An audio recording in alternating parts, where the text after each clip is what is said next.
Hello, subsistence farmer. Hello, nitrous oxide. Unfortunately, you were not first. Close though, pretty close. Hello, retreat.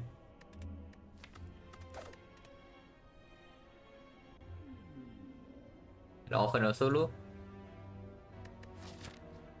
Okay, remove 2 but slime boss, so that's not very good. Or you can do uncommon colorless. Part is good if silence actually good, yeah?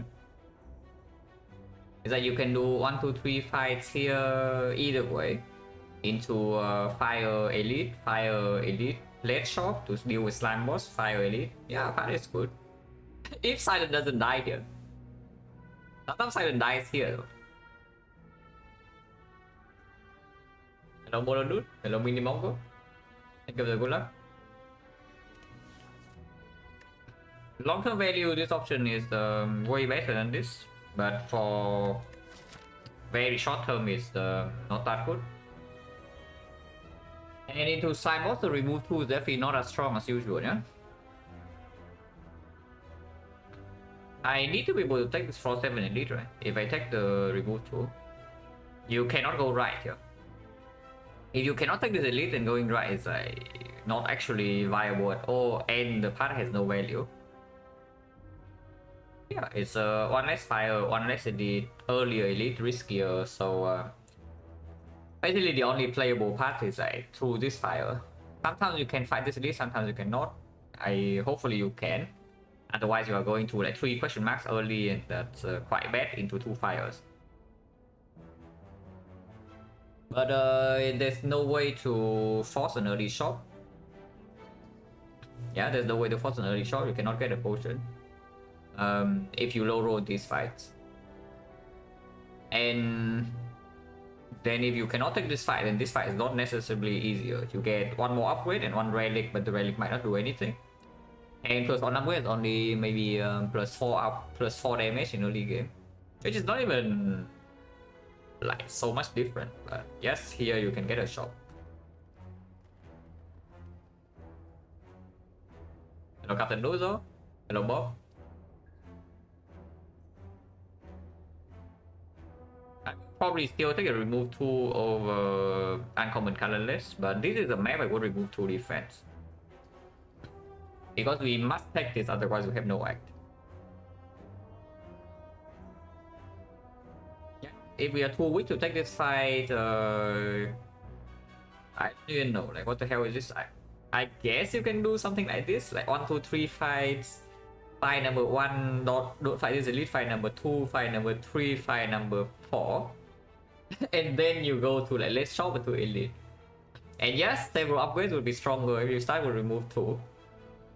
So if you have to actually dodge all elites, then that is where you go, and it's not unplayable, but it's not going to be good because you barely get any card rewards, so the fires are not even yeah, basically you don't have a lot of things to even upgrade. But yes, this is a map I would remove 2 defense. It's even into slime boss, so yeah, can do that. Move 2 defense and we go 1, 2, 3 here. 1, 2, 3 here into 2 question marks, or 1, 2, 3 here. The question mark here is earlier. Healing event would be better here, line of events would be better here. These are still easy hallway fights, yeah? So even if you get something like Scrap Ooze, Shining Light that you might click to make this fight easier, you don't save that much HP because this is not even advanced hallway. So question mark later means that if you low roll and you lose HP in the easy hallway fights, then maybe healing events play more.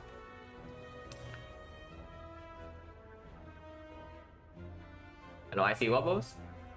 Hello Melfa, hello Mike. But yeah, let's remove 2, and I think we choose this left portion. Question mark later, and sometimes it gives us an option to go here, but I don't know why we would. It's 1 more hallway fight. It's like trading 1 fire for 1 normal hallway fight, which doesn't make a lot of sense considering that the elite is 1 floor earlier, like before the fire. Because yeah, with remove 2 start, upgrade also gets stronger, and then suddenly you go here, you're forcing yourself into 1 advanced hallway and the floor 6 elite. Because if you go here, You are basically saying you need a potion to take the elite, but yeah, if this fight doesn't draw a potion, chance would be like maybe 70%. This fight still doesn't draw a potion, 30-40, and then you also low roll an advanced soul where you take like 15 damage, 20 damage, and you go here and you die. That would not be very nice. Hello Neferis, hello Tombesia. But still, like, I do think later question marks is better than earlier, so we can start here. Yeah, regardless, we cannot, let's say first question mark is a fight here, you cannot quote unquote adapt and change to a 3 hallway fight path anyway. The only way that would be possible starting, nah, it's not even true. Yeah, there's no way to suddenly change to 3 hallway fight path instead of 4 if the first question mark turns out to be a fight.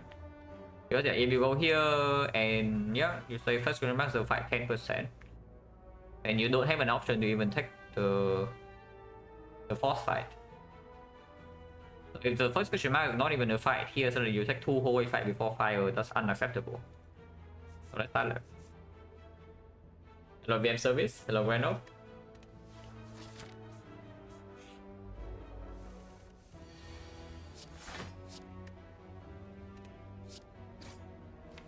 With the 2 defense removes, I would block here, because if next turn it's gonna attack and we don't draw defense, it's like bad anyway. If he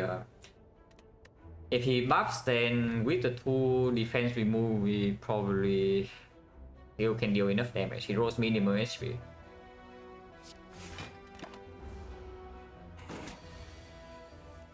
Well, we draw a best block card and he buffs. That's bad. Yeah, we draw the 1 card I don't want to draw. We need to remove 2 defense, or maybe we don't get destroyed here. Next turn do not have lethal, unfortunately. But yeah, he doesn't attack that big at least. Oh, it's only taking 2. And now we kill. So 2 defense removes already placed. Yeah. If you remove 1/1 in this spot with this attack pattern or jaw worm, you might get owned. Your bonus, max HP, yes. Max HP remove 2, and with this map that we really want to take this floor 7 elite, I remove 2 defense. And we also face slam boss.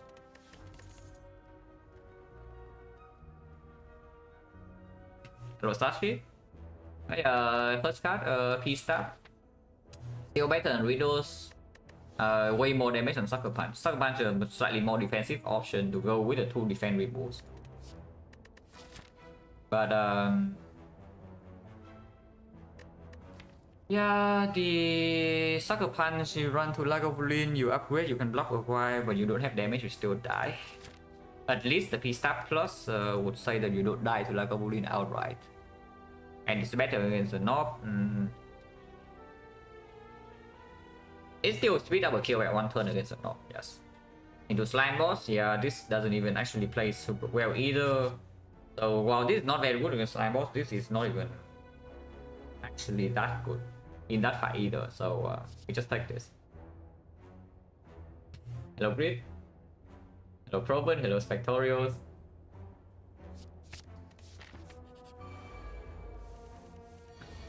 Something I don't like about removing 2 defense, I talk about this a lot, is that if you don't get like good cut offers early game, yeah, and you cannot squeeze value out of Act 1, suddenly in Act 2 you see that it's like not very nice. Unless you see bites early. If you remove 2 defense, then first question mark Act 2 you see bites and you are like over the moon, you are extremely happy. But it doesn't happen in a lot of cases. So I only choose to remove 2 defense over 1/1 when the map really forces us to play aggressive. Because Neo is remove 2 for max HP, and I remove 2 defense instead of 1/1.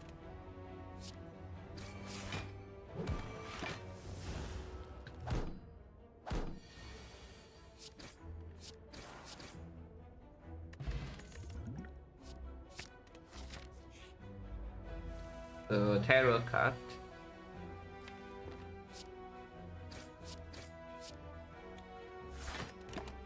So Lagavulin is dead. Yeah, Lagavulin is dead. The other two not yet, but we remove 2 stars, we do kill the knob fairly often. With against sentries though, yeah, of course now we need to sentry solve, but we can ship artifact. So this is not even so insanely terrible against sentries. Our deck cannot block though. So right now we run into sentries, we are taking like a ton of chip damage. But the other 2 fights we definitely do not outright die against.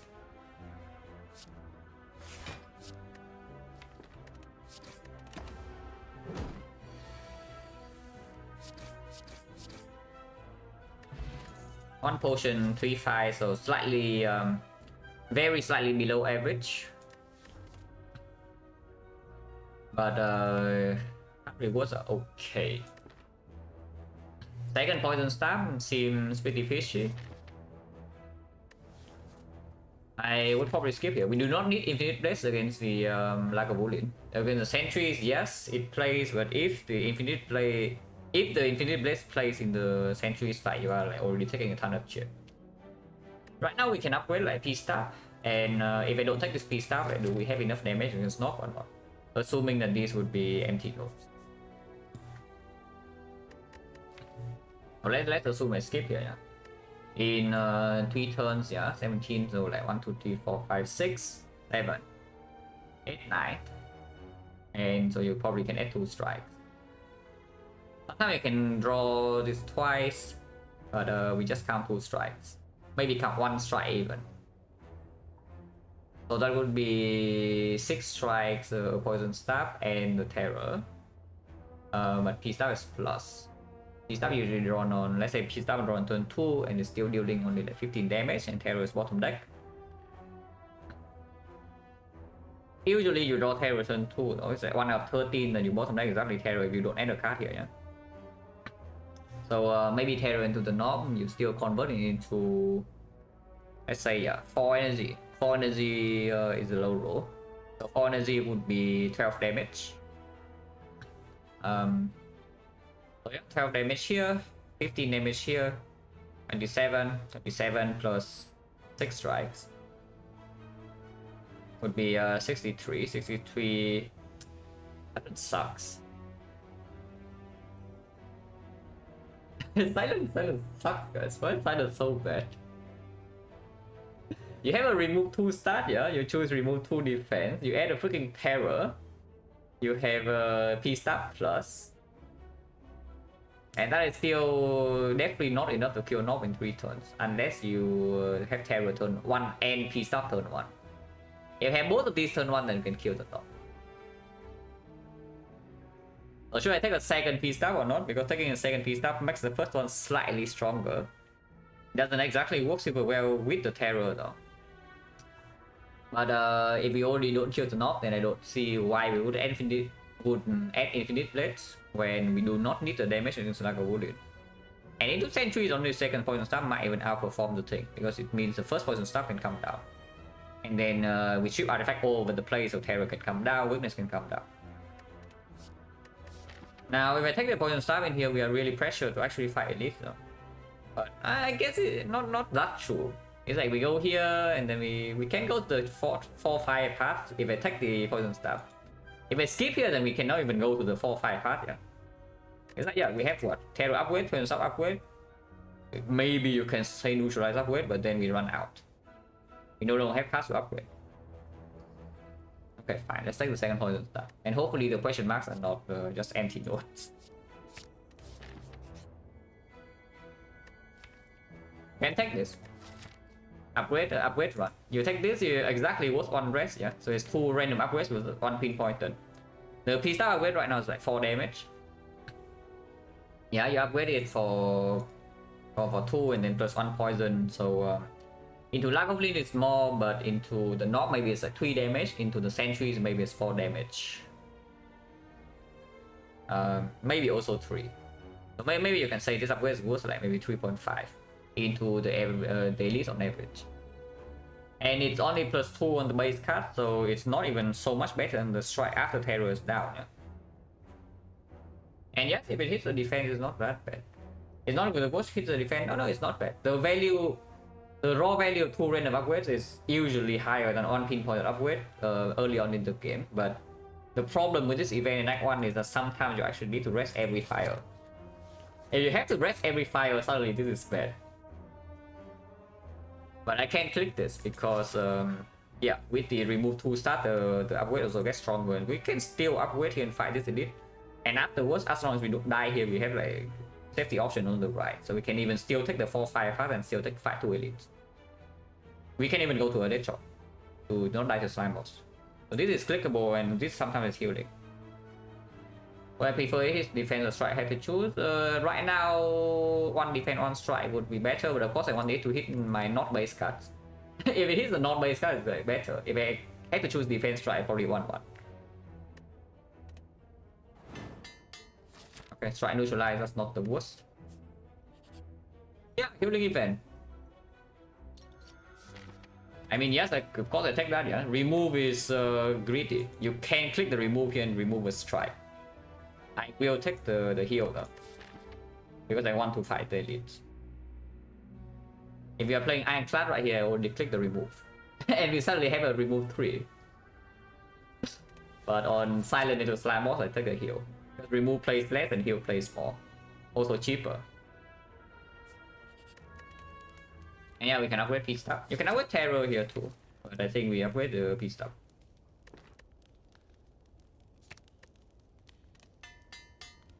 And yes, we definitely fight the elite. Phone chance 50. Not Public Terror, so not top decking this, but it will be weakened on turn 3. So even without the potion use, you don't take that much damage if we have to take a hit. Sometimes you don't have to take a hit depending on how we draw. Autumn back the Peace Staff plus. Upgraded the wrong one clearly. Oh, I guess we never kill it next turn, or do we? This is 12 damage plus the 4 poison. So right now it's a 39. 27. 27, 5 poison, 22, 22. Sometimes we can. If we redraw strike plus, we actually can kill. This defense is not positive though. It blocks for... Right now it blocks for 3. Next turn it costs me... I guess it only costs me 3 HP because it's weakened. Yeah, it cost me either... does it ever cost me 4? So if I cannot kill next turn, I will play at least a survivor, yeah? So let's say I play... and the defense, it will also be positive. So let's say I play 2 block cards, because this must be played. So let's say I play 2 block cards next turn. He goes to 9 strength. 9 strength base would be 25. Yeah, 25, weakness vulnerable 28.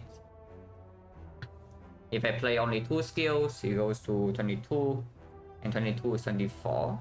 So I lose 4 HP, yes. So sometimes I lose -1 when I play this defense. And the chance to kill is very low. It's possible, but it's very low.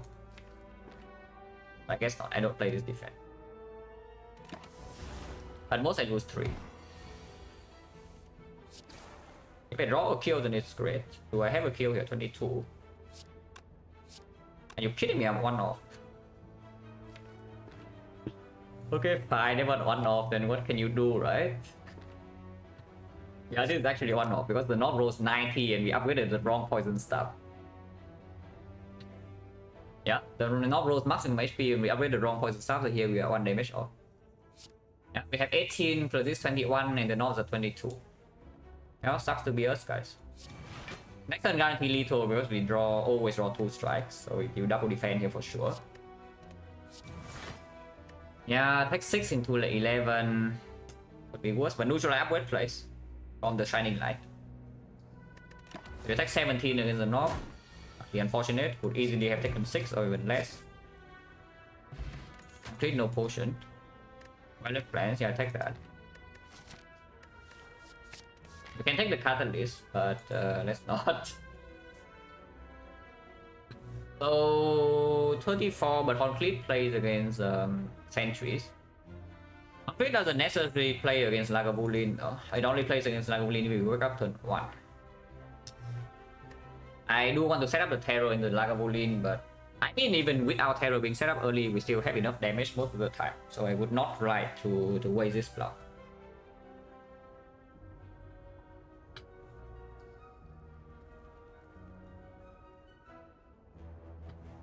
Tricks runs. What are you looking for? Yeah, what information are you looking for, mechanic? I can give it to you.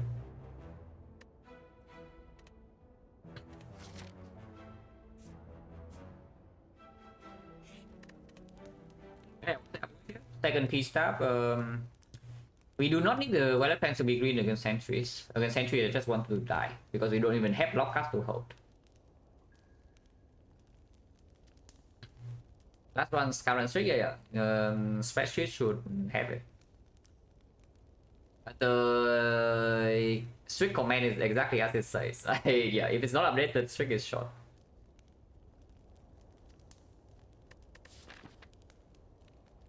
One upgrade, but we probably need the rest here. So what are we gaining here if I go left? I gain one hallway fight, one elite in exchange for one fire. Yeah, elite is more value than fire, and fire is better in this question mark. We probably go left. And yes, I would upgrade the piece star, second piece star. Because against Lagavulin, we actually want to wake up turn 1 here.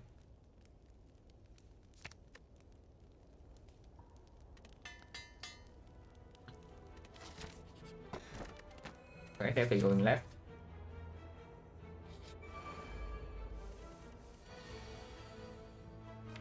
It's fine. They roll high HP though, but I don't mind actually using weak pot here to deploy basically a bad poison potion. We use a weak pot for 4 poison, so it's a bad poison potion. To defend, remove slime boss. Slime boss, partially a second reason is that we really want to take this for 780. If you want to be stronger short term in next one, you remove 2 defense. The long term play is definitely removing 1-1. Do not remove 2 strikes. If you remove 2 strikes, you do get away with it sometimes, yeah. But I definitely do not recommend removing 2 strikes ever. Because Jaw Worm Cultist suddenly can cripple your run immediately on floor 1. So don't do that. But you can see that the HP the 2 defense remove safe over 1-1 in even the first 3 easy hallway fights. And of course the first elite we fight is the knock.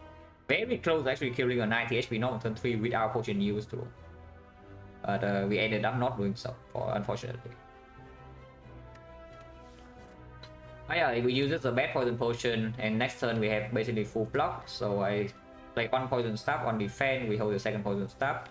Or I can play double poison stab here, but next turn we overblock, if that's the case. We do not need to kill an outer sentry next turn. If we can kill an outer sentry next turn with 3 energy worth of damage, then it's okay too. But if we can defend once here and defend once next turn and turn after it dies to poison, it's the better line. So let's just say I play Peace Up now, next turn I play Peace Up again with the weak pot to shoot artifact first. So we deal 12 damage this turn, next turn we go to 3 poison, 7 poison, so 19. 19 is 27, 27, and then it goes to 6 poison, which is 33. 33, 2 strikes, so 45 is better than 44. Because 13 is not actually a real threshold. I mean, it kind of is with like strike neutralize, but I want to neutralize something else. I do not want to neutralize the one we are killing. Sometimes I block 3 next turn though. Because otherwise, even if you play 1 defense, we're still taking like 5 next, taking 1 next turn. Survivor full block, but I want to hold the survivor too, so I would probably play the defense. But I really want to spend neutralize on something else so that we can terror the second one we want to kill, and then the poison sub redraws also get stronger.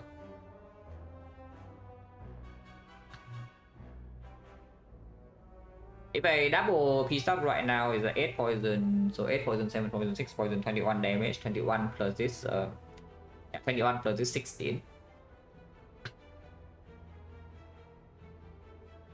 Yeah, 21 plus this 16 is 37, so it's like 1 strike plus will kill here clean, but we take immediately 10 this turn.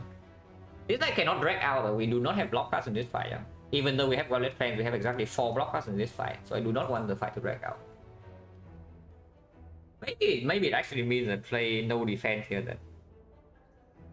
Maybe it actually means they play 0 defense this turn.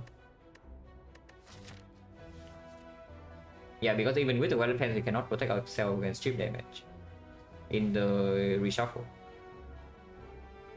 We can protect ourselves against one of them, but two of them attack rotating. Even with weather plans, we cannot block both for very long. Yeah, maybe I do actually play for 2 poison stuff. But yeah, if I play 2 poison stuff, then yeah, calculate again. 8, 7, 6, 21, 21, 16, 38. 38, so a strike plus would be a clean kill. Strike minus, no matter whether we target this guy or this guy doesn't kill. We have 1 off or 2 off. So we should target the 45. Second turn, yes, complete second turn.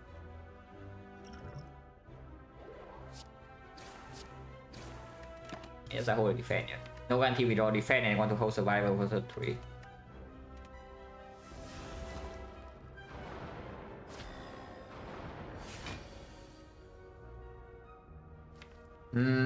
Slightly annoying, I guess. So I guess you take 1 here. And I do not play the strike on this guy. I mean, I can kill this guy right now in full block, but that doesn't... That wastes the poison damage. And I don't artifact strip on another sentry to deploy terror. So this turn is probably defense, strike, neutralize, hold survivor, take 1. And we say, yeah, it's like 7-6. I mean, you can also ignore the... If you ignore today, then it's like 7-6-5 and you only need 3 damage. If we ignore the days, we finish the fight in the second cycle. Otherwise, 3 days is definitely not worth it. If we ignore the days completely, we play 1 strike here. So we just play 1 strike here now. And then the neutralized strike can go here, so we deal 10 damage. 10 damage, next turn we deal another... 10 damage, next turn we deal another 13. Yeah, let's say we deal 10 here, and we deal another 13.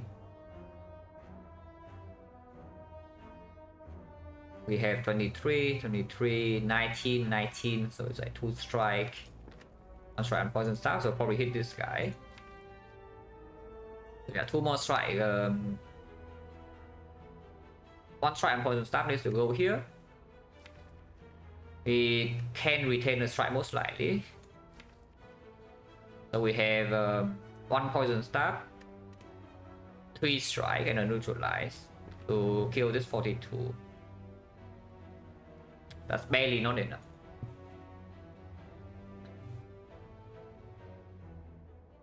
So I guess I do play strike plus here after all, because in the entire shuffle, yeah, in the entire next shuffle, we do not have enough damage to kill both of these. So we actually will draw the 3 days if we leave this guy alone. And that's bad. Sometimes we do have enough damage if our poison staff draws in very good order, but I don't trust that too much. So basically that means, yeah, like strike die happen on something, and the next turn our turn is going to be strike plus left, terror, whatever we neutralize here into survival block, hold strike most likely. And after we say that we can block this, so the turn after we want this to die, yeah? So probably neutralize goes here. If the damage factor works out. So we deal 16 damage. So is that 28? 28 I don't like, bro. 28 is an ugly number. But I guess we do have 2 poison staff plus, so this would be 16. We don't have the strike plus redraw though.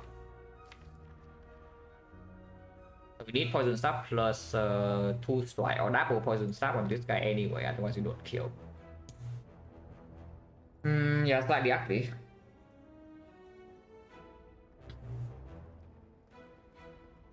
Primal Sanctuary's fastest animation. Wait, really? If that's true, I also don't know. Hello, Hazel? Yeah, damage threshold just doesn't work out.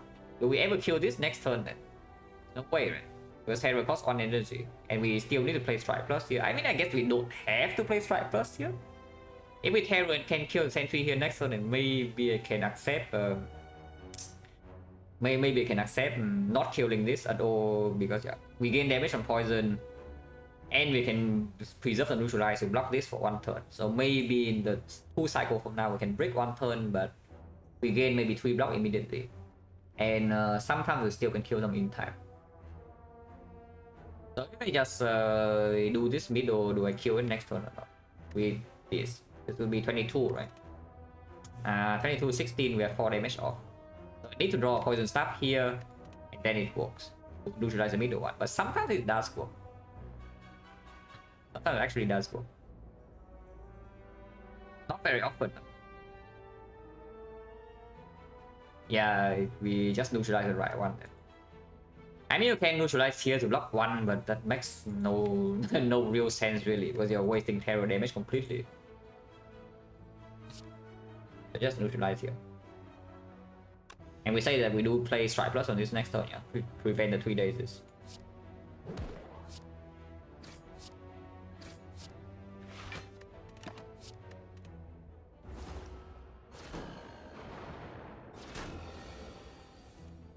Well, would have drawn the poison staff. But this is not that bad.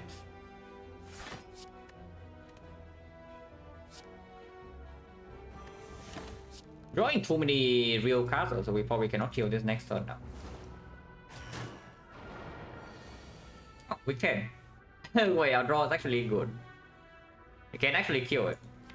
We don't have to kill it though, we can actually also neutralize and defend block and then double poison stuff here. But if we kill this right now, we can hold, retain the defense, still have 2 defense to draw. And we don't have 3 days to redraw, yeah. And you see what I mean, right? When I say that in this entire deck cycle, we don't have enough damage to end this fight. So the 3 days we draw from, we get from this on this last turn would actually happen. But honestly, if we draw a lethal here, we should just kill it. And I can start here and then deals 10 the other lines, like doing this, and then do this is only dealing 8, so it doesn't make sense. So we kill here with the poison staff.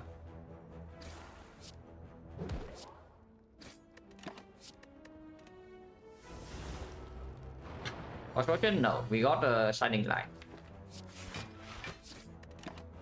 Because we kill 2 of them fairly fast, yeah. Even when our deck is a lot of days and we don't even have so many block cards, we can still retain defense and we don't take that much chip damage. Megatonics, thank you very much for the sub and the 5 months. I appreciate a lot. Unfortunately, we got tax still, but I mean, it's expected, right? Our deck doesn't have a lot of block. Meaning tax of 5 is not really outside expectations. So total how much damage we take? We take 10 damage on turn 1, 1 damage on turn 2, 2 damage on turn 3, and then another 5 damage. So 18. Yeah, minus 18 and 1 potion is not an amazing outcome, but it's not a terrible outcome either, because Sentry Spy is probably the worst out of the 2. Would really, is it? I mean, I guess if you get this anyway, Act 1 is the best, yeah, but I wouldn't call this like... I mean, I don't call it a bad relic, but I don't call it a good relic either. It takes quite a while for this to get any notable value. The biggest value of this thing is actually in your rare card rewards, so yeah, if we break our rare card rewards anyway after the Act boss, then it's not actually very good. Red Dance we can take Dagger Throw. Yeah, we still need to freaking kill Slime boss, and the shop is coming up. Maybe some accuracy is possible with the Tarot in here. I don't mind taking the Blade Dance, because we do have some defense from turn 2 complete as well. So we probably try to play like Glass Cannon Act 2. Amomu, thank you very much for the sub and the 13 months. Oh yeah, let's take the Blade Dance. Potion chain right now is pretty high though. 1, 2, 3, 4, 5 fights 1 potion. So again, our potion chain is 70. Really seems like it, right? Is that every single time we have Act 1, we just say our potion chain like right now it's like 70, right now it's 80, right now it's 90. When was the last time I say in Act 1 that our potion chains like potion chains right now is like 10%. And we actually have potions early game. Seems like it doesn't happen very often. But yeah, opposition right now is 70. Also, yeah, good hand. Next time I have on 3 to full block. Like we just kill, it's 8 poison, 7 poison, 20, 15. Yeah, 15, so just double point stuff here is clean. And we can just kill. Next time we have full block.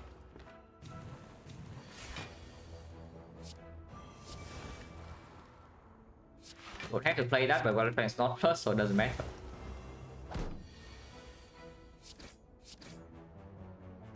Okay, Flex Potion is very strong.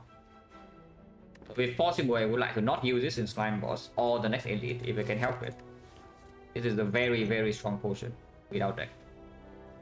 This basically is the difference between being able to take the first Elite of Act 2 and not. Potentially. Potion chance right now 60. Wait. Wait, you see it? I see a deck with 17 cards that have exactly bottom of the deck on turn 3. Yeah, exactly. I see 7 plus 5 plus 5, and I see a well-lit plants. Yeah, I see a 7 plus 5 plus 5 and a well-lit plants, and turn 2 we have protection.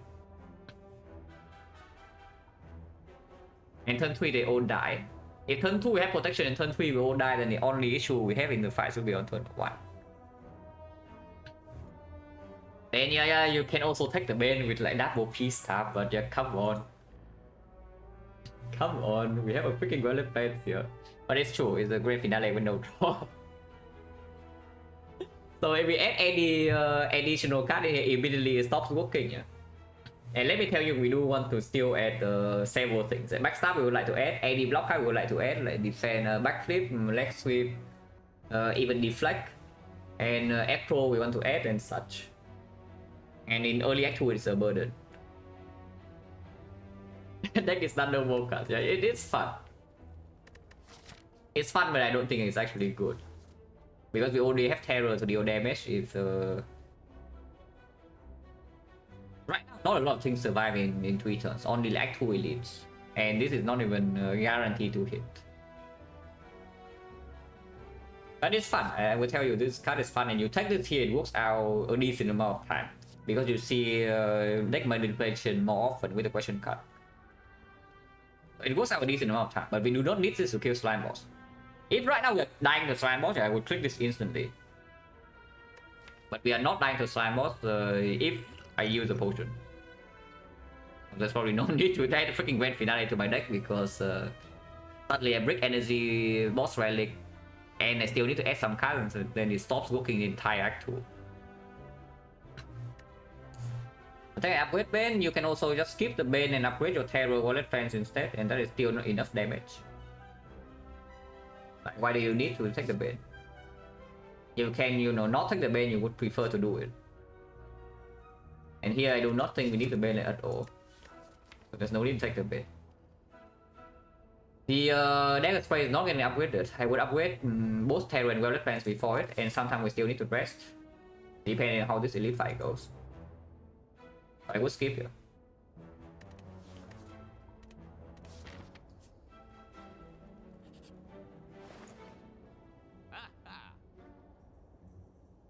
Oh.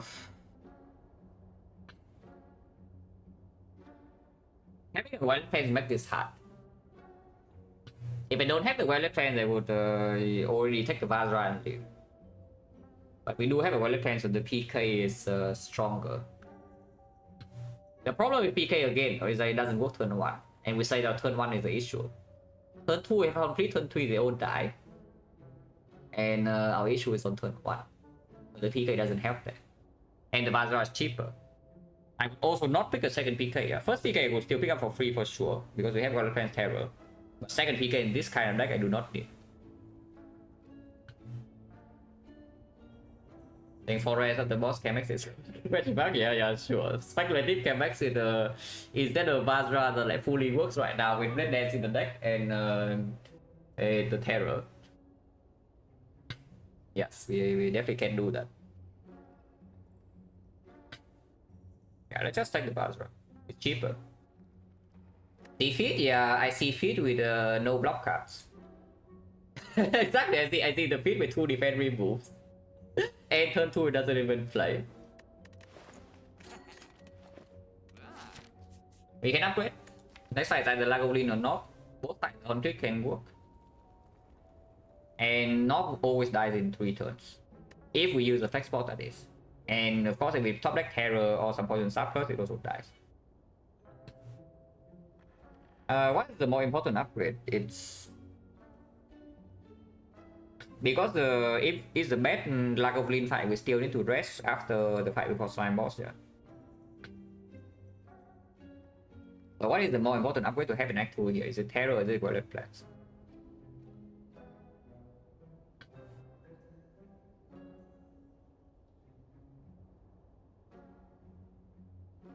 Probably it's still Terror. Well, upgrade doesn't outperform Terror until basically Violet Plants upgrade outperforms Terror when it's a fight, when you're playing fight that you can block. If you want to block, the Violet Plants upgrade is way stronger. So we want to block though. Yeah, that's the thing. When do we want to block? On turn 1. That is not when the Violet Plant plays. And on turn 3, hopefully the things die.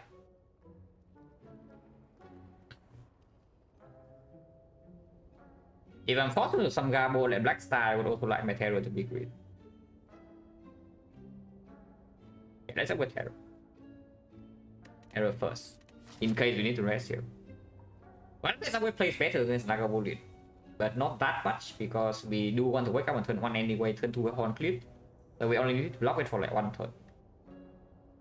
And into the north, the playing subway doesn't play as much.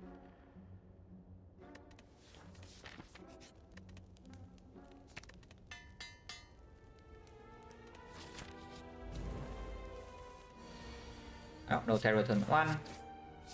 But Pisa plus on turn 1 is not so bad. Turn 2 you can play 2 skill and it's still fine. Yeah. Terror, okay, fine. Terror upgrade doesn't play at all.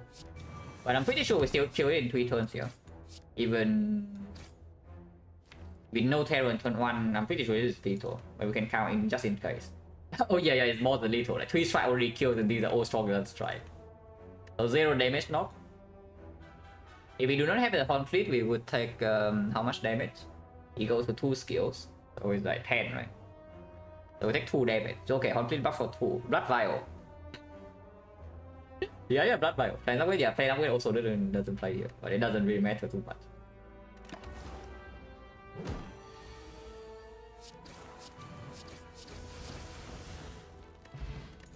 Akabeko.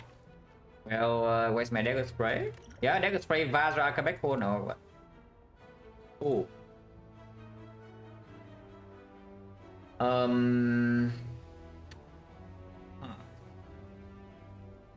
This choice, I'm also interested in this choice.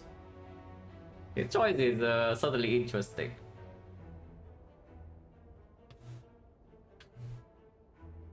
All 4 here is pickable. Yeah, I would say Prepare is probably the worst out of the 4, but even Prepare is not so bad to pick up here.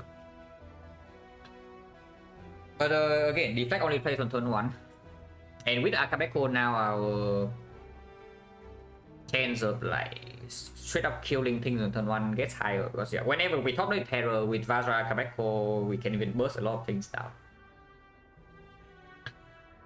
Accuracy is scaling damage in boss fights. C is fat note and sometimes our first AoE. We do not have AoE in the deck. Our AoE right now is basically killing targets 1 by 1. Yeah, that stops working when we see the Act 2 boss. So again, C right here. I always say this about CE. Is that you pick your CE, you are basically giving yourself insurance against Collector. Immediately when you have the CE in the deck, Collector is no longer such a huge threat. I mean, it's still a pretty scary fight, but it's way less scarier than it is otherwise.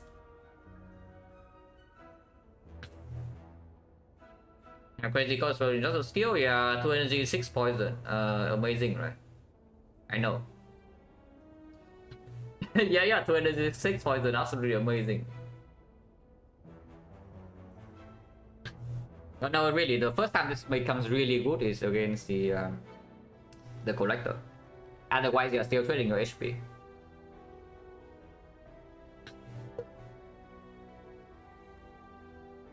Yeah, crazy leader. She is okay against the leader. It helps you against the potential low roll of her summoning some very beefy gremlins. Like if she summons only wizards and mad gremlins all the time, you don't have the CE and you don't have real AoE in your deck, you're in trouble. Because killing them one by one is not really a viable thing to do while still dealing damage to the leader. Because eventually the leader needs to die. You cannot stay in that fight for too long. Eventually she kills you.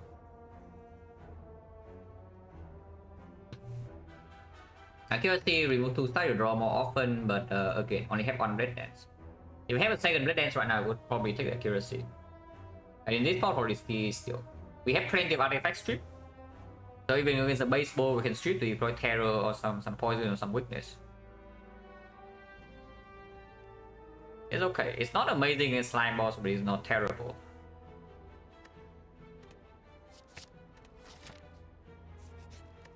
Wait the plans. I mean, you can rest on 26.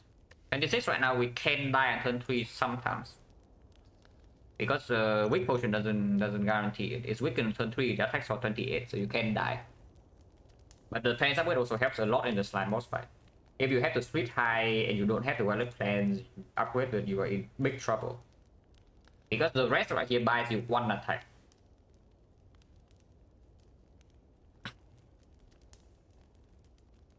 But yeah, if you have the if you rest in slime boss, it basically protects you against 1 attack. 21, you face 1 extra attack, is minus 18, and yeah, that's your rest.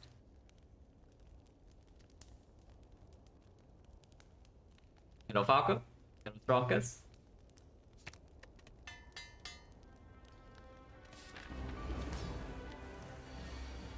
Our top deck, that's good. Yeah. See, by the way, we are not even playing it.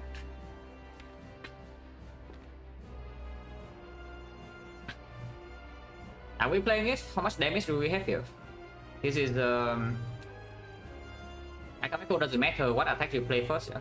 It's 8, so terror, it doesn't change the number in any way.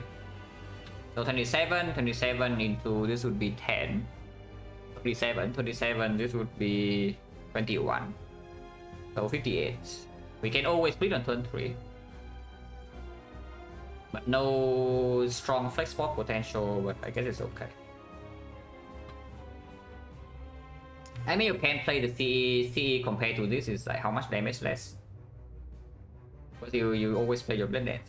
This would be unbuffed by Akabeko, this would be 15 and it's 10, 25, and this is 15. So you're losing 10 damage. But sometimes you draw too much damage on turn 2 and then the poison gives you like 4 extra damage on the split. They lose 10 upfront damage for sometimes 4 damage on the split. Can I still play a poison staff next turn? Is what I'm interested in if I play these 3. If I play these 3, yeah, this potion is really strong, yeah. So I would prefer not to use it if I can. So we're in 27, 21, 58. 58, so we can deal 16 more. That would be too much. We cannot play poison staff. We have 2 of them. I cannot actually play a poison staff next turn while it splits. If I play the strike here with CE, because they are a little bit too much damage. Yeah, interesting. Because if I do too much damage next turn and turn 3, I can actually block with weakness. So I would actually play CE here. Because these are a bit too much damage. I mean, I can intentionally not play on shift. But if that's the case, then might as well just play the CE.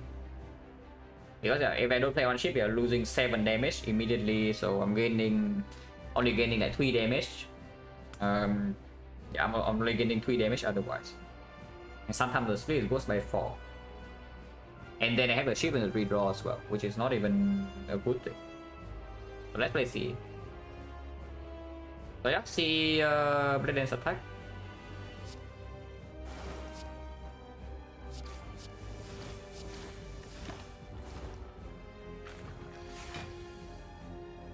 Yeah, we cannot play this if I do not play the CE, but here we can.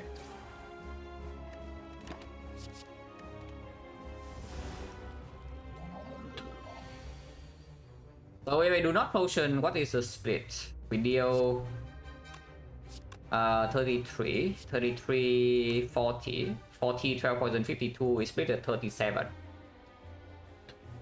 Split at 37, but we are 26 HP, 2 potions unused, and we have Wallet Plan Plus and the CE. So I would not flex port here.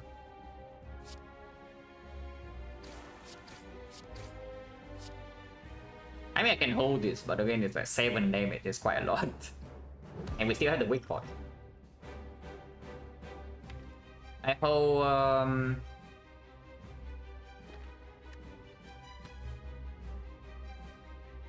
if I hold 2 defense and never die next turn, no matter what they are doing, they attack 18-18, we weak pot and then we double defense, we live. If I hold defense strike and they do 18-18 and I don't draw another attack, which can happen, I will die immediately, even with the weak pot. We die exactly. We go to the... We have 31 and they attack 18-30, so I'm dead. Holding double defense is way worse if we are being double debuff next turn, no? But still, we do have CE and the flex port that we can use to bail out. No. Yeah, that's all 2 defense.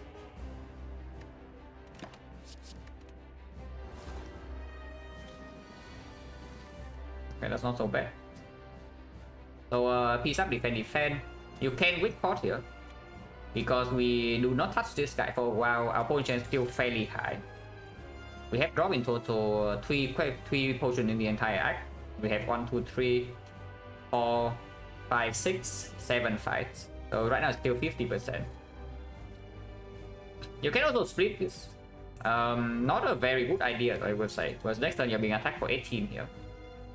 You're going to be frail, and these small slimes are also very aggressive. The split now there are 6, which means anything will kill them, yeah. Like you draw any attack in here, they die. You draw CE, they die immediately. But this guy always attack you for 18 and you're frail. That seems kind of weird. On the other hand, you can weak pot here, double defense, full block, and peace staff here. Next turn you always have double strike to interrupt. So you can never die next turn, and then afterwards you draw into like your CE, you draw into the Blade Dance, and they all die. So let's do that.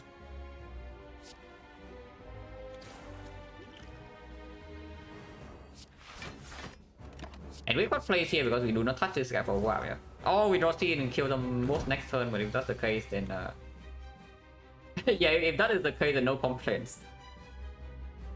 yeah, you see right here, we draw scene, they all die this turn because this is 15 damage and we have 9 poison, so exactly, so we are 24. And this explodes 37, the thing's dead. Yeah, if I draw like this, I have no complaints. And we use what? 1 weak pot. Yeah, big freaking deal.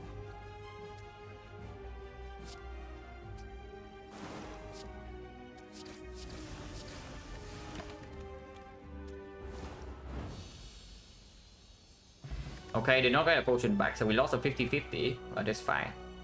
We lost the weak potion, the tool for security. I don't mind that. After image, the PK is back and the red form is here with a well planned plus. Red form, funnily enough, is not as good as usual, yeah, because turn 2 is the block is wasted. So you play on turn 1 and then turn 2 the intangible is wasted. You already have horn clip. If you draw turn 2 and you don't have well plans yet, then again the intangible is wasted on turn 2. So the first good time to draw the red form will be on turn 3. Should I take in the K-Max? Yeah, should have. PK solves damage for the rest of the run, but I don't think solving damage is what we want to aim for at the moment with Terror Plus already here and the Basra. Yeah, Terror Plus Basra question card, you don't expect damage to be a long-term problem. So should definitely take AI or red form here. But which one? With Relic plans, probably just take the red form and be cringe. Because again, AI block also is wasted on turn 2, yeah? And we want to end the fight in 3 turns in most of the time. So the AI doesn't even get a lot of value in Act 2 anyway.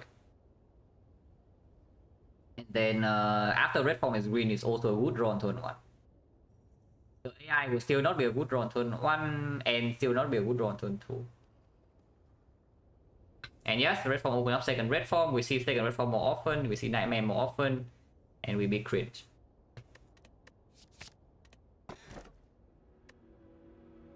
Thank God. We have red form and Violet Plans and Horn Clip, but if we take Snecko, we actually have damage problems, so let's not. On the other hand, there's a Reaper, which is, to be fair, not the best. We do not have sustain, and we say that turn 1 we have problems, yeah. If you have problem again with turn 1 and act 2, the Reaper always can screw you. Slaver's Collar is really bad into act 2 as well. Especially with question card, you maybe want more fight in act 3 as well. And with Slaver's Collar, and then you don't pick another energy relic, you play act 3 always fight on 3 energy. And that is actually dangerous. Act 3 always fight can cause serious damage to you on 3 energy. Plus damage? What plus damage? Plus decay.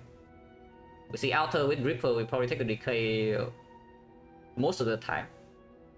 And of course there's also like bias potential as well. Yeah? We have 5 strikes still.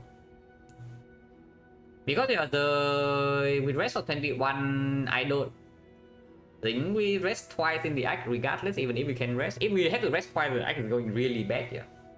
But the red form upgrade also saves a ton of HP, so I would still like first fire to be red form queen. And if that's the case, then the Slaver's Collar prevents us from maybe having 21 HP into Act 2. So Dripper saves 21 or does it not? I would imagine it does.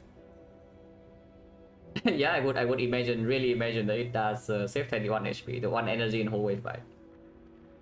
So we take the Ripper and have a bit of risk, but we do preserve this 1 potion to sometimes burst the fight down turn 1 that can really hurt us. Champ, we have Violet Plans Plus, we have Terror, we have Red Form, so if we can block the first cycle, the champ is probably dead. Early shop is not super viable, but we do not need to go to early shop. In fact, we might not even go to a shop at all in this act. I see like here, we do have to fight 1 advanced hallway with this path. Or we fight the elite before the fire, but that's not so bad, because in this shop right here, we have 175. So yeah, left path is just bad, right?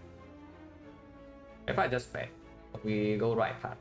We do here 1 fight, 2 question mark, second fight, and then afterwards we can do third fight into fire, or we can do a shop into elite, and then fire. So we don't have red form plus here, but we have a shop, and we do not need to fight advanced forward. Chosen, oh, I say that turn 1 is a problem, but the chosen here doesn't hurt us on turn 1. There's absolutely 0 reason to play this red form, where I don't.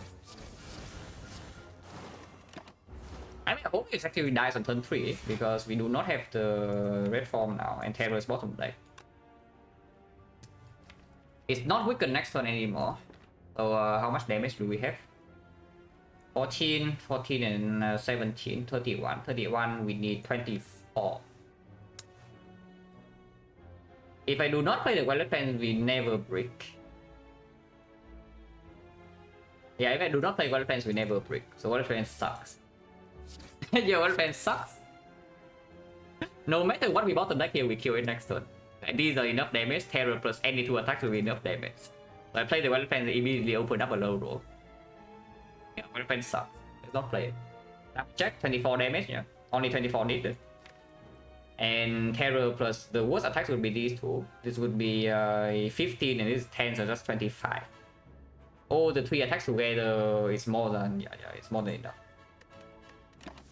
I take 0 to Chosen. Yeah, the smart enemy bot, but as I said from before, most of the things we fight in Act 2 will die on turn 3. Hopefully. And yeah, it dies on turn 3. This potion, okay, Champ is dead, but Don't know whether we can carry this version around for so long. Backflip. Honestly, no block card. The Outmaneuver Plus is a nice bet, but no, it's not even. I think it's only a nice bet if we took the Caller over the Ripper, yeah.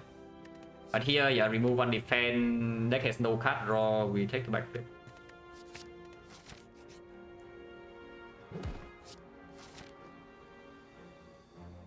Good relic, but not actually good for our situation. I don't know about that. No. Wait, any mutants? Anyone mutating in the chat? You can also transform 2 strike. Yeah, you can also transform 2 strike. With Rise? What with Rise? you say that we keep the Rise in deck or what? The Rise will be gone pretty soon, yeah? If the Rise is not gone here, it means we buy something quite strong.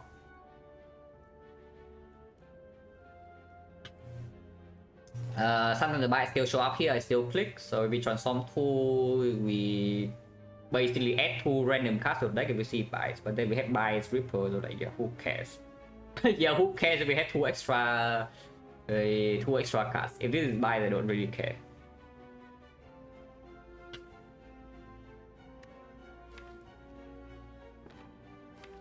Mutations right now only really good with the Blade Dance, but sometimes at this level threshold. I don't have to fight advance away, I will not. So level threshold right now, how is it? If I take the mutations, we have plus 8 damage and 1 strength. Yeah? If I draw Blade Dance, I probably can kill them either way.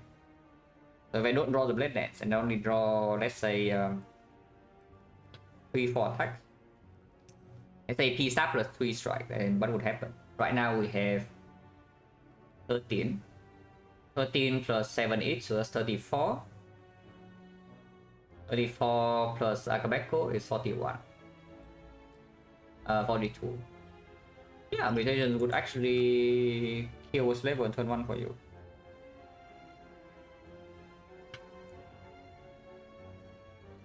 Blue Candle? Yeah, Blue Candle, fine. But we probably remove the Rise, so you don't play the run. I mean, to be fair, we do see Blue Candle more often than usual here. Uncommon. But yeah, it's not already in my. But yes, if I see a better thing to buy in here, I would actually buy it over the thing.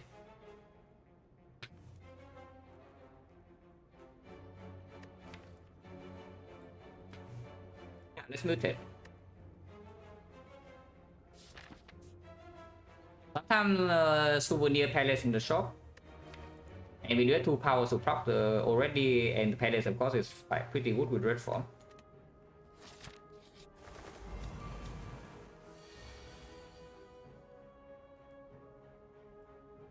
Defense sucks. Or we kill this through the 6 damage. Because I do want to play Golden Fence here.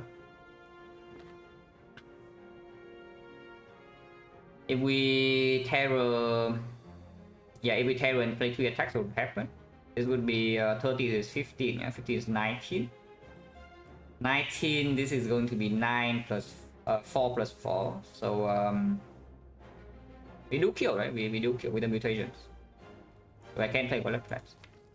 Don't know whether killing is good or not, but next turn Horn Crit we still block, and then turn 3 we have like CE, maybe some weakness, and we can still down one of them with Blade Dance draw.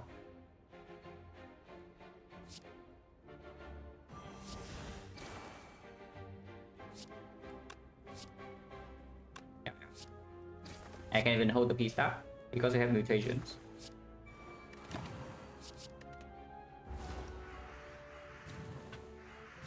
Complete. Yeah, and next on they're all dead.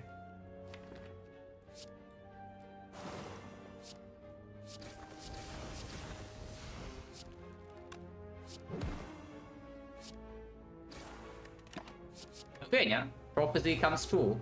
Everything dies on 3. For now. Change 40.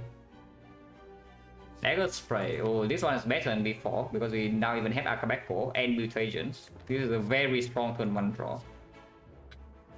Mutations, Akabeko, Vazra. We do have AoE with the CE. But that's about it. So for example, something like Retomancer. I mean, okay, Retomancer, to be fair, by the time we get to Retomancer, maybe we have something better. It's like we kill one wave of minions, and then we have like some intangible. Maybe sometimes we have like Weather Plan to get blocked. Sometimes she just dies. Something like when we lead you do also want to have a solution for the second wave though.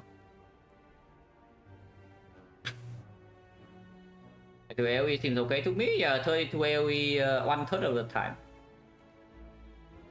if you have it bottled, then maybe sure it's good, but we don't have it. But it's still an okay cut.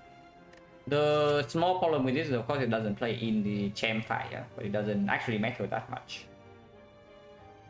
Good turn, anything that's a good turn 1 draw right now is good for me because you say that our most problematic turn right now is still turn 1. Sometimes we cannot block. If we cannot block, yeah, better maybe draw a kill. And there are definitely hands that we can just draw a kill on turn 1, even against something like pretty big. Yeah, take that as right. But that is the last quote unquote bad card attack. We can go here, remove right, we see a relic, we can buy it, 178, and fight the elite with 2 potions intact. Yeah, buy a relic. So the right is actually stuck in my deck, I don't care. I buy the relic and we might even fight 4 elites here. Going to 4 elites says that red form is not going to be green until end of the act yet, but maybe I don't care that much. Apotheosis would have been kind of nice. Not that good, but kind of nice. Because it does make sure that our block late game is not super abysmal. But yeah, with the Ripper, I definitely take the insight.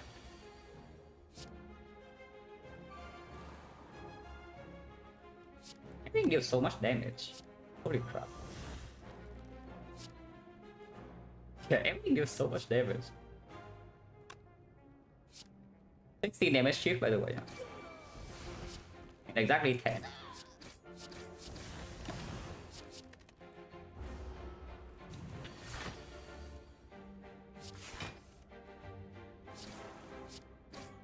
We have red form Relevant Plus, so now we never take damage and she probably dies next turn.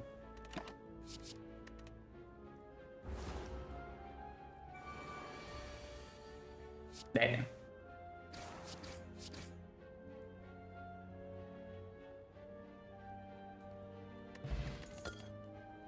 And Venom, Finale is back. Surprisingly decent blur. Yeah, surprisingly decent blur because of Hornfleet. It's a block card that is actually a good draw on turn 2. And it plays with the Smooth Stone. It plays... it doesn't actually play with the fact that our block density is like very low. But it's okay in the champ fight. And we probably, if every Frozen Elite node would be nice. Cool.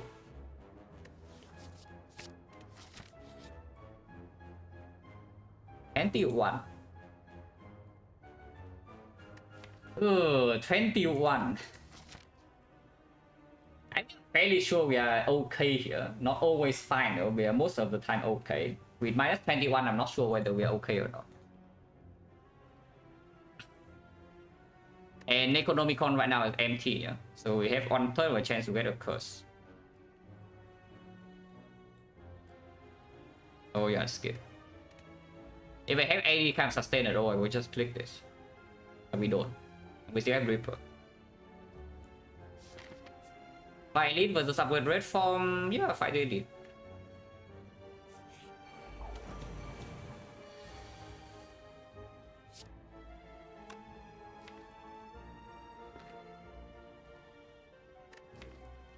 Only change on us 50.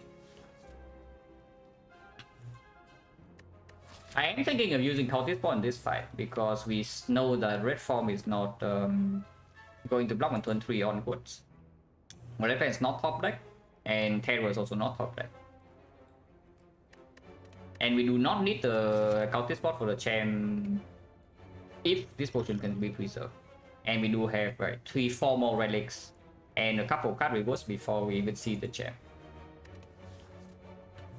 With this opening hand, I would actually just put this. Block. You can try to take 2 here. Taking 2 is better, because I really want Terror to be down next turn. I do not want to have to block turn 3. We don't even have enough cards in the deck to block on turn 3. I mean, we do. If we don't neutralize next turn, we can block turn 3, because yeah, it's going to be like 15 and then 18, and we have exactly 18 here to block. Let's take 2 damage. Instead of playing Survivor.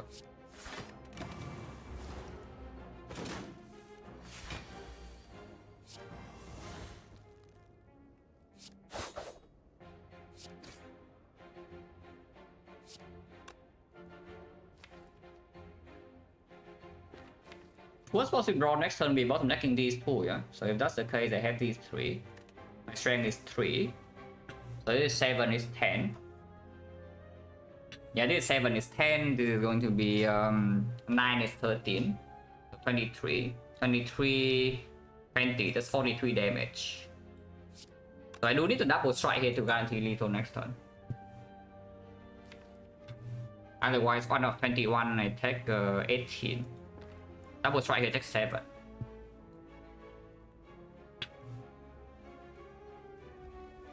Yeah, 1 out of 21, bottom decking exactly these 2 and I don't have lethal.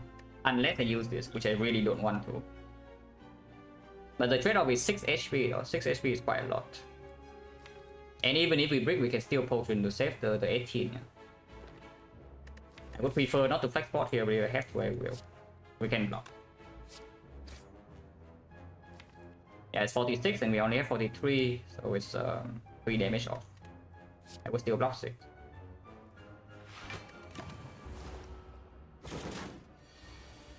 Yeah, or backflip, so it dies.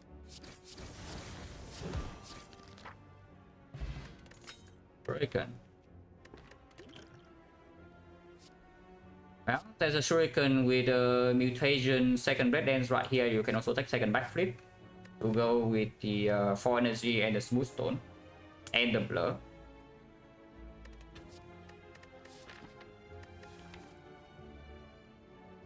We have enough damage for now, but I don't know. Eventually, you definitely want this, yeah.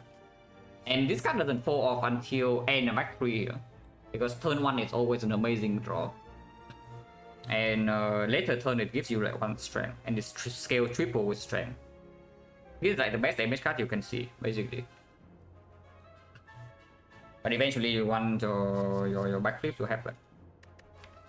And honestly, with the insect, yeah, with the insect and the mutations, I should take the long-term value. That is the backflip. It can cost me some HP here in like Slavers, or here in Slavers.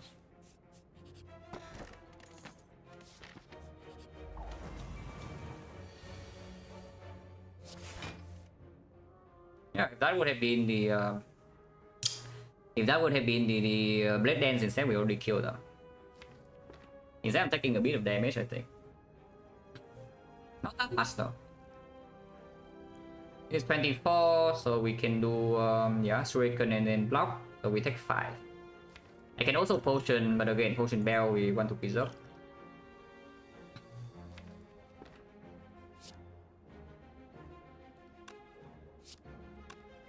Two attacks never kill, right?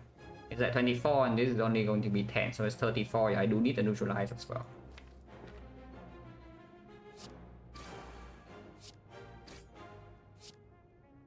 Here's the mutations damage. Oh yeah, here's the mutations damage for you.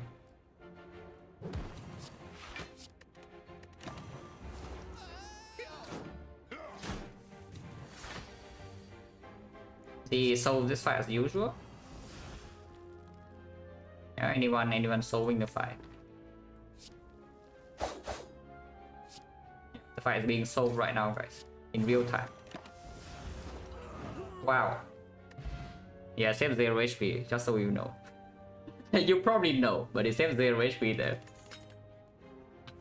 Nothing to take. Maybe flechette, but not really. The play class class sample was before this. I played 100 flat on stream, but probably not anytime soon.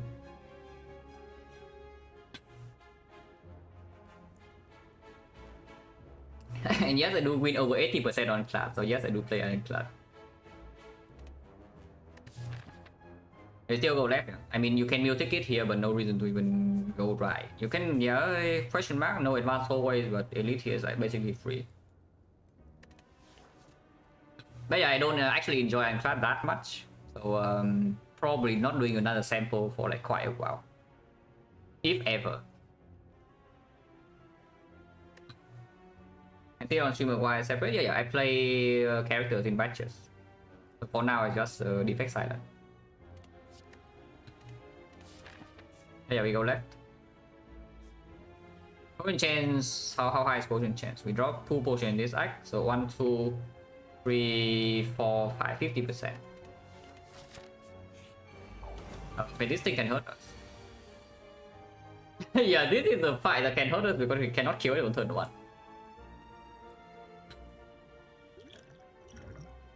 Okay, we are being hurt right now, guys.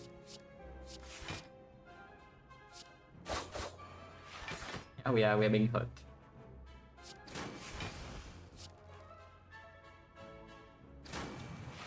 Ow, minus 11.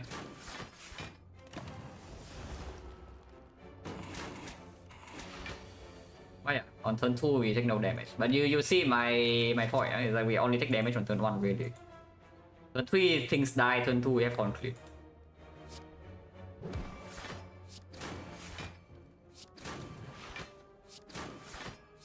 Okay, now turn this thing dies turn 2. One chance minus 40. Facing wheel card. How scared are we of this advanced hallway? If you are really scared of something like avocado mushroom, you can go here. Heal 15. And 163 is still enough to buy a relic sometimes. You give up on edit, most likely it's free. But sometimes wood subbing can still deal damage to you, yeah. And then you enter the chain fight with, let's say, avocado mushroom here kills hits you for like let's say 15. Definitely can happen. Turn 1 you draw 2 blocks, they attack 27, you take 15, so you go to 25. And this fight maybe you take another bull stabbing fight, maybe you take another like 5 damage. Slight low roll, but definitely can happen. Big low roll you take way more. But let's assume you like small low roll and it's 5 damage. So it's 5 damage here, 50 damage here, 20. You have 20 HP into the champ. Sometimes this is rude. Yeah, let's take a build ticket. It's -1 elite, but it's okay. Because you can also remove the ride. We have a strong relic, you can buy that. Yeah. Instead of removing drives, you can get a bag of prep. Interesting. And then you can remove your rides later. So we just buy the bag of prep, I'm pretty sure.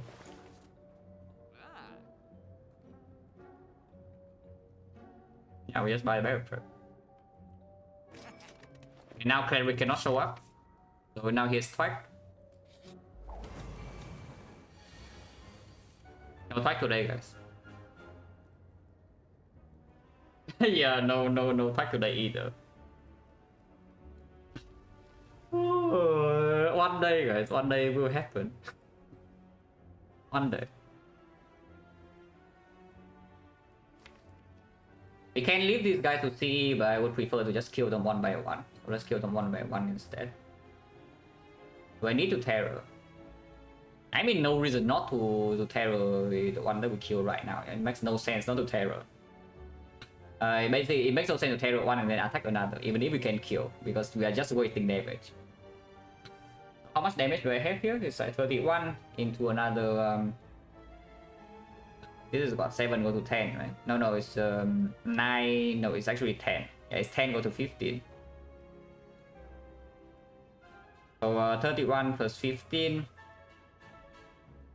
Not enough to kill even 50. We do waste a bit of damage here, but weakness doesn't play either. So I guess you can terror, yeah, terror 52 here, and you do strike, neutralize. Strike minus, does it do it? Strike minus would be 27 plus another 15. 42, and this is so yes, it would do it when you can strike plus 50 HP one with shuriken strength.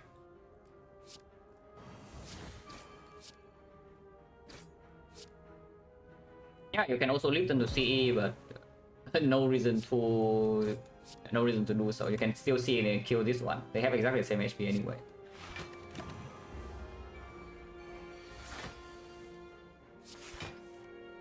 He solves this fight as usual.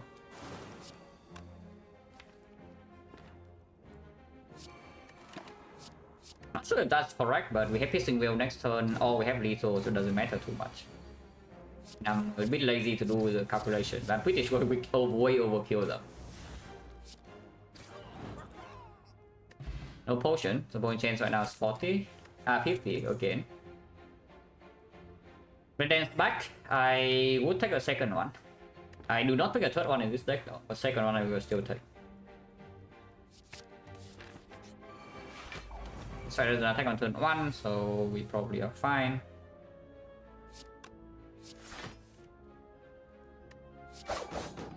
Yeah, definitely fine.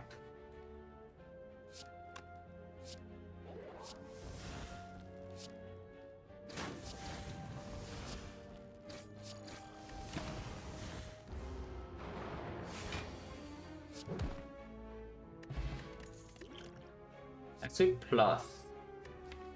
Yeah, it's green. It's perma weak chain. It has dexterity. And now we finally get to upgrade our freaking red form.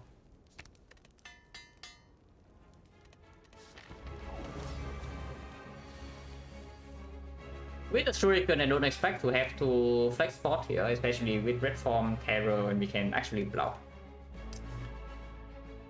So with the Luxury Plus, we can actually stay here for a while, yeah? So I would like to deal minimum damage to stack up Shuriken as much as possible before going in. And play red form yet? Not a single time. And we simply do not need to. And that's what I said when we picked the rare card. Is that the red form minus is not a good draw on turn 1 and it's not a good draw on turn 2. So the only time the red form minus is a good draw is on turn 3. And everything dies on turn 3, so the red form will never be played. And you see exactly it happening. Yeah, you see exactly the thing I said that would happen, it happened. But yes, eventually it scales, it scales better. And here we want to deal medium damage, so I do not play the Dagger Spray and do not play the Poison Staff. And we play Strike Minus. Take 1 damage.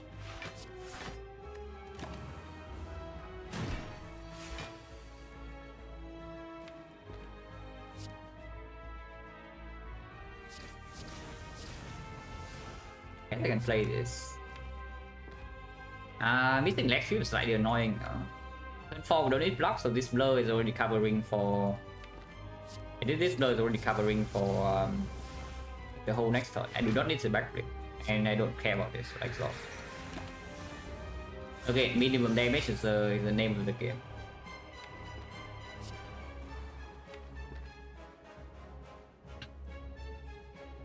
In fact, I probably want to even delay playing Terror.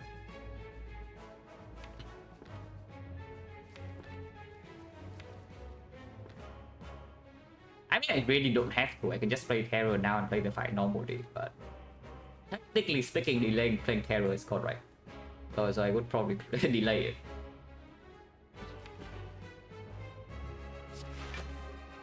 And don't even play this, yeah?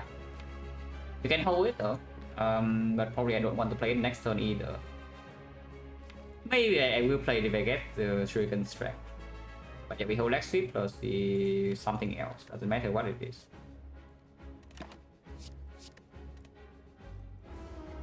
Turn with debuffs. We don't need to play Leg Sweep this turn. Yeah, 3 attacks. Every time I attack, I want it to be 3 attacks. Not more, not less.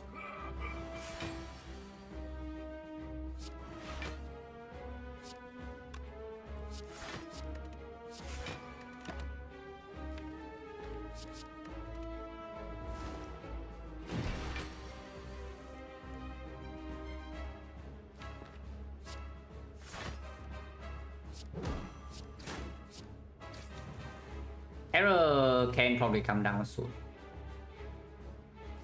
We shuffle our 2 Blade Dancers though, so we probably wait one more next cycle before we kill him.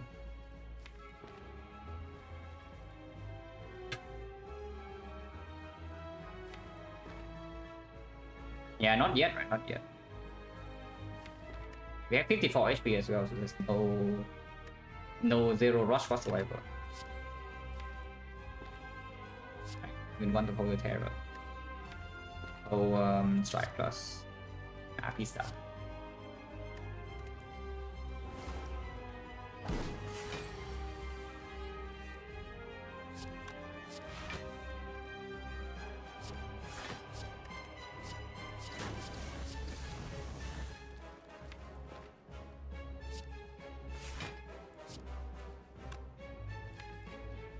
Don't actually want to, don't need to play this, don't want to play it either.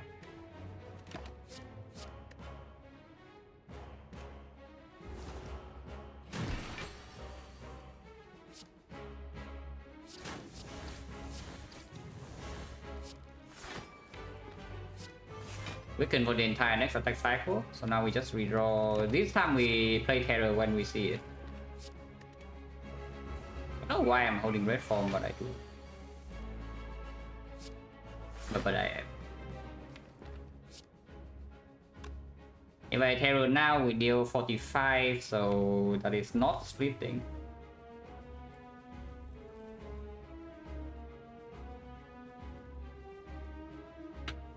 Wait, is it 45? It's 14, 14, 15. 45 is 38 damage, is at 228. Yeah, 228 is a good enough number.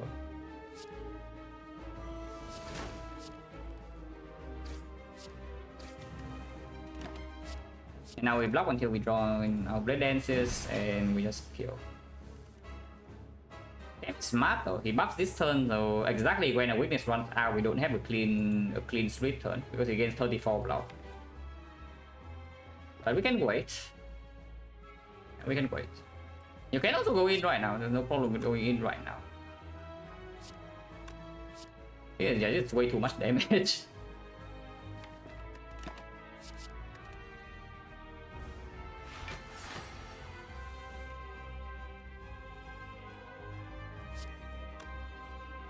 Next turn we are being weakened again, so if we split, we will be...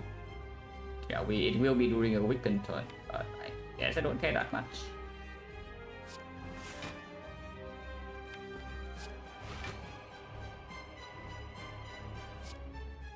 I mean, this doesn't matter because next turn he's debuffing. And I do think I am still holding red form, so we hold red form Blade Dance, yeah. And play this for free. Doesn't affect anything. Play it as well to make it happy.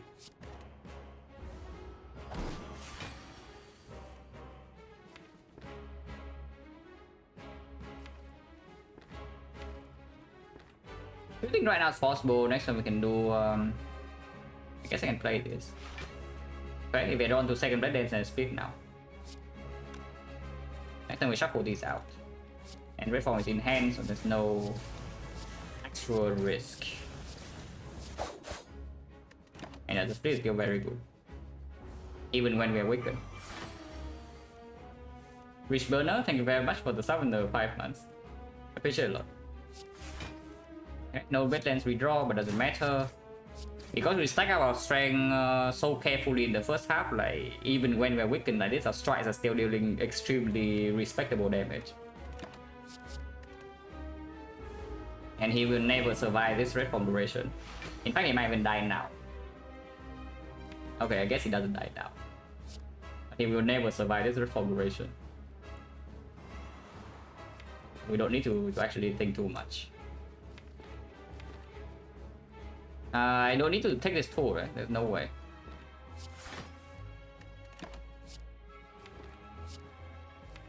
Yeah, no chance. I need to take the 2 damage.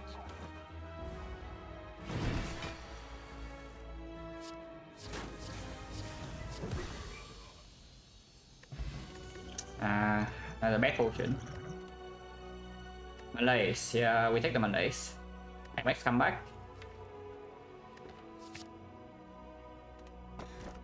Fusion Hammer Relic. With our Coffin Reaper, so red sides are useless, but we haven't recoiled yet. Wristblade Relic completely unnecessary, and we can use 5 energy here. Energy dump into this, energy with this, energy on turn 1, 9 cards. Energy with Violet Plants can always use, energy on a puzzle turn. We lose out on 1 upgrade with this, of course. If we, I mean, not really, because we do have force passing, but okay, fine. I guess we do lose more than 1 upgrade. Because we are forced into like double fire here, but maybe some red side relics can happen.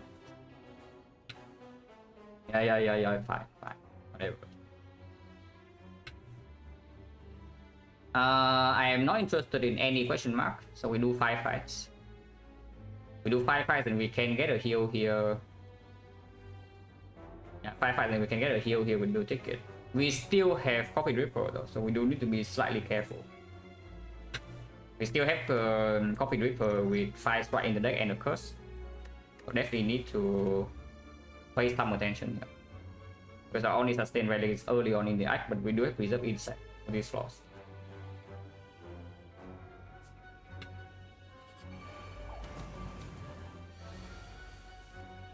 The fools. Okay, maybe I shouldn't call them fools before we actually win the fight. But they not attacking on turn 1 usually is better for us. Not so sure though, because turn 2 we are taking massive amount of damage, yeah, but sometimes they can also just die. So do I kill them or not? Because we have triple strike here with the CE. So that's 21 plus 21 plus 10 plus 10, so that's yeah, 41. 41 plus 11 is 52. Yeah, okay, they are all dead. They're all dead on turn 1.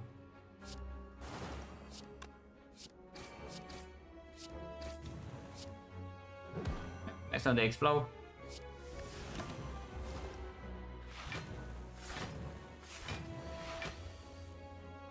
We can even block this.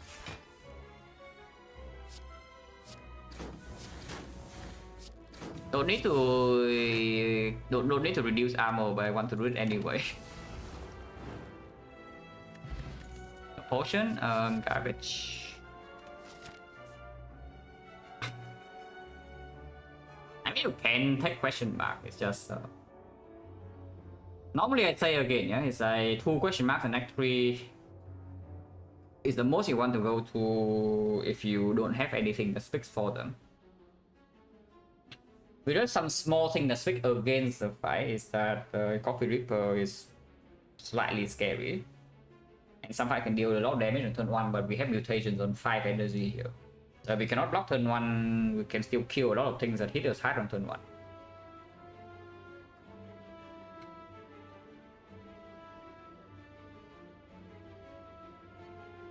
That's so insane? Nah, you give me a gambling chip, then you can call this deck insane.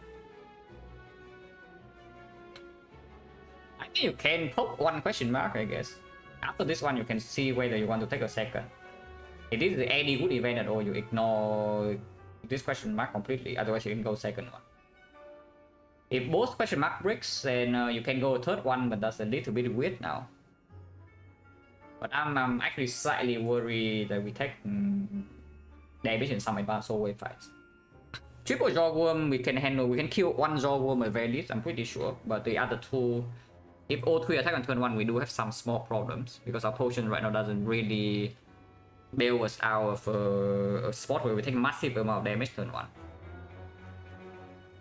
And Spaghetti, yeah, Spaghetti is actually very annoying, because there is no way to kill it on turn 1, and we don't have a way to guarantee that we can block.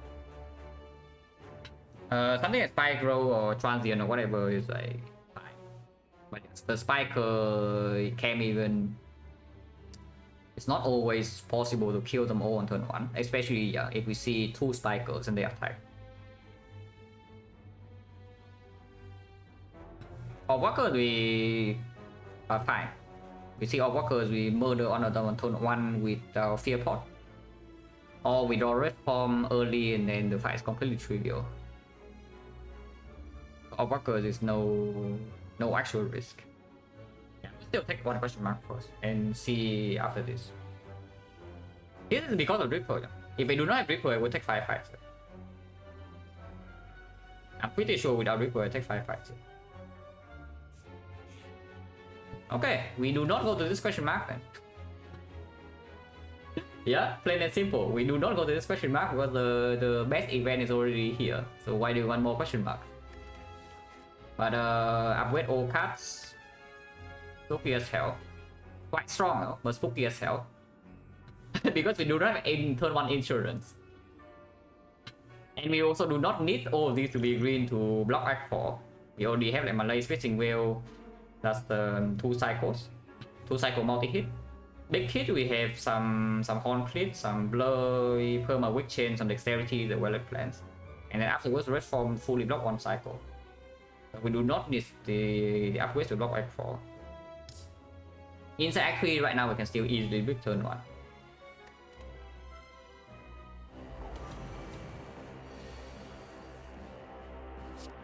This dead one. Let's count damage before I sling card, but it might die turn 1 here.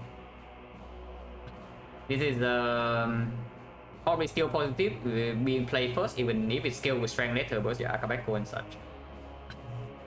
So what, 48?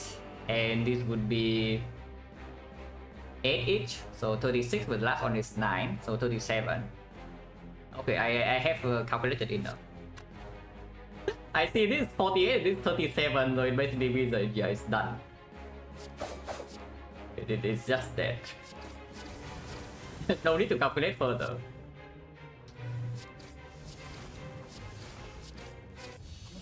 Yeah, nice boss. Oh. That's cringe, but it's strong. It is certainly strong, but it's cringe. Backflip plus over acro minus, right? Even if this is one more card, this is 9 block. And we are on 5 energy, so both these play.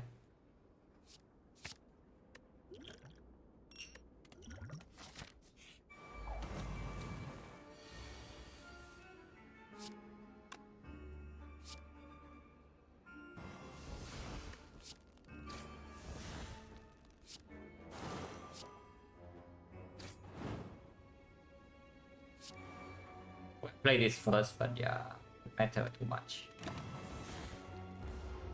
So I have conflict. I just want to die.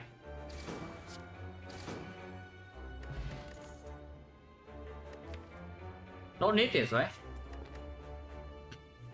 Unless you tell me we have hard issues somehow with no beat or death solution. Because Time Eater, we have Golden Plan Plus and Malays and also the stick and a ton of damage with Terror. So not super worried about damage output in Time Eater. This guy's only damage output against Time Eater, yeah? And the heart.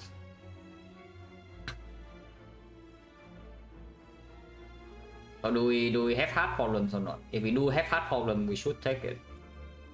At the moment, I don't think we do.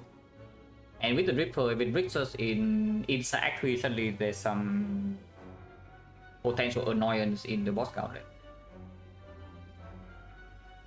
Let's not. You can take this, but yeah, we skip. Do not go to question mark. Point change right now, 3 fights, 1 potion is 50. Wait, we just we just fought Darklings. They are here again, guys.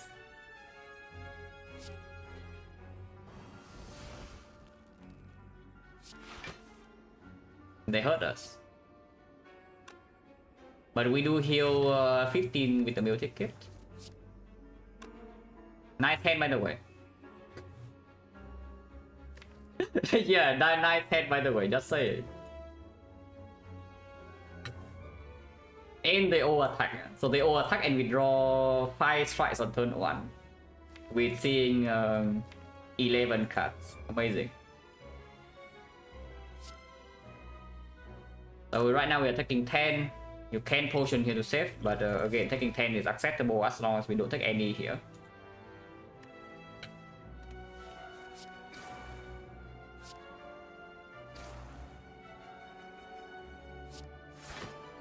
Hurricane versus outmaneuver. I will just take outmaneuver because yeah, let dance draw.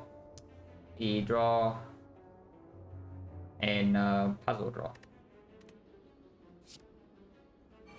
Ow.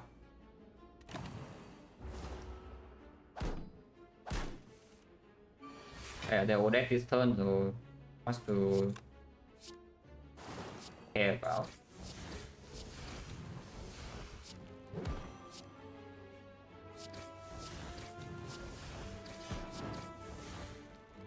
A potion for Gen 60. Garbage.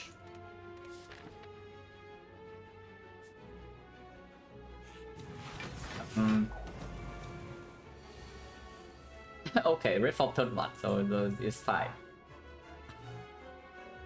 I was slightly scared before I see my hand. With this, we are probably okay.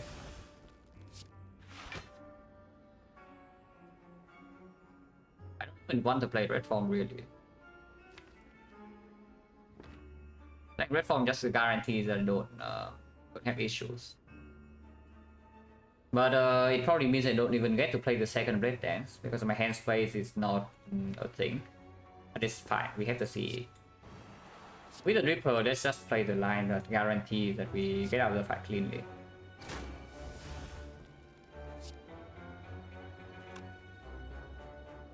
Oh.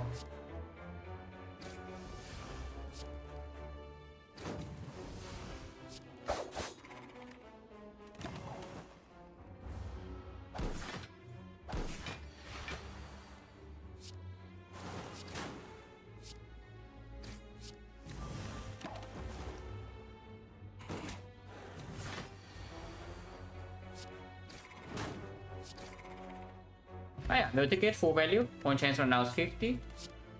Acro card, 5 energy. You can take 2 as a trade, but acro card. Well, of course, with the branch is slightly worse, yeah, but it's still fine. First acro.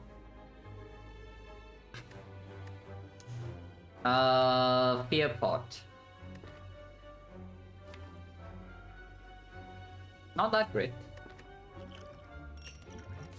Oh yeah, point chance right now is 50. And yeah, we'll take it full value.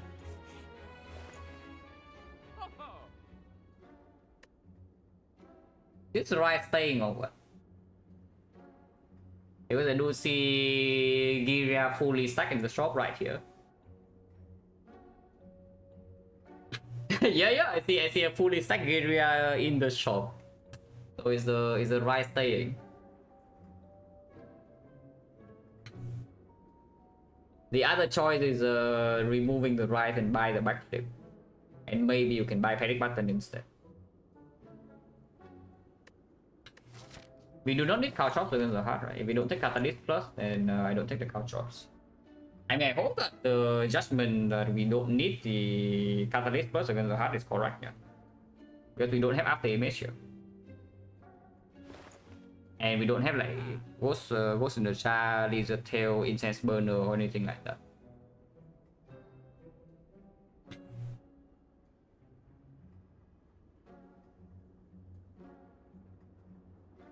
How much do I have? How much gold do I have? Is that 1, 2, 3 elites? That's 90, 90 plus another 30, 120. 120, so I take this. We have 139. Sometimes on 60 with the chest. We can still remove and buy a potion in Nightfall. Can buy any premium potion.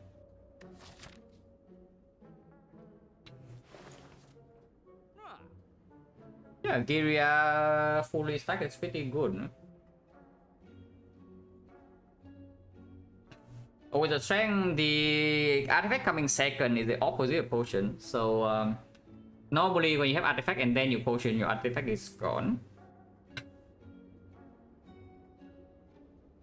Okay, so yeah, when you use potion, your artifact coming second would give you a choice. In our case, it doesn't give us a choice. I'm pretty sure, yeah. Souvenir mutation is the opposite of potion.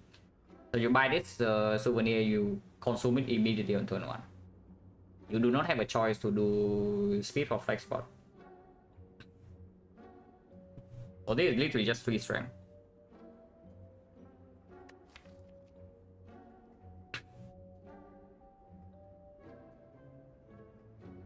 Yeah, 3 strength is pretty good, right? We trade 1 drive for 3 strength. And yes, it does open up artifact port. True.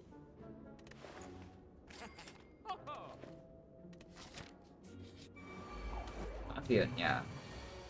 4 strength.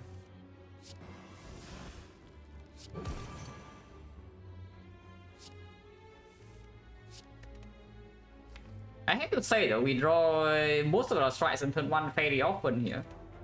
Not that we're actually taking damage in this fight, yeah, but it would be nice if we don't draw like so many strikes on turn 1, you know.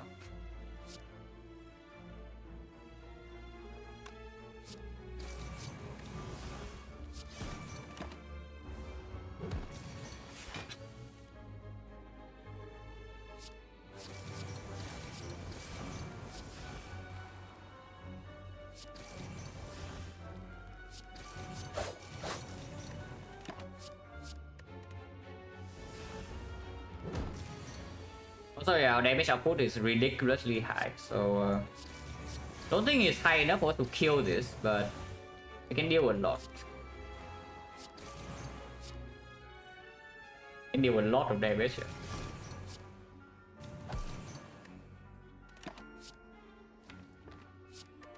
Not that we need to, we have red form, but I would just like to deal damage.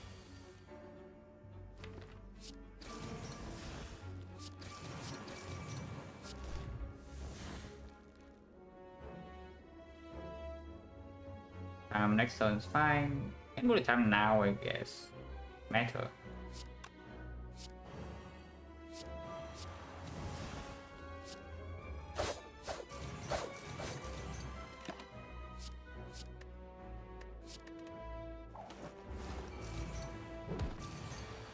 Maybe we 2 turns 500, is it possible? 10 strength?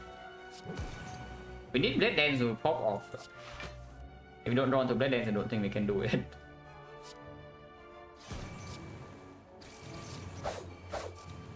Only 180. 300 per turn is not super easy to do.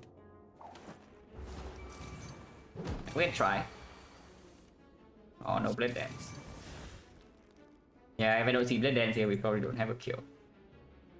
Even though there's quite a lot of damage. Close. Yeah, close, but not quite.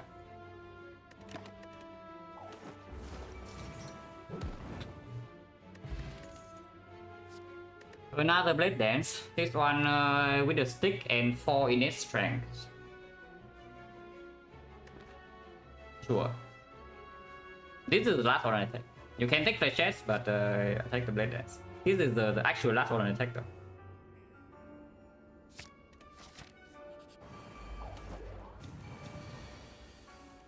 A giant head. Interesting.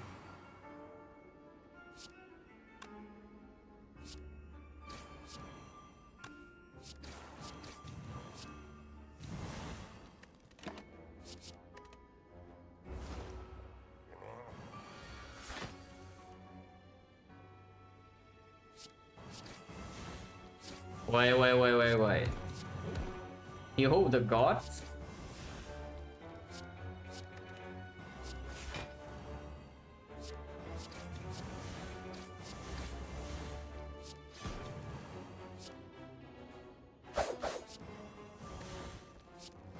Am I still be good here?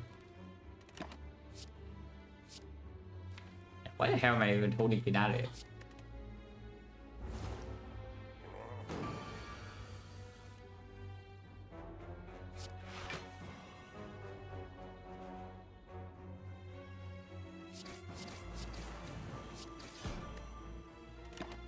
Well, because I can play it next turn. But now I don't have Finale. Unlucky.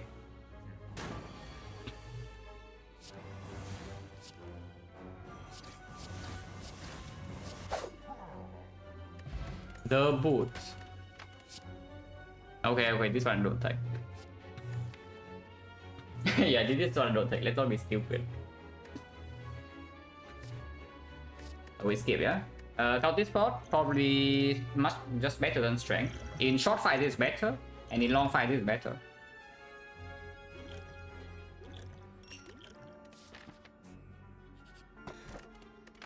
or more one could have played, but 46 gold is not so bad either. Well, we are about to waste like 3 fires here because force pathing is getting us again. But we'll see, I don't know. Maybe we'll get something. Air prep sucks.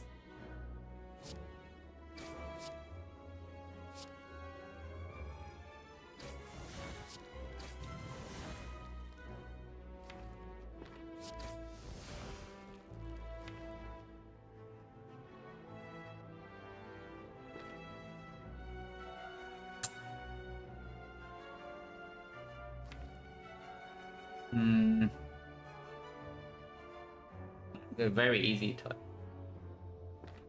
Maybe I should take a Force Blade Dance, but again, yeah, they are no longer good to draw multiple copies upon turn 1. As you can see right here, we cannot even play our Blade Dances turn 1. But if we face a situation like this, I'm actually slightly worried if I do not play the red form. I guess I will just play the red form. With 5 strength, arrow down, 135, she should die. Because next turn we can face 18 here, she can attack 34, yeah? And we only draw 5 cards. No weapons in play yet, or 4 strikes still in here. So I play something like After Image into Blade Dance to try to do something we can break. Pretty hard.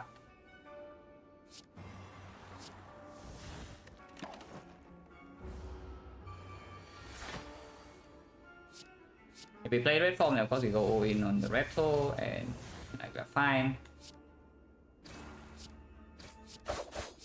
Seems like she is dead. In the bone. Keeping Cloud plus 5 energy. Weakness we do have 1, 2, 3 though. But yeah, it is 5 energy with branch, so it does play a bit, but Defect also plays. Deflect on 5 energy seems weird, but we do have triple backflip, acro, and our hand is full a lot of turns. Whenever we have Black Dance, our hand is like mostly full. So the Deflect will play. It plays on turn 1. Plays with the Violet Plans, it plays with the Dexterity. It plays on the full hand turns.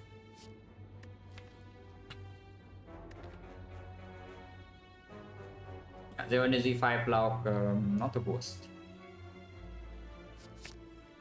Block potion over skill is a bit weird, but over over speed. Honestly, not even over speed, right? But speed potion, if we can set up a blur turn, it can be a lot more than just 12. Not that much. 5 energy is like usually we expect like 10 to 15. Yeah, blurring or not doesn't matter. But speed power is the block power is doing the same. If we have artifact with this, if we can use another artifact charge for this, then suddenly we have, like, I don't know, starting with 9 strength. So we just red form the hard dice. Escape plan effect, do not trust escape plan. Yeah, do not trust escape plan. That is what I would advise to you. By the way, we have your anti-fire, anti-fire, anti-fire again. So Fusion Hammer sucks. Whoa.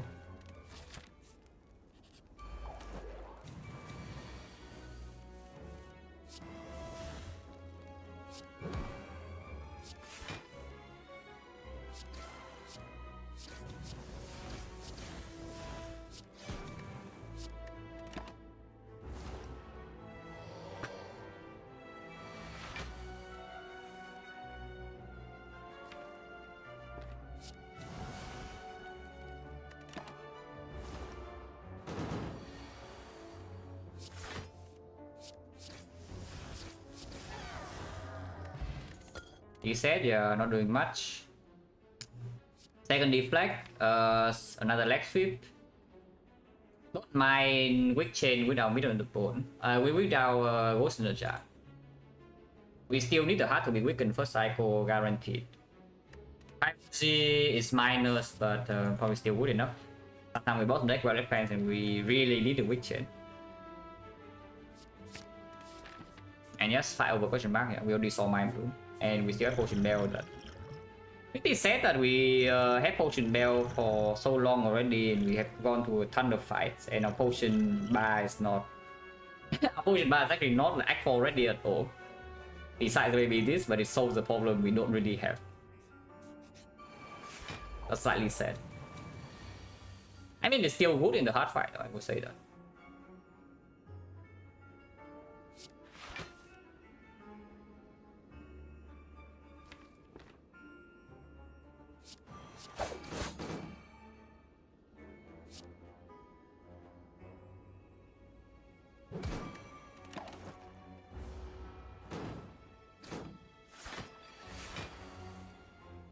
Whoa, see.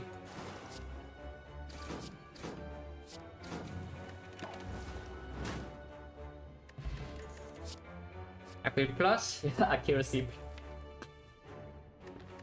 Well, if you say you cannot, if you say that there is no way to negate Beam of Death, you can take accuracy, so that one Blade Dance deals like 100 damage for you, and then suddenly you don't have to play that many. But Counter Spot is already doing the same thing, and this is probably the better draw early turns. But no, it can actually be real, yeah? If your deck cannot block. If your deck cannot block, you take the accuracy here. To just rush the heart before you die to Beam of Death. Because you have actually limited time, but I hope that we have more time than... I hope that we actually have more time than that. Another block potion, skill pot have some big high rolls. But only specifically like Nightmare. Some Piercing Wheel, some Nightmare, maybe some Artifact Strip. But we already have second weakness card, third weakness card even. This is still good for Spear and Shield, yeah, so I would like to keep it. So yeah, probably just block over skill now.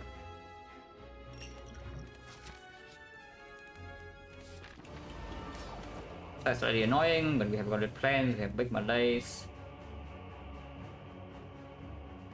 Oh no, we have big Malays.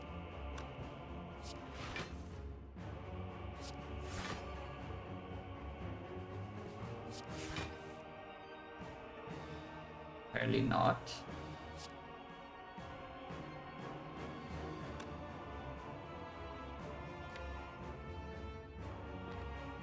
We can take damage here, of course, because yeah, we have this.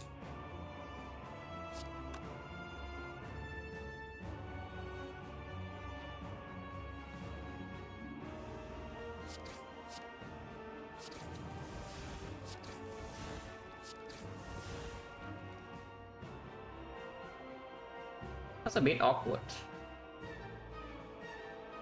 I do want to play this. But 2 cards next turn is actually okay. And we hold not red form. I hold backflip over Piercing Wheel.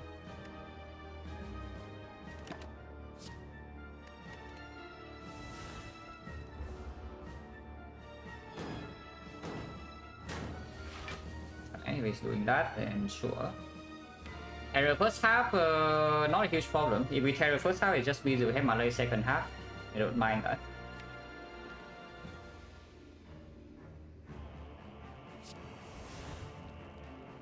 It'd be nice if we can play all these cards, but we cannot.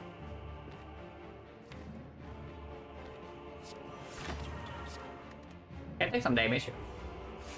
Again, don't mind that much.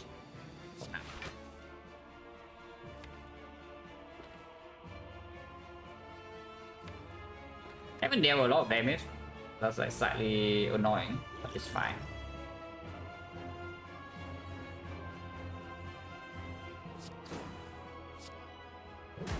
The boot.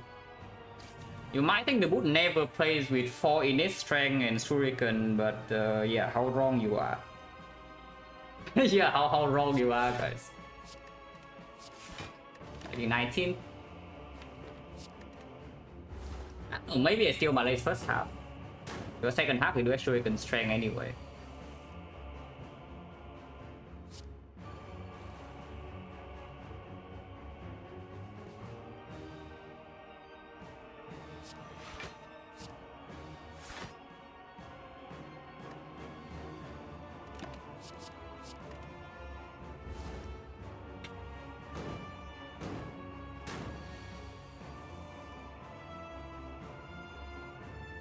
If we make his next turn, we're actually in trouble, huh? Or I have to Malays for 3. I don't want to Malays for 3.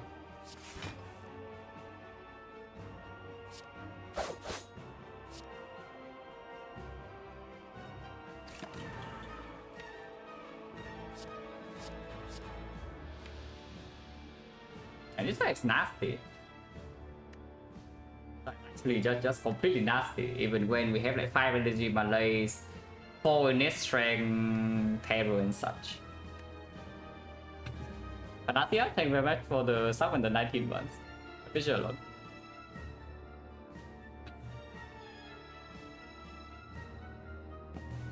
Do I even hold it? Because next time I'm not playing Red Land. We have 2 more on the draw. Probably just hold this. Yeah, big hit. And we don't have footwork or up damage, so here we are taking some damage. You see this fight now, with me in the bone, I'm not scared. 4 potions. If I don't have a wallet plan, then sure. But I do have a wallet plan plus. So we will take some damage here, but that's expected. The only way to take 0 damage in this fight is that we have Malay on turn 1 for like 7, and then afterwards the Dead Runs carries the fight for us. The only way we don't take damage here.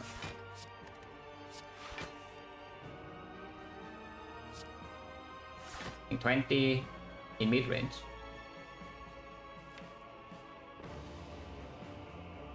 Okay, I guess.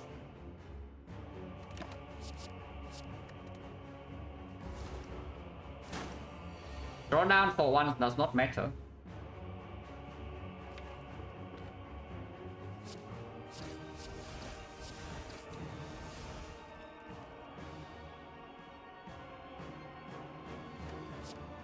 Taking some more damage, but again, I don't mind so much as long as the block potion is still in here. And the second fight is way easier because we, with the branch and some red dances, we just like murder them on turn 1, turn 2.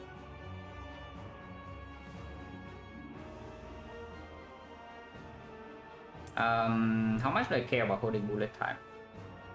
Because I can just play like Envenom, backflip, leg sweep, skewer here. I might want to do. No, actually cannot. Energy. Yeah, let's play bullet time. I mean, I can also just do leg sweep, defend, skewer, and we hold like blade dance, Malays, bullet time, or some red form. Should probably think about holding red form at this point, but I don't want to use a red form.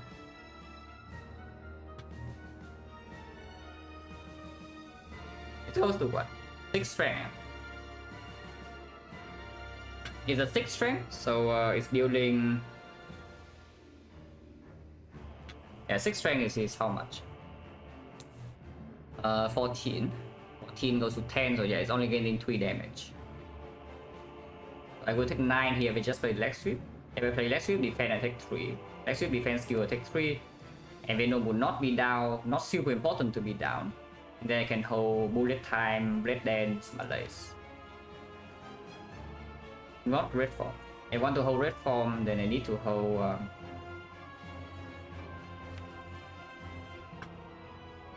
I don't want the red form. No, next turn I'm not vulnerable, so I cannot die next turn, no matter what. And we can try to split, and then strength reset into a big Malays, and then the fight is over.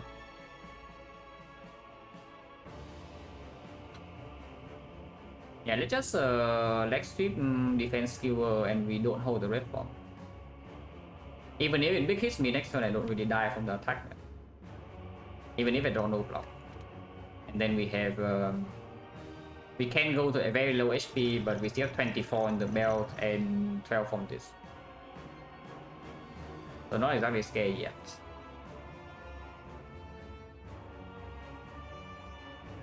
Yeah, let's see defend skewer. Yeah, let's see defense skewer, and we hold bullet time red dance Malays.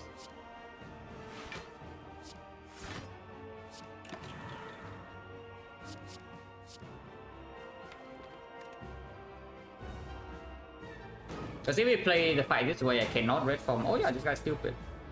Wait, he's actually dumb. This guy thinks he's being smart, but he's actually being very stupid. Because he gives us time here. If he gives us time to deal damage, he will die. I mean, okay, he's not going to die now, but you know what I mean. Especially when we can Nightmare Malaise here. And we have to Piercing Wheel next turn to Strength Reset. So, yeah. Probably second half is a lot easier than the first one. Bullet Time, Nightmare this Malaise. I mean, I guess you can hold the Nightmare Malaise. Next turn you play Nightmare on the Malaise, and then you play Piercing Wheel second card. You can even play Blur. So you can play 4 cards next turn. With Nightmare Malaise, Piercing Wheel second card, Blur third card, Deflect fourth card. So you only need to advance this by 2. I guess you can do... Yeah, it doesn't matter what you do really. Like 2 attacks, advance Recon by 1. Fine, you can see what this is too.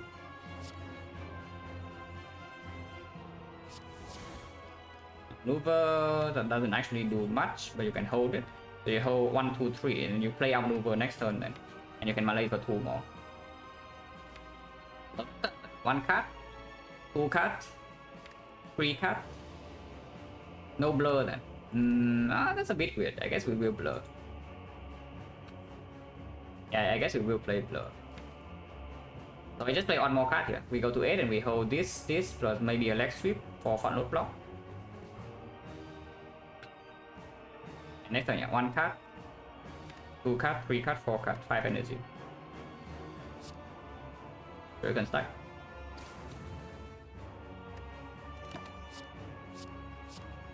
I think I can also hold Blade Dance. 3 turns in a row we are just playing Mondays. Yeah, 3 turns in a row we actually just played Mondays.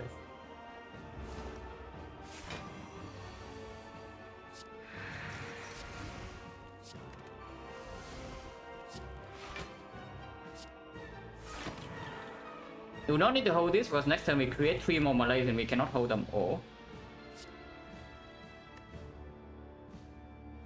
I think that's not true. You can play 1 Malays next turn and then hold the other 3, but that doesn't protect us against the big hit. So that's probably just stupid. And we redraw into this one. Hold 2 cards only. I don't need to hold 3. Otherwise we overdraw. Multi-hit. Interesting. -5, so it goes to -3. -3 would be 5 and it goes to 4, so we will take damage if I just play the Malaise for full here. But I can play leg sweep into Malaise. And that's full block, and next time we can Malaise again. Upper would be nice.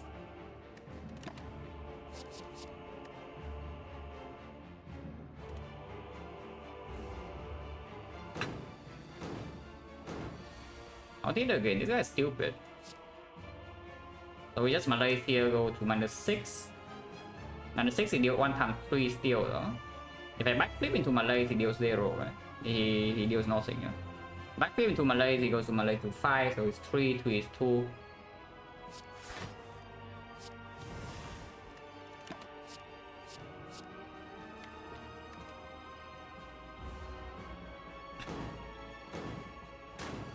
Chemix will be good here, yes. So multi never deals damage, but he can still make it and do some annoying stuff. Okay. Yeah. We will still take a hit here and there, but not so much, and we have 2 potions for the next fight. Yeah, -10 strength commit and yet we are still taking damage here. Are we taking damage? I mean, we're actually not taking damage. Never mind. 1 card next turn is completely fine, yeah? Because the multi never deals damage and he cannot do this big hit. So next time we just Malaise for 5 again and he's doing nothing. Yeah, next time we just Malaise for 5 again. 1 card is completely fine.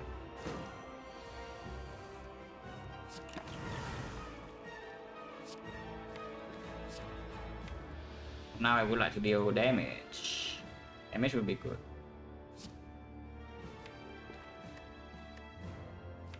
Okay, big hits again. Guess I do attack this.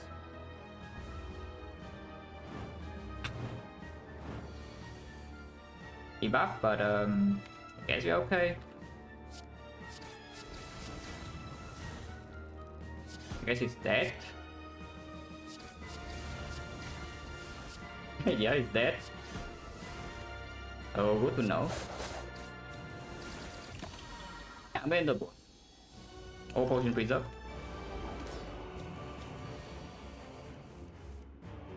Wait. Wait, this fight is solved before we even started. Wow.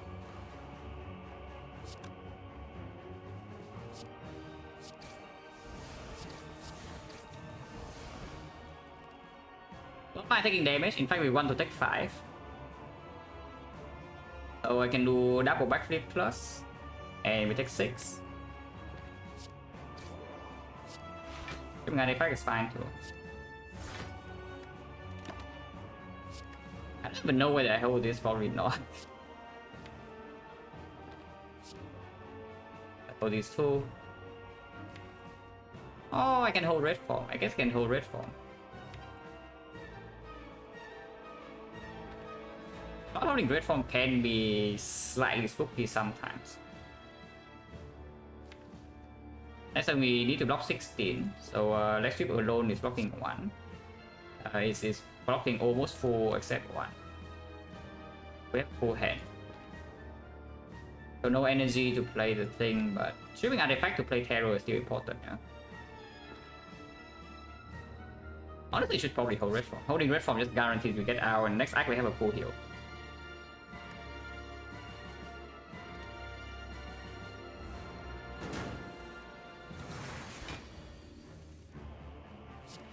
Whole hand is blocked, interesting.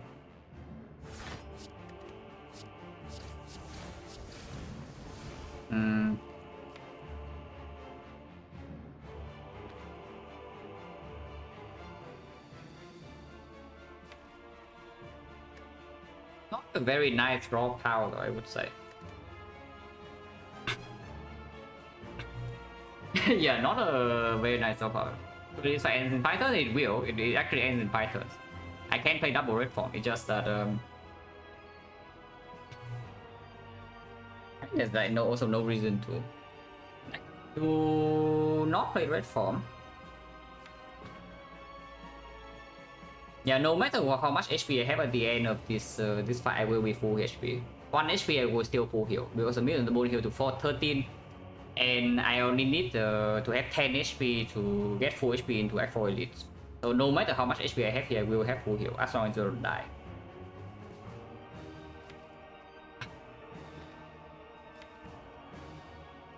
Honestly, 10-2 is slightly annoying, but yeah, okay. Basically, it says that next turn I can fully deal damage and do not have a huge problem, yeah. Because I kind of want to play block and then you just hold Blade Dance red form next time I play all damage. That's kind of what I want to do.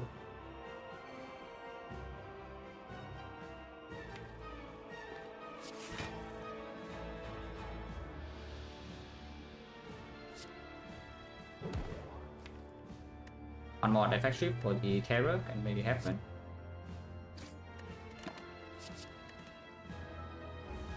I can take 30 here and fight still completely fine. So I don't have to now.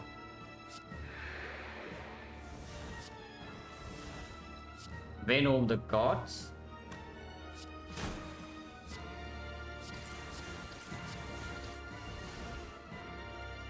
Aftermath, yeah, sure. Take 24 here, no problem.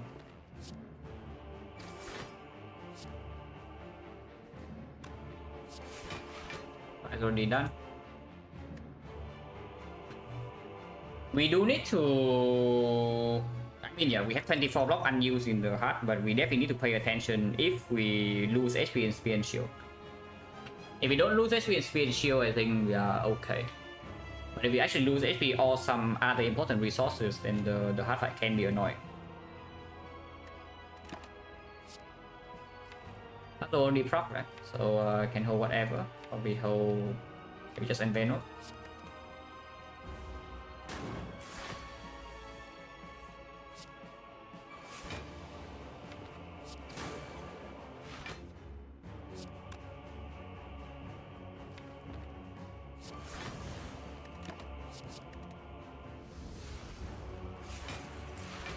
You hope the gods. The boot. It's like it's always the same thing. You think the boot doesn't play and then it plays. It's track. And it still works. Amazing, guys, amazing. It's really impossible for the boot to not play. Well, poison deck.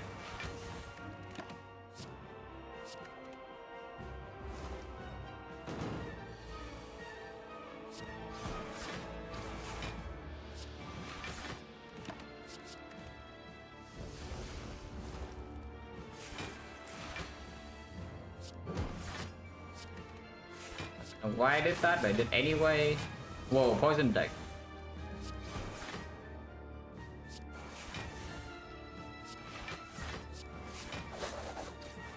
It's also dead, but sure.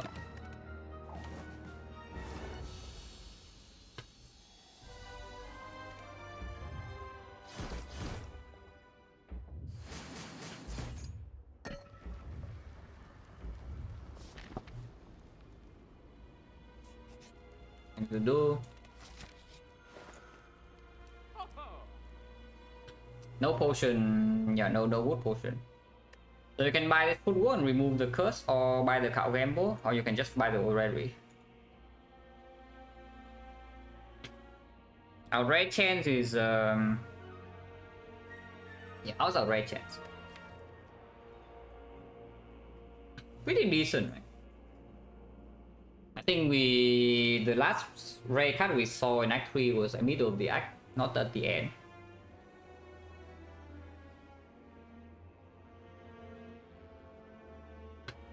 Is like reasonable, but it's not it's not nearly as strong as A20H or like a second red form or something. Probably just buy the orrery. My chance do reset? Yes. It doesn't because you haven't seen a rare card. The rare chance actually resets when you see a rare card, which is why it resets between act. Because you do see a rare, like 3 rare cards after the boss. Also why the tiny house basically never gives you a rare card. Because that is right after the boss.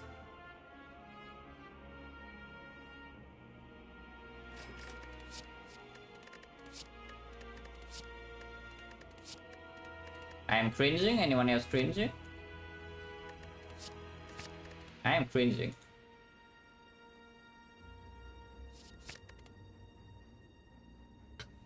Rose little cringe, yeah. It's not actually super consistent yet though, because we don't have a bottle wallet plans, we don't have liquid memories, we don't have Gambler's Pro. But there are many things we can nightmare. Don't think we need this kata, but I can see actually picking this kata now. Because they are definitely draw orders where we are forced to red from first cycle.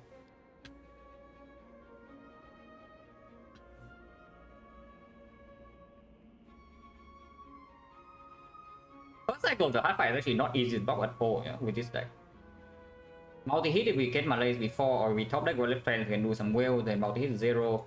But big hit is still something like 50. And we are frail, we don't have turnip, we don't have dexterity, we don't have after image. We do have 24 block on this. But we will still take something like 20 damage even after potion use.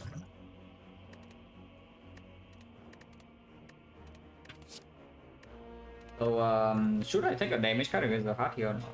The Catalyst as a secondary nightmare target. But it's only Catalyst minor, so it's times 16, yeah?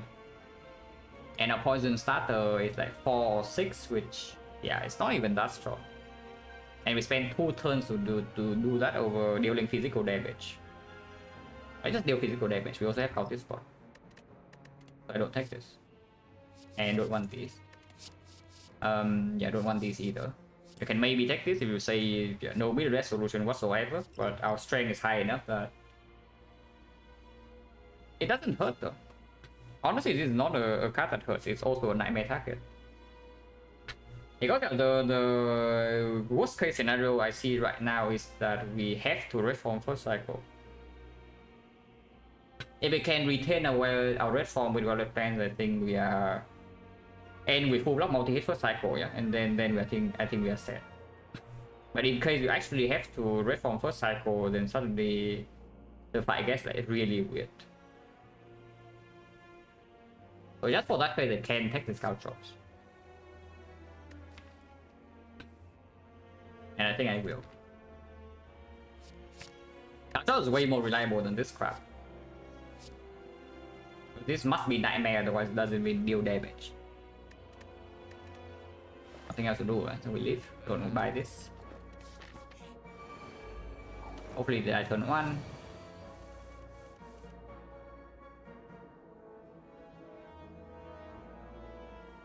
My using flex point this fight. Let's see.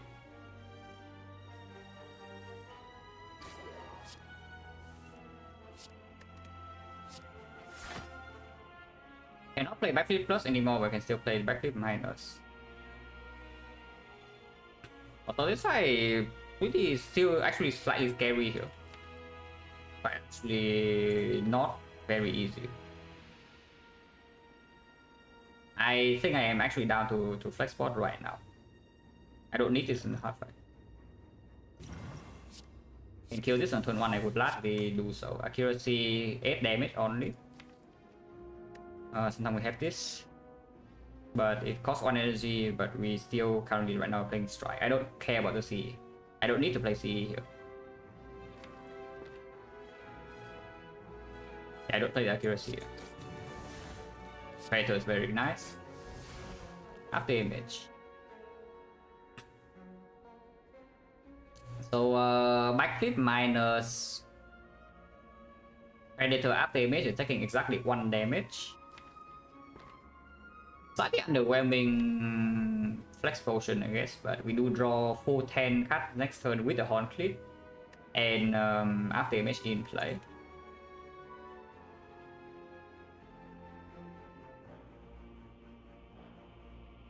I will play backflip. We see 1 minus 1 card, but in case I draw exactly red form, I will play that over the Predator.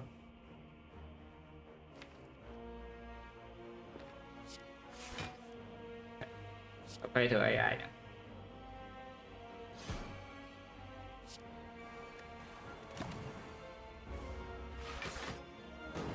Equal 10. Okay, we are fine. So that's the only damage we take in this fight. I'm fairly certain. That's the only damage we take in this fight. I don't need to even red form. If I don't red form here and just blur instead, then how bad is it?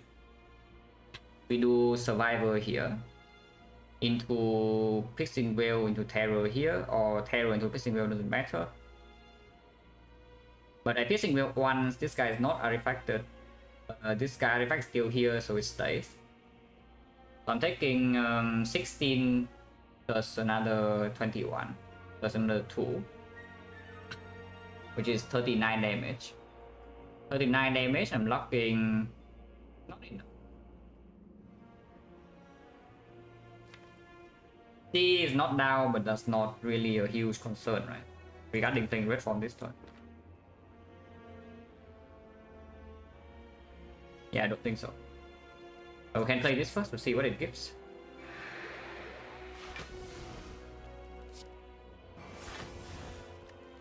Because sometimes this guy also dies this turn, I don't need to play red form.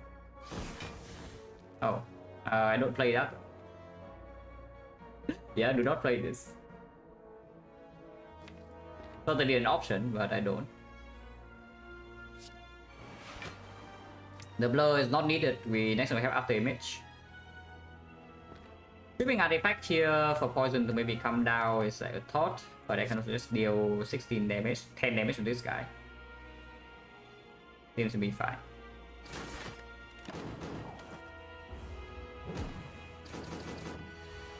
Let's run turn 3. Well, news, he's dead. So no burns for you.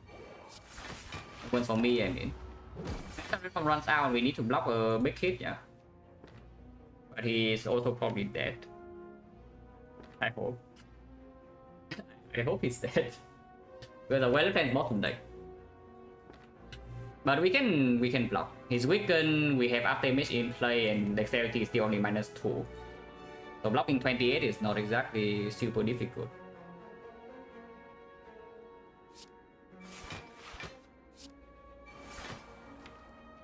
So you cannot Nightmare Blade Dance here, but we can Nightmare Backflip if we want to. I don't think I want to Nightmare anything, no, and we just hold double Backflip. Maybe even single Backflip. But I do want to play all of these next turn, so that's what. 1, 2, 3, 4, 5, 6, 7, 8, 9, 10 cards. 10 cards is blocking 16 already, so we need to block another 12. Yeah, I guess holding second Backflip almost guarantees we have full block. Unfortunately, we use Flex Ball on turn 1 before I play the Blade Dance.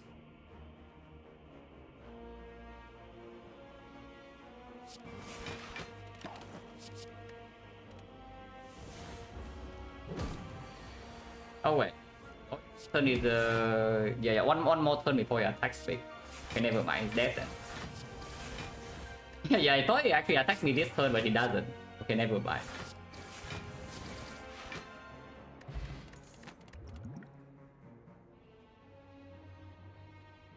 Green. Very good after we play red form. Before we play red form, not so much.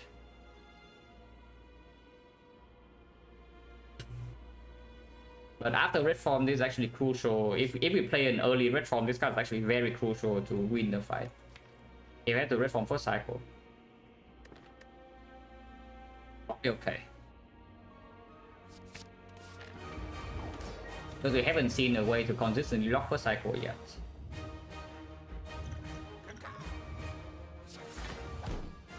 Top deck is good.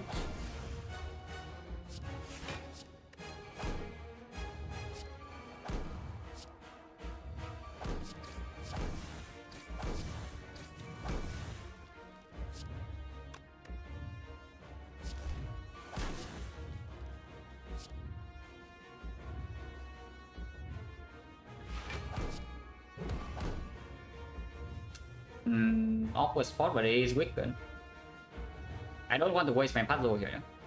Next turn, if it's multi-hitting, I can still use my puzzle. Just need to play a few cards. No reason to even play a card here.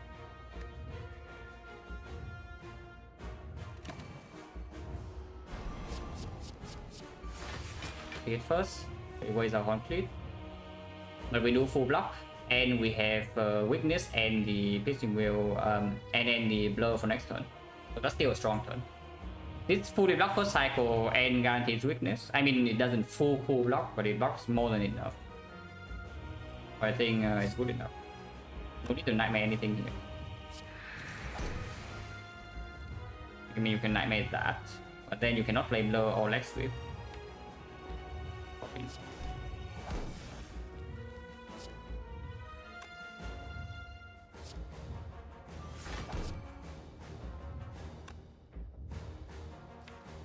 Exhaust Slam doesn't actually matter at all, yeah. Dealing damage with Blade Dance right now is okay.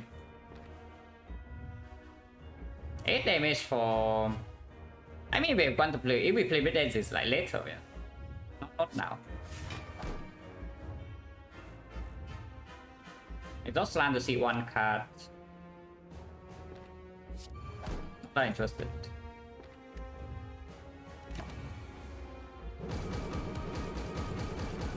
This is a good enough first cycle, I think. At most we take 26 here. We can block pot.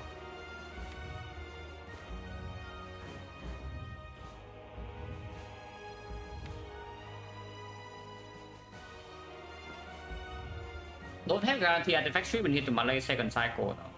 But it's still going to be weakened. I think we deal damage now, otherwise we're wasting 5 energy. Sometimes this can give me block as well. No block, but that's fine. This was playing. This is probably worth playing next turn the off turn, and yes, I will use block pots. We just max out this turn. 25.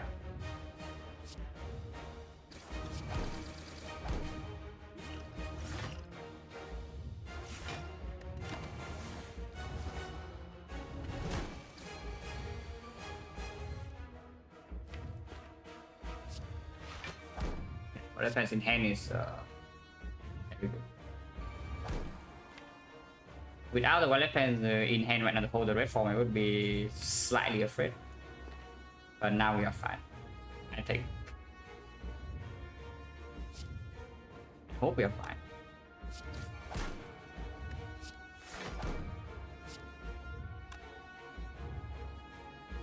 To guarantee full block big hit next cycle, I will hold the leg sweep. I know I play the leg sweep now and then I do P stab plus fear pot plus Malay is full blocking multi hit. But big hit we're still facing 30 something. So I kind of want to just red form next turn, you know. I kind of just want to red form next turn.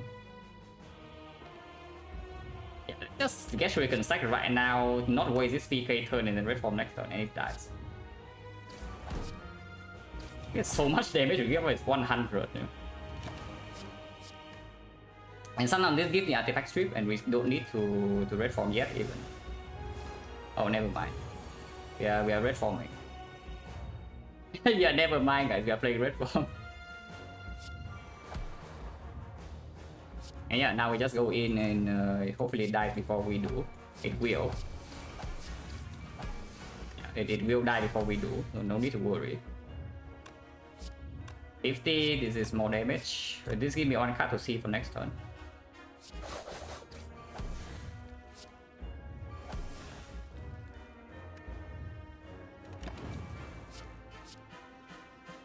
Oh, 2 cards there, I guess can hold this.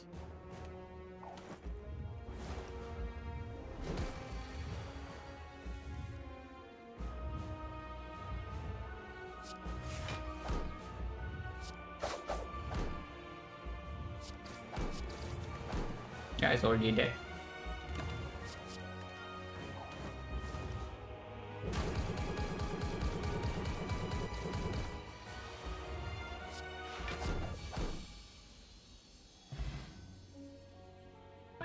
Our damage is like insanely high, so not a surprise that the hard fight went this way.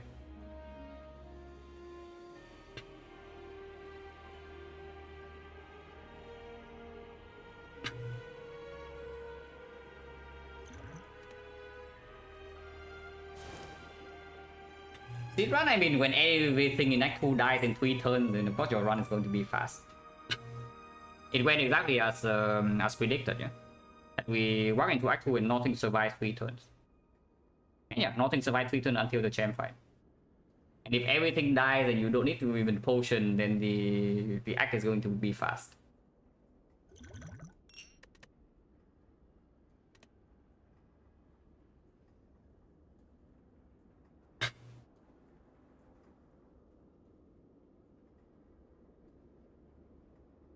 The streak not very high because I pulled a run recently, but can check.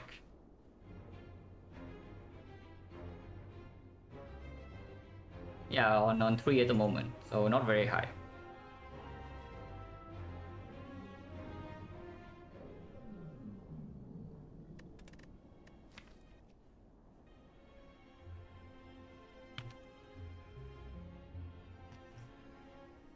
Yeah, this run, honestly, yeah, just solid plays. Like remove 2 defense because of the path wants us to be aggressive, so we do go to aggressive. And yeah, Shining Line to still upgrade because some healing events can be here. Who they did fight is really not much to talk about. Like the knob, slightly low roll draw, also 1 damage off, and it roll 90 damage, 90 HP. So not too much of a complaint when we don't use the potion, still only take 17. The Sentry's fight was good. Yeah, Sentry's fight was really good, the way we play our cards. And second off fight is like we are way stronger, so 0 damage, Slime Boss also 0 damage. Because at this point of the run, our damage is already high enough. And yeah, Vajra over PK in the shop. Because we want to be fast and yeah, it's also cheaper. Sometimes we also see a PK for free. With 2 defense remove, you really want to be fast in Act 2. If you're not fast in Act 2 with 2 defense removes, you're in trouble.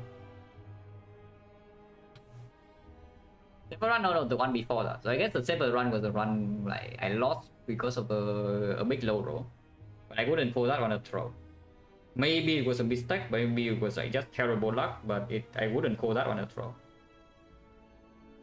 And yeah, Act 2, 3 turns, 3 turns. Everything is 3 turns. Yeah, 3 turns, 3 turns, 3 turns, 3 turns. Okay, this one is 2 turns. This one is 2. But yeah, 3, 2. Yeah, everything is 3 turns. Turn 1 we cannot kill, turn 2 we have complete, so full block, turn 3 they die. That's the story of Act 2.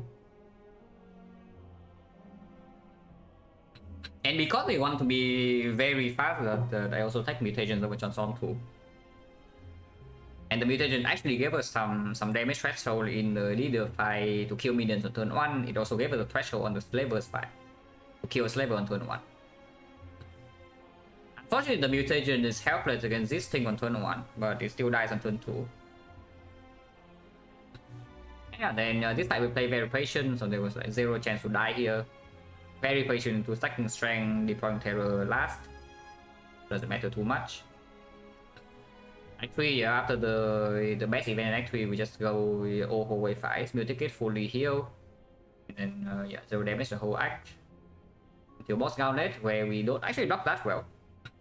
We have the smooth stone and 5 energy, but that's basically it. Yeah. And we don't have really passive damage, so and no energy cheat either. So you don't really deal damage while blocking at the same time very well. But it's fine, never in danger. 4 potion, the bell, mid on the bone, violet plan plus, never in danger, and we have a full heal, so we don't use anything here. And for this, yeah, pretty trivial. Reserve insect, extremely high damage, so I don't expect to take damage here after turn 2 is sold. So take 1 damage from pop zone, that's it. And yeah, this fight we just go in. Yeah, this fight we just go in, because the damage is insanely high. So it's a nice, I don't know if I would call this a glass cannon, but it was almost glass cannon. We can block, but not for that much. Most of the time, we just solve every single fight by killing them. But yeah, take a short break, and then it was depressing. Oh, it is actually so depressing to just win the elite fight on turn 1, yeah? But we know that we basically have no chance to kill the heart. You lose no HP here, you kill this thing on turn 1, but you know that the hard fight is impossible. If it's so bad now, we don't see solutions in Act 3. We actually just do not see a way to block. That's like just pretty sad. Reprogram would work, but it needs to be reprogrammed plus, so we don't have enough files in Act 3 to pivot to reprogram. Because there's a pretty decent way to block the heart actually is like reprogram, you play it even 1 time only, yeah? And then you can aggregate and then you do a hologram chain. So this was funny though, it's like not every day you see a shot in desperation because you don't really have a way to win. Yeah, not every day you see like a shot being mod for real because we are insanely desperate.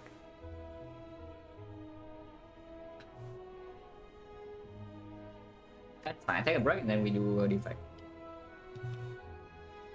Yeah, during the silent win, yeah, silent glass cannon, the run to death. Every fight in Act 2 was 3 turns.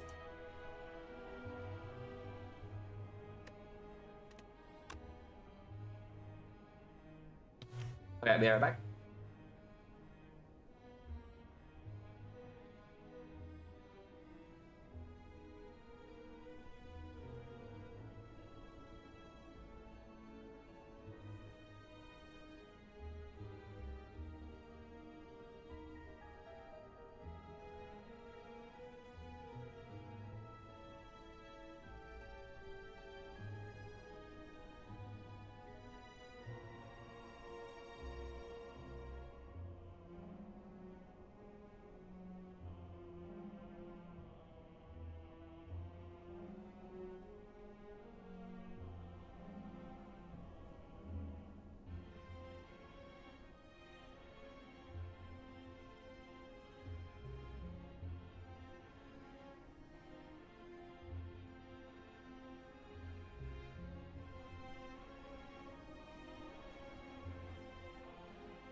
Okay.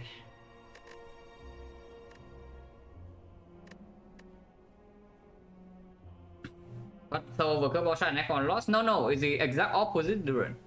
We have essentially 0% chance to win here. So I bought the shot because sometimes we can get a card to win. some talk to the hand, some Rage Plus, some I don't know, like Corruption Barricade, Discovery, Magnetism. It's the exact opposite. We win every other fight very easily, and we have 0% chance to win the heart against the heart. Because this deck cannot deal with Beat of Death and it doesn't block. And the entire Act 3 we don't see a solution to Beat of Death. That was that was very depressing, you know, because we basically work up the run, yeah. And in Act 2 we work up after the calling bell, like breaking me right here. I walk up and I see Act 3 force parting is 1 elite over 4 because they are burning elite and such. We are basically a walking corpse if we don't find a solution. And yeah, we never found a solution. So then every single floor I know that I'm going to die in Act 4. And there's nothing to do about it. Which was very sad. Yeah, which was very sad. And knowing that you're going to die, but you cannot deal with it, like even 15 floors before is a rough thing to handle.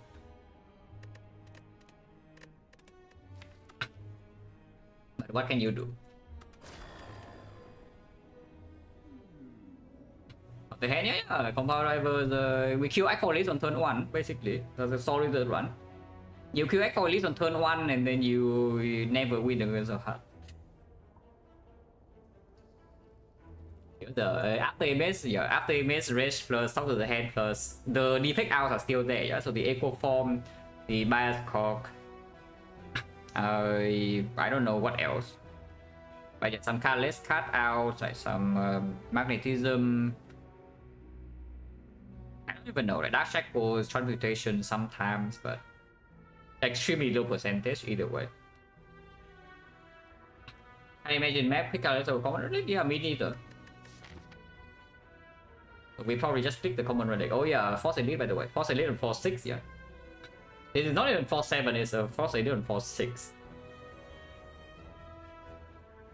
Afterwards the path is fairly safe though. Is that if we take this elite for example, and you go fire here into fire number 2 into elite number 2 into fire number 3. If you are strong, you can trade 1 fire for 1 elite on the left. But it's only this fight that's like slightly dangerous, and we have maybe 4 2 shop deal with that, and you have to take like 4 fights. So advanced home is forced, but it's fine. Common relics sometimes give us something to do with the shop. I don't know what. Shop is too early for the fish to play, but Smiling Mask sometimes can do something. You can still remove and buy a potion. Meal Ticket can actually heal you. Yeah, there are things.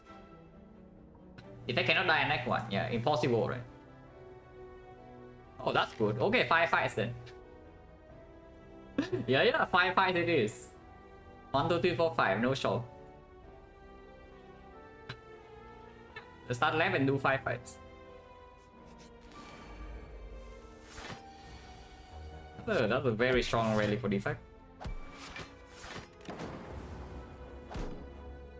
Good sequence, ending bottle.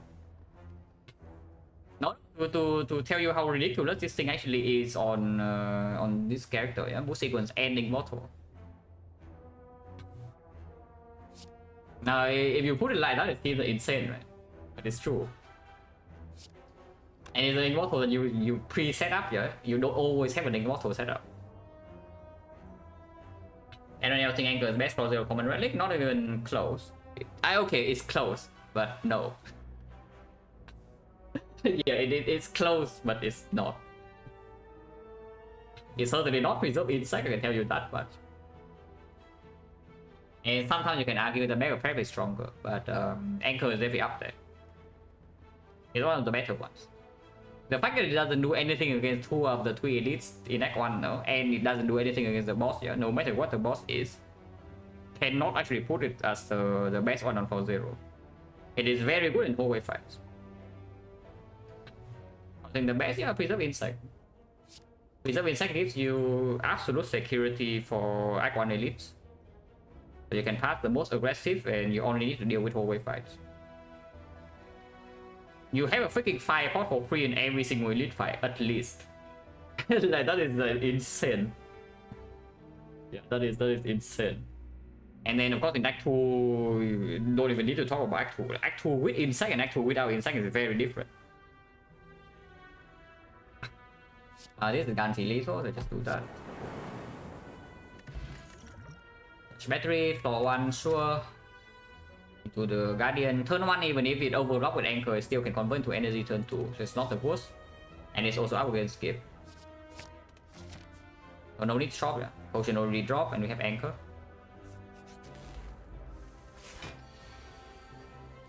Defect sucks. Anyone else thinking Defect sucks? Yeah, interesting. And we also face the 20% chance that this thing doesn't attack. So now next turn we get owned because we are weakened and we draw no block. Are you kidding me? Yeah, are you kidding me? It's like we draw like this and this guy doesn't even attack. No, if you draw like this and this guy attack for 12, you are still like maybe okay. But this guy does not attack, so next turn you are weakened and you are having no block in the deck, and this guy is guaranteed to attack you at least 8. And this guy doesn't even die. So yes, I will consider using a potion next turn, depending on the head. But boy, that's not very cool. Oh, that doesn't do anything. Nice. I mean, actually doesn't do anything. Okay, maybe it's doing something, but sure. Okay, skill check. Oh, easy. And next time it dies, yeah. So -1 potion. But I do not want to leave the... I do not want to take extra 650% of the attack. We only take like 5. So that was like 11. And the Careless potion is extremely unreliable anyway. Now I know it's the bomb, yeah, sure it will kill this elite for me, but whatever.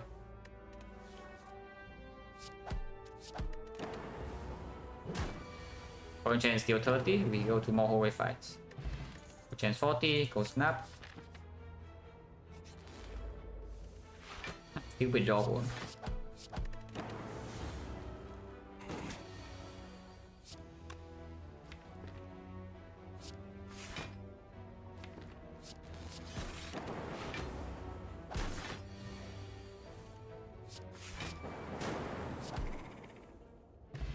Potion, point chance 30. Probably ball lightning over the second cold snap. You can't take the second cold snap. No. If you take second cold snap, the sentries and Lagavulin fight become way easier. The North fight is still annoying, but we have the weak point. And I mean, honestly, the ball lightning is not even so much better than the cold snap in the North. It needs to kill 1 turn earlier for it to be good. And the damage difference is what, like 12? 12 damage difference only if you can evoke. Otherwise, damage difference probably maybe like 4 or 7. It's got to be ball lightning killing necessary this early. Yeah, killing what? Killing Lagavulin with ball lightning, killing sentries with ball lightning or what?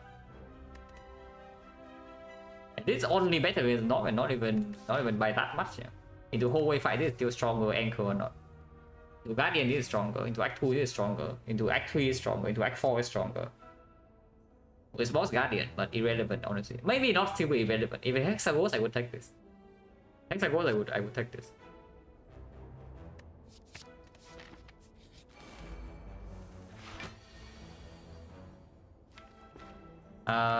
Frost, yeah, next time we might need to do a cast Frost. 15 or just attack 11, so still want him to die even though we have become vulnerable with Frail.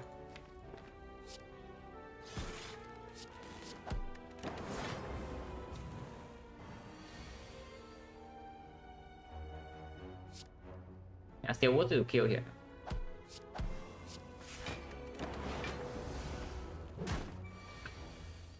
of health since you have course nothing on relevant, including any elite. So you say the bow lightning is better against the sentries. And then you say the bow lightning is better against the lag of bullet and the cold snap. Oh really now? I mean, you probably say that because you have not played enough sentries fight. Yeah? If you have played any sentry fight at all in Defect, you will see that the bow lightning is complete utter garbage in that fight. And the cold snap is yeah, one cold snap block 2. I tell you what, I fill my slot with all force if I can sentries. Yeah, why suddenly 2 frost per deck cycle is bad in sentries fight now? And why is the bow lightning so amazing? 3 random damage. Like, come on. it's not even comparable. Into Lagavulin sometimes. Into Lagavulin, if you actually really lack damage and you don't have any focus, yes, sometimes the bow lightning can save you some HP, but usually the cold snap still outperforms. And yeah, I'll tell you what, the cold snap even outperforms the bow lightning in the north half of the time. Into the other two, it's not even comparable.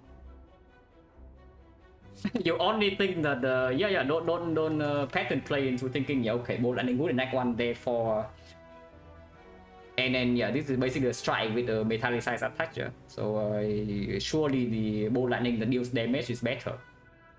Yeah, you need to think about like where the damage is coming to it's converting into sentry fight, convert into like your garbage. It doesn't convert into anything. Into the north side is good. Yeah, that's what I would say. Into the north side is generally good. Flipping beam, rainbow. Rainbow deals with lack of lean for us. Not amazing in whole way fight, but anchor is better, slightly better than usual with turn 1 anchor. And we can rotate the dark orb in front with double cold snap.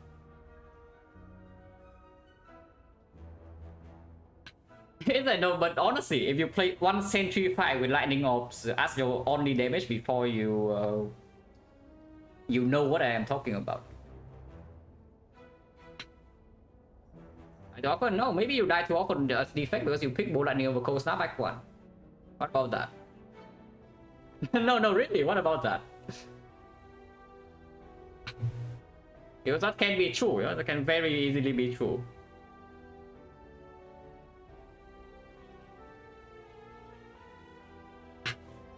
You just see, yeah, I'm not telling you to pick like 4 cold snap or something, but the second one is still good. Second one is better than the first. Third one gets fishy. The third force of your deck gets fishy in act 1 before you see focus, but the second one is fine.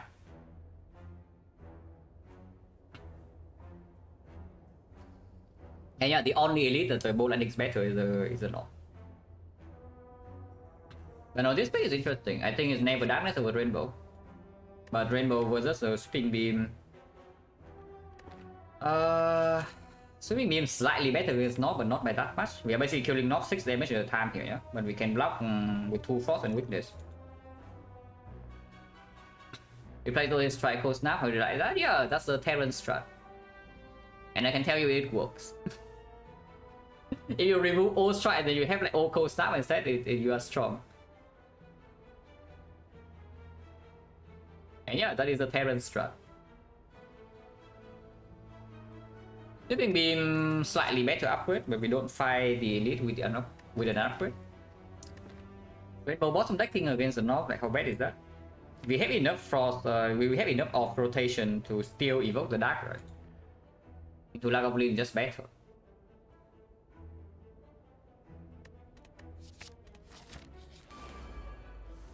Also, yeah, how bad is yellow anyway? The card yellow cannot be that bad.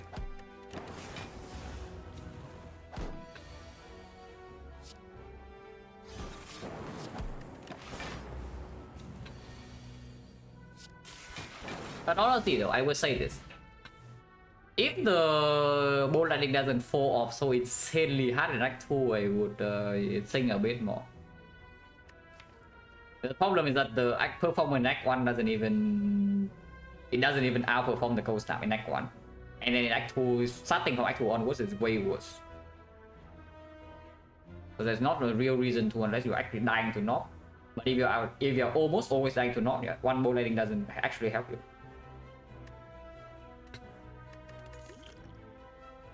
The overclock theory.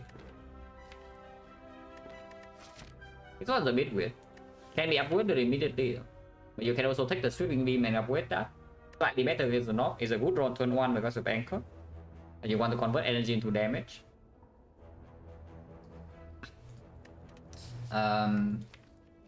Overclock's not amazing against Guardian, and it's not good against Knob.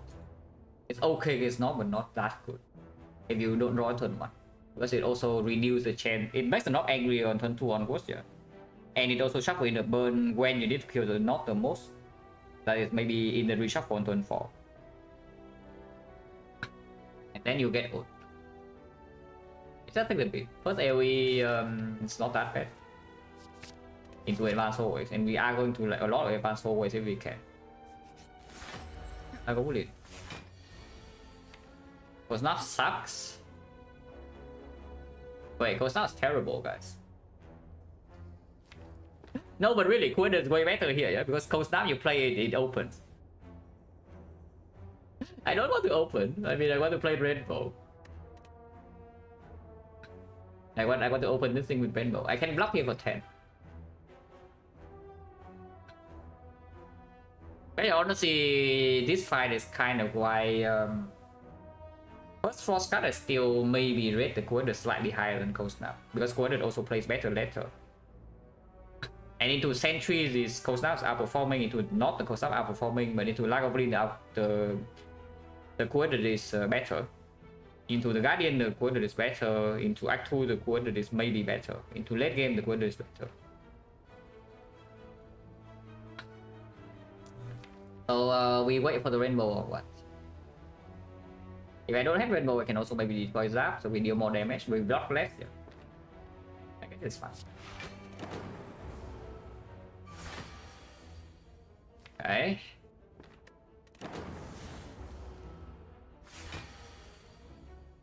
Fine, I guess. But there's a no block, only one Frost off. Rotate Frost in front, so I cannot play double Cold Snap. But I can, any orb card I play next turn is evoking the Frost in front, so I can block. Or I can play Zap now for 8 damage. It's 8 damage regardless. No matter what order I play, I evoke 2 lightning this turn. If I close it, it depends on a lot of things. If I can have an excuse to get the Quid in my deck, I would prefer to do that, yes.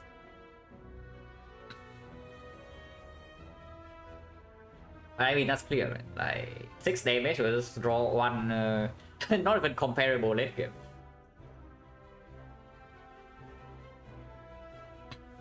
Yeah, do I want Frost in front or not? Second slot means the next turn I have a higher chance of taking damage, but if I draw well, I take less. Double Cold Snap. This line also keeps the Dark Orb at the very max, so we can preserve it longer. Yeah, probably Zap first. Probably Zap first and then Rainbow.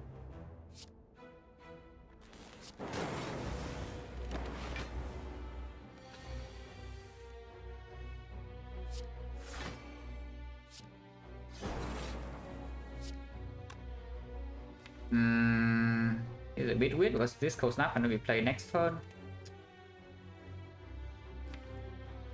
Dual Cast also don't want to be played next turn yet. So I block for 3 less, but I block 2 more next turn, sometimes 5, sometimes 3. That's okay.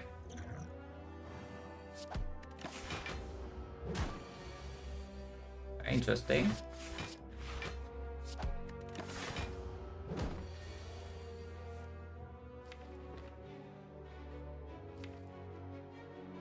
That's a bad draw. Might still be okay, but it's not a very good one. It's fine, no, it's fine. We do 60, so it's just 15 and we still have 2 Frost.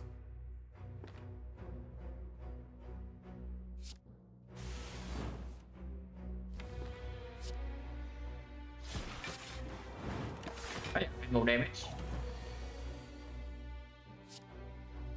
It runs out already though, so that's slightly sad. And we are 3 damage off here. I guess I will block. 8.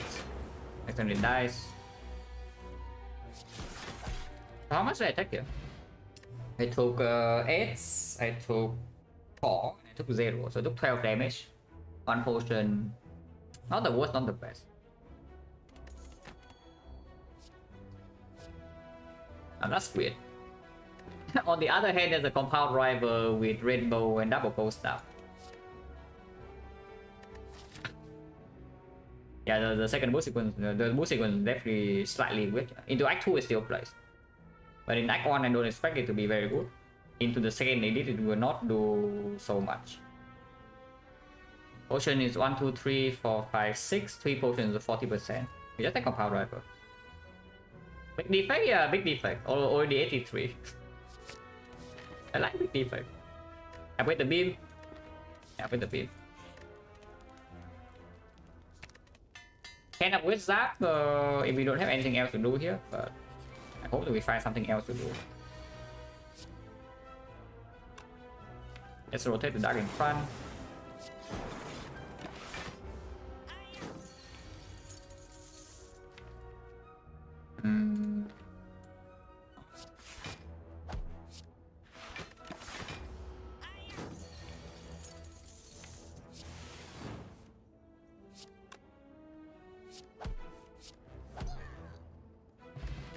Yeah, 50, second sweeping beam. Rebound. I mean, you can take rebound and upgrade dual cast here. Upgrade rainbow? Yeah, not for a while. Maybe before Guardian though. If you're saying that we simply do not have enough damage against Guardian, you can upgrade this. Which can be true. Which can actually be true. If you don't have any focus, you can have not enough damage against Guardian with this deck. But my second beam though still good on turn 1 even in Act 2 and can be upgraded immediately.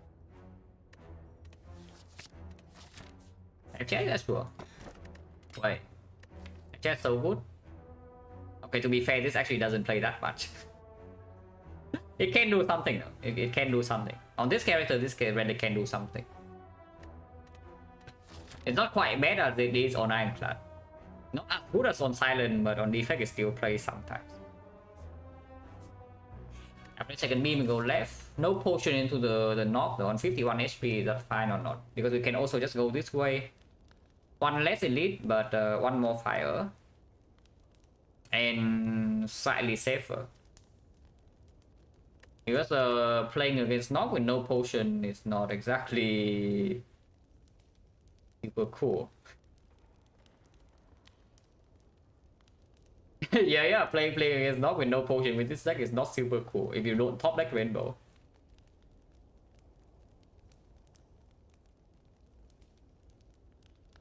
Yeah, go right side. You cannot see 2 knobs though, but the entries and Lagavulin we can still take some small chip. And honestly, we might actually need HP against Guardian. It's my slightly bigger concern. Is that we don't see first of all, no guaranteed way to speak on the turn 2 yet, yeah. And secondly, we don't have focus to or equilibrium or something similar to make sure that we take close to 0 chip damage in the Guardian fight. On Elite, like 2 is still playable with these relics already. Plus on upgrade is not the worst thing. Okay. Yeah, point change right now is like 60, right? Or 50. 1, 2, 3, 4, 5, 6, 7. Yeah, 7, 5, 50. 51 is so healthy though, but you take 2 hits from against the knob with maybe 1 or 2 force off, yeah. And that is already minus 30. Yeah, no, it's just weird. It's like can definitely take 30 against knob. Sometimes even more if we cannot play rainbow turn 3. And it's just actually just dangerous. Strongest output upgrade right now I would assume is energy upgrade on Zap or dual cast. I still do not want to make these upgrades. Like upgrade sweeping beam.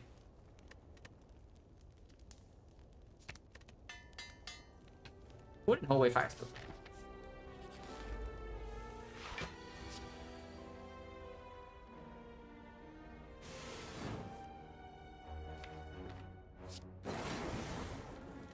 Takes one, but I guess would have not taken on like a big cold snap.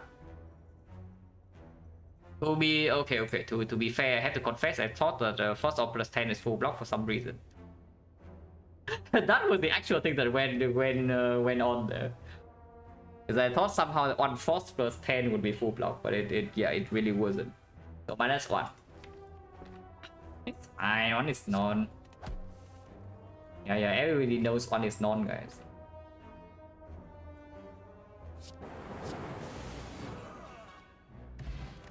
Okay, potion change from that 40. FTL kunai, GG. You can also take the recursion upgrade it, and then you have your rainbow dark off. But yeah, FTL kunai.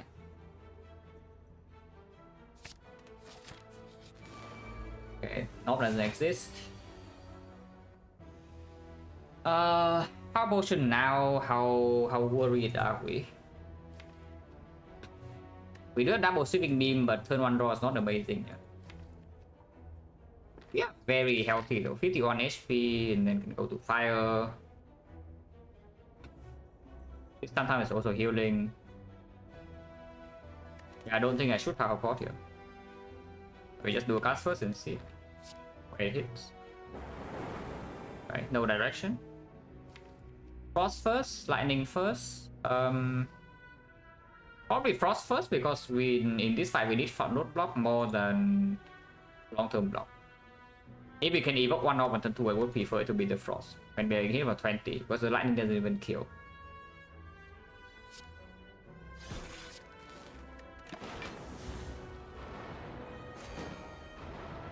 I'm willing to take something like maybe 20 damage here, but it looks like we don't need to. One off. Good night, GG.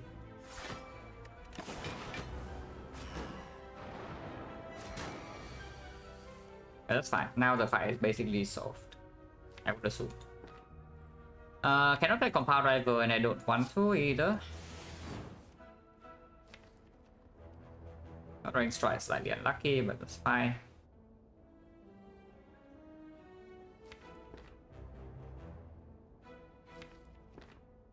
Should I play this rainbow or not? Shuffling right now means I don't draw days, but I also shuffle out 3 defense. I mean, I can play defense into Compound Driver into strike, I guess. But then this thing... Oh, we have double sweeping redraw. Yeah, that's probably good. Defend, Compound Driver, strike here.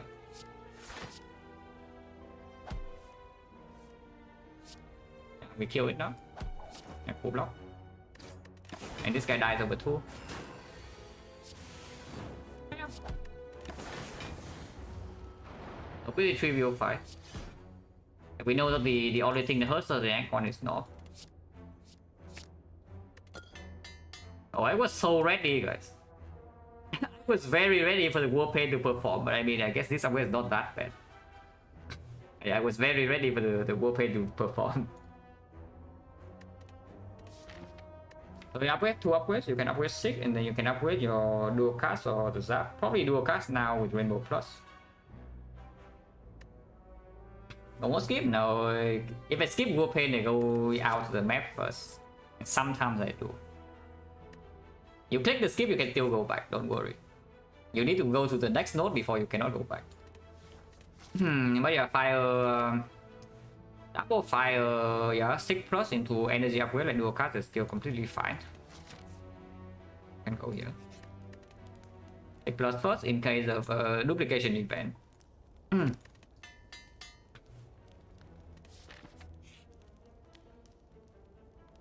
Alright, guess you can remove. What do I remove here?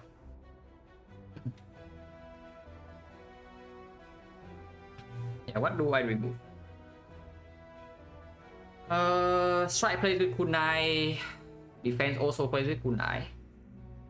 Turn 1 draw, I would prefer to draw strike over defense.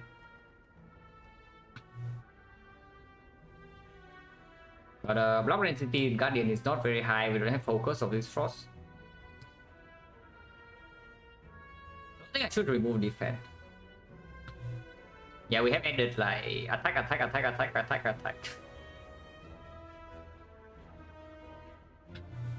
So yeah, Zap can go, Strike can go. What is worse?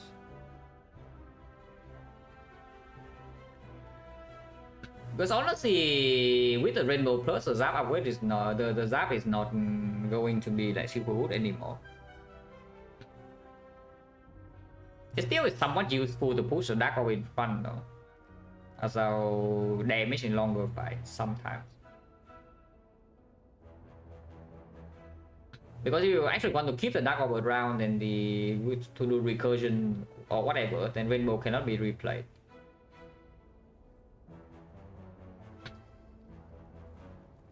And I mean, it's not easy to play Zap either in that case. In fact, Zap is just a worse draw than the Strike. The Strike sometimes gives you cool nice stack and it can deal 6.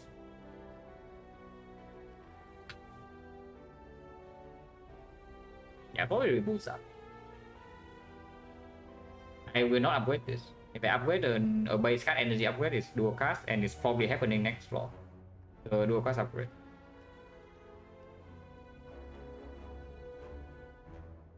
It's a bit weird though to upgrade dual cast and then remove Zap. Because now the dual cast basically is only dual casting Frost most of the time, yeah? If it's dual casting Frost most of the time, then it's a block card and just block. Only understand that remove, yeah, I also don't really see a super good reason for it either, because like the dual cast becoming a Frost Orb is a Frost dual cast is not actually even good. This guy just worse in my problem with Zap usually is that it performs worse when you're at the weakest in Act 2. But we do have the anchor to cover for that. In Act 3, Act 4 it performs much better than Strike. And the case where you see bias key box, you don't really care because you already see the good thing. If we are already somewhat okay in Act 4, we just remove Strike. Yeah, have enough attacks. I guess the main problem I have with Zap is that yeah, first of all, it's like pretty bad in the fight we're bad against in Act 2, yeah. Like slavers, leader, and whatnot.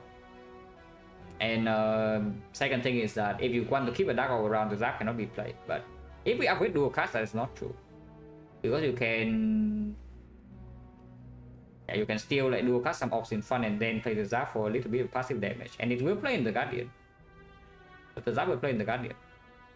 I don't want to post in Guardian. And sometimes we cannot keep the Dark Orb around to evoke to proc the Guardian late cycles. Yeah, Strike and go. This is definitely not a remove defense.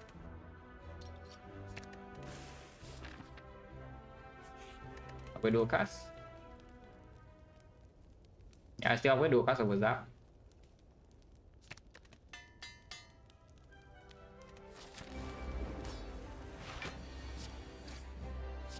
Nice GG.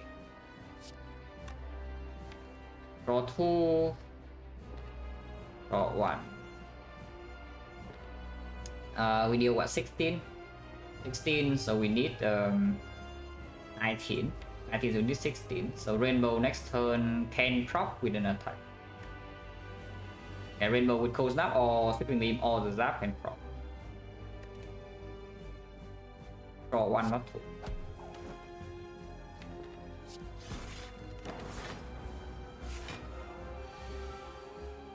Cringe. Defect sucks. Anyone thinking Defect sucks? I mean, we have Kunai, so we don't even take that much damage, yeah, but that's pretty sad. Do I play Rainbow or not? Rainbow is blocking 5 over 12, so I'm losing 7. But I get to deploy a Dark Orb. How much damage am I taking if I play Rainbow Defense Plus? Blocking 5, blocking 7, blocking 16, I'm taking 20. And Defense could be a Strike, yeah, good news though, is that the Strike doesn't split here. yeah, good news that the Strike doesn't even split. And if I already have to take a big hit here, then I would prefer to, you know, draw defense afterwards.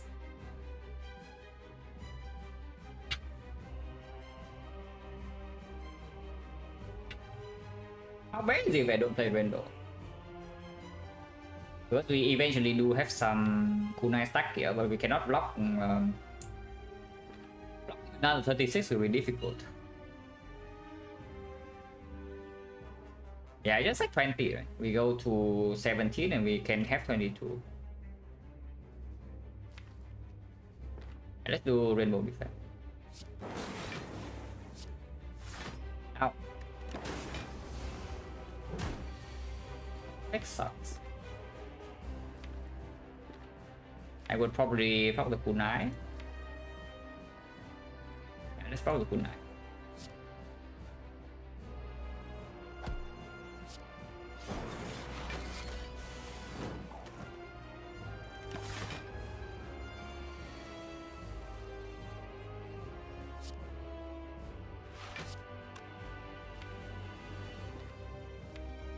Don't want to actually play this coast now because I might want to have another evoke on the next turn and then keep this Dark Oak to split next cycle. I can play this.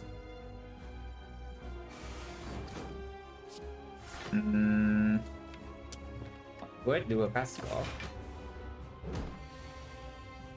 Guess it's fine.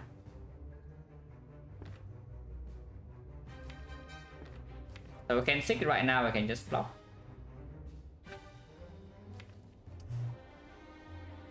Next turn is 30 damage and we need 50. So this is dealing 33. 40. Yes, we can split if we draw into Compound Driver. And I don't need to sick yet. So I can just play Defend plus Go Snap. And Defend plus Go Snap, block. We take 1. And Dark is in front. We don't need to sick for a block card here.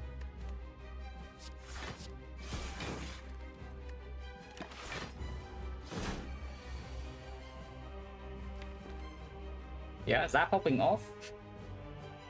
Because now we can evoke the orb. I can shuffle all of these. Do I want to do that or not?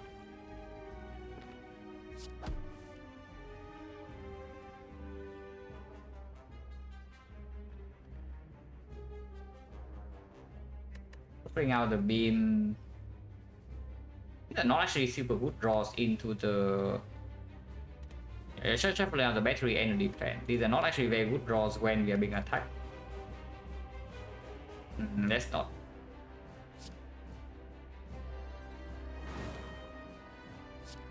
Let's try FTL here and the Zap Split. And get kunai.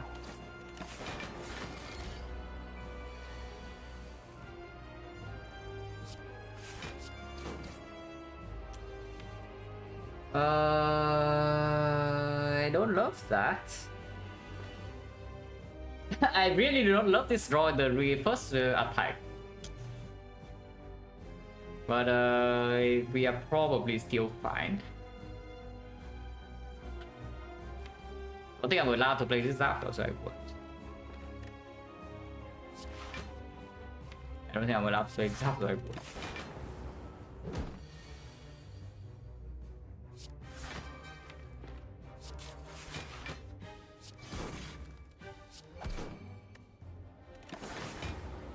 No Dark Oak in play yet. It's a bit spooky to. It's a bit spooky to split. I think I could seek Rainbow now.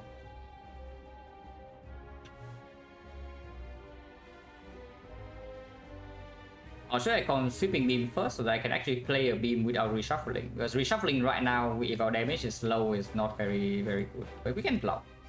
We do have yeah, we do have 3 dexterity with 2 frost, so 36 is blockable.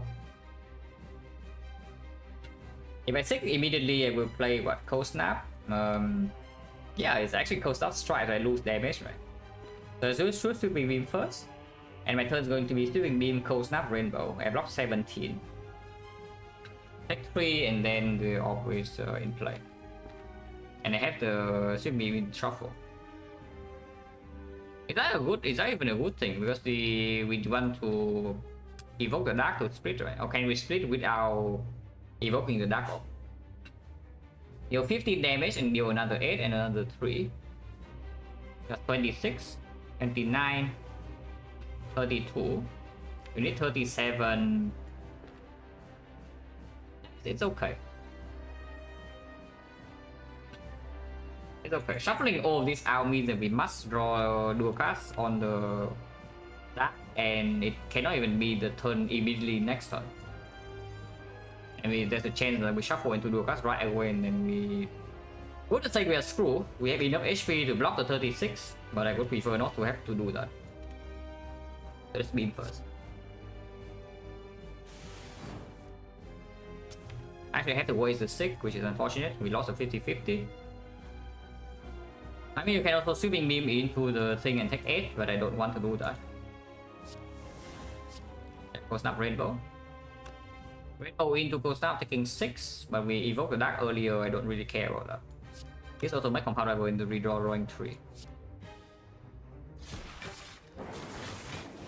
17.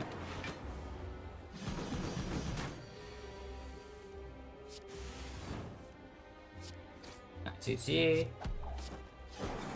actually split now. It's not dead. Next time we can still block. Look at this.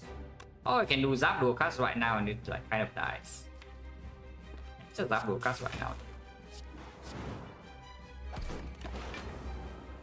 Defect owns. No potion, no card. Oh, with 6+, I'm like slightly tempted to take this meteor strike, but it's not good. Yeah, with the 6+, I'm like really tempted to take this, but it's not good.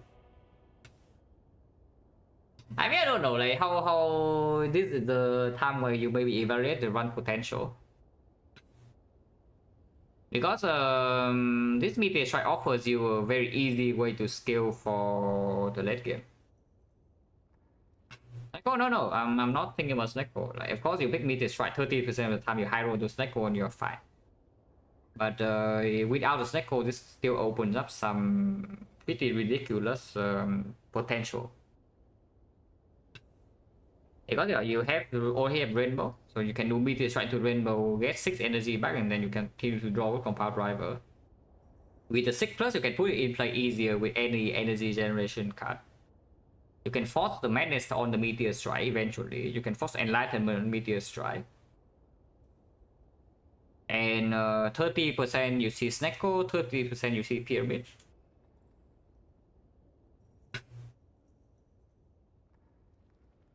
It opens a some very strong outs. And it's not super difficult to put in play with the 6+. More importantly, it's up against skip.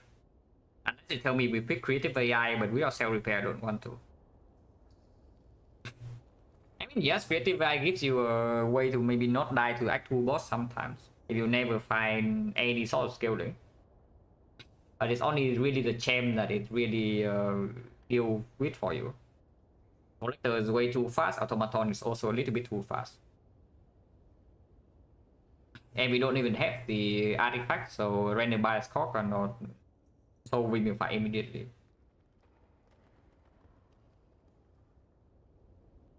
Machine learning in this kind of deck is not it's not terrible, but it's not great. Draw scaling with kunai actually can play pretty nicely. And you're not super pressured to block with frost. I'm scared back to am I carrying a meteor around? Yeah, you carry any of this around, you are like equally scared.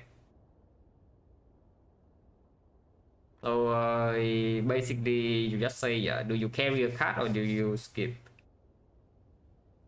Well, thank you very much for the gifted sub to bunch you. Appreciate a lot.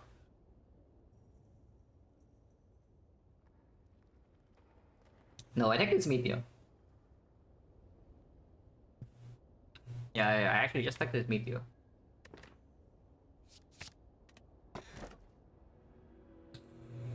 Oh, I see this screen too often nowadays, guys. I hate it. I hate it so much. Why do I see this screen so often? How many runs in a row now is it like crown plus one of these two in that one with defect? Yeah, how many runs in a row now? I don't even remember the last time I get something good in that one as defect. Yeah. Boss relic wise. Yeah, when was the last time I did not brick boss relic in that one?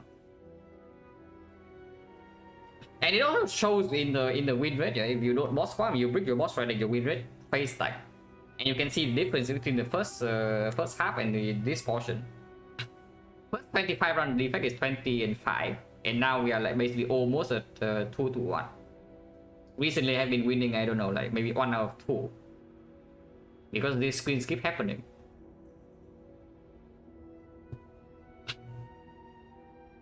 Well, sucks to be me, but I guess we have another run with boss relic brick after Act 1.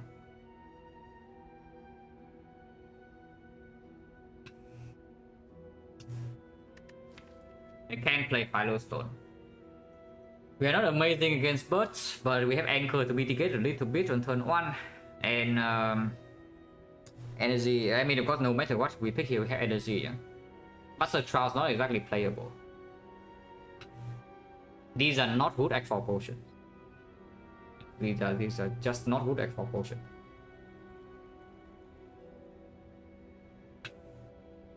So we take a Philostone and hope that we don't die because of it. Skip, yeah, skip. Skip this run maybe.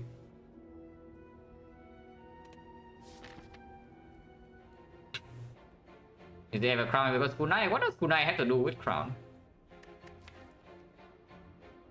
If anything, kunai speak against the crown, you know, because you actually want the cast to actually work with it. Kunai on its own doesn't actually do anything, yeah? You need the cast to actually make this thing work. Even on silent, it's like, yeah, you have the kunai, and now your deck has no blade dance, your deck has no block card, and you scale your defense with one attack at a time, and it never even works. It already doesn't work, it's time to enter hard, and now it doesn't even work in other fights. I picked over Philo, I don't know, I would try.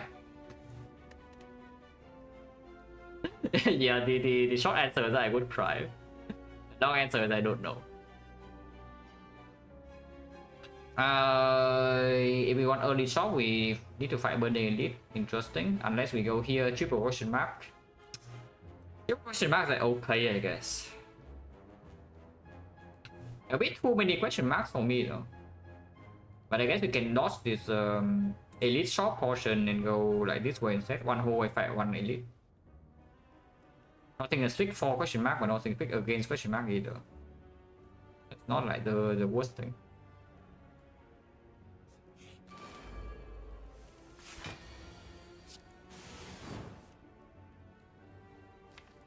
They want to kill here, yeah. Nice CG. Or do we play Zap? We probably don't play Zap.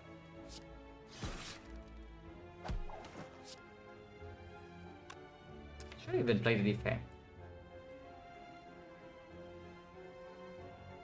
7, yeah, 9, 7, 16, 16, maybe 21, 21, 27. Unclear. Sometimes Rainbow works, but usually not.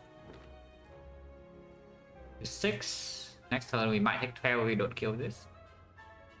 But if we don't draw lethal, somehow we draw enough block, we have defense plus.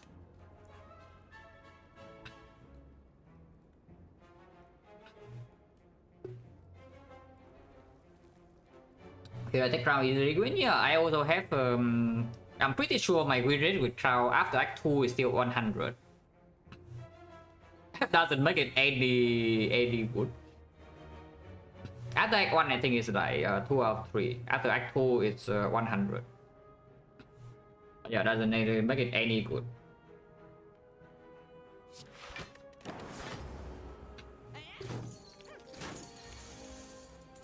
A nice meteor.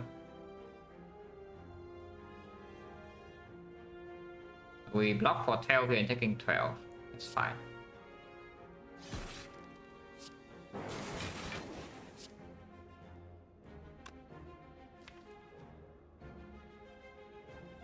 Should not even put a strike here.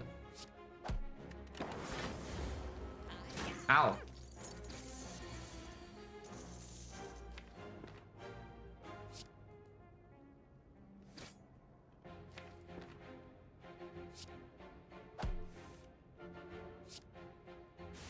Playing out over the block is good, and yeah, of course it dies this turn. Power Driver, yeah. 4 energy, Rainbow in the deck, some Meteor Strike potential.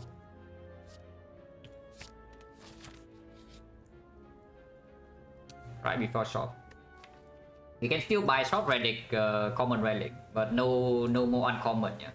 But I mean, of course we take this, I'm just wondering with the shape, but probably not shape. You can still block with the kunai, and we have freaking Fido Stone. Okay, that's good. 170, are you kidding me? Okay, to be fair, 170 for data list is not the worst thing, but I got scammed, guys. I got scammed. Anyone else getting scammed? Yeah, 170 go for the thing. We can just take the curse and then remove here. Yeah, we take the curse, we remove here. We actually still have gold left over to maybe even buy some charge battery, some cold snap, some potion.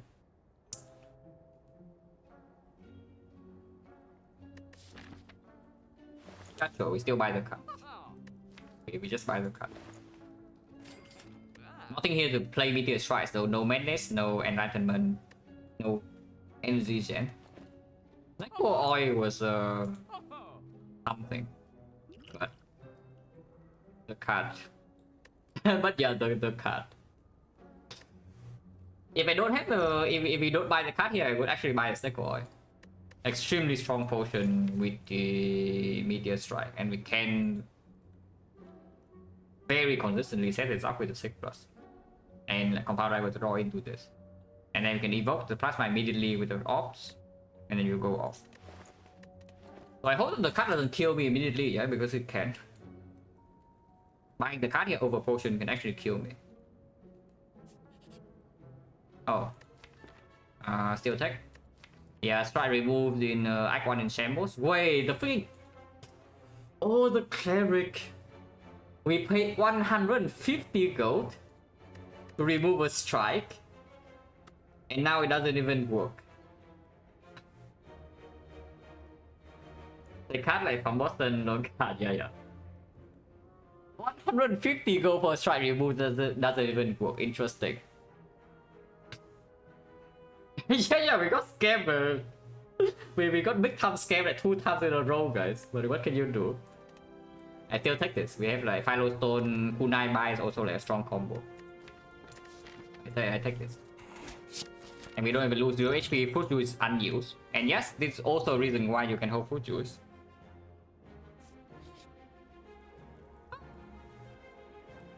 Yeah. Still have 64, huh? But yeah, elite. Firestone elite and 35 with 1 power pot. Some bites. We are not amazing against slavers. We are not amazing against the book. We are okay against leader, but also not amazing. And secondly is force like after, but we do have the bites. Bites are strong.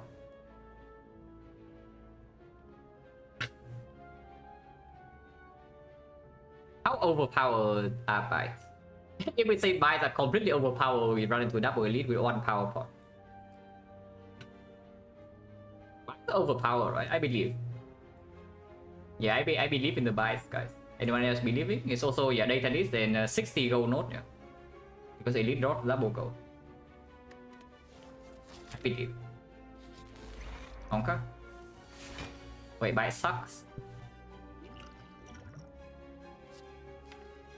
Okay, bite actually sucks. Let's be careful. yeah, bonker. Start discharge. Unfortunately, charge battery blocks a little bit too much, so I can only get 1 lightning with this. Or I can also just take the defect because yeah, we do have some frost. So 2 focus plays a little bit with the dual cast this turn. Creative AI is simply way too slow. in this fight.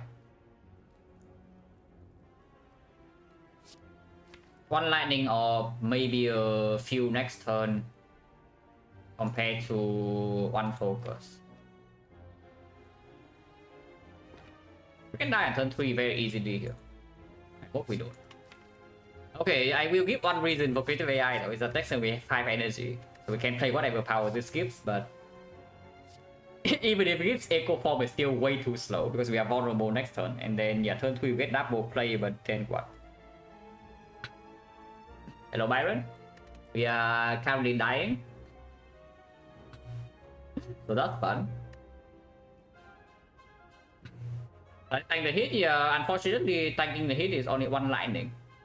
Unless you tell me to not play this card, which is, yeah, let's not do that.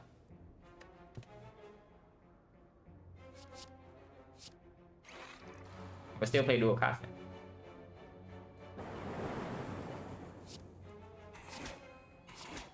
Nice GG.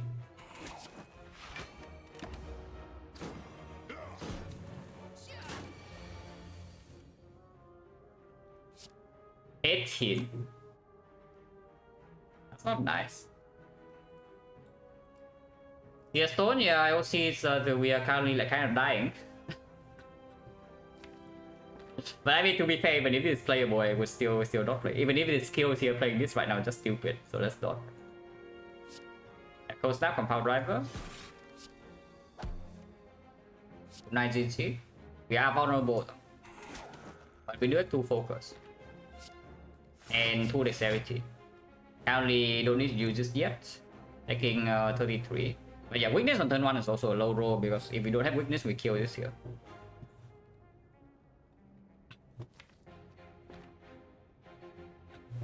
So next time we are vulnerable, this thing's dealing 15, this thing's dealing whatever. I mean, not like we have anything to do this turn, so we just end turn, yeah. And I'm dying right now, which I'm not.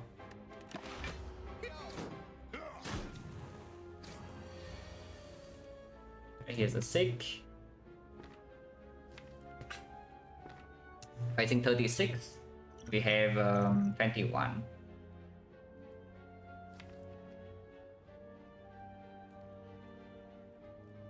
For FTL, Sweeping Beam, Cold Snap, maybe. Some of the combinations. Or you can take for like Cold Snap, Rainbow to evoke. And you can do something like Cold Snap, Bite hit to kill Cold Snap here, and then Rainbow to evoke 2 Frost. Block for 18, so we don't die. Yeah, we die.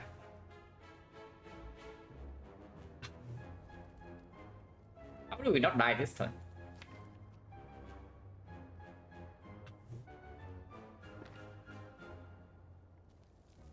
Because the Rainbow block the same as double defense.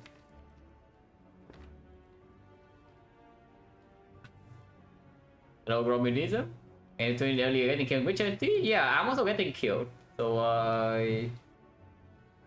we are doing something similar. So if I stick for, let's say, Cold Snap FTL, let's shuffle out all of these, so I don't love that unless I don't draw with FTL, which I guess I can. Cold Snap FTL, and we do Bite here, FTL Cold Snap, we get a cooldown stack, and we block 8, so we block 16, we block another 8, we block 24, so I sleep on 2. With this I live on 7. Next one's still vulnerable, and this guy's nowhere near dead, so I don't know how that will work. We are not weakened. We're not doing weakened next turn, so that's that. And we know that we draw exactly into this hand. 1, 2, 3, 4, 5. So double Sweeping Beam to Compound Driver is dealing 25 damage only. That's not nearly enough.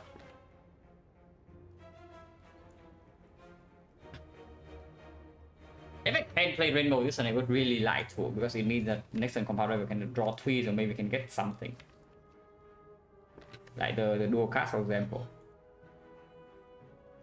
So is there any way to play Rainbow here? Just do check for something like Rainbow FTL.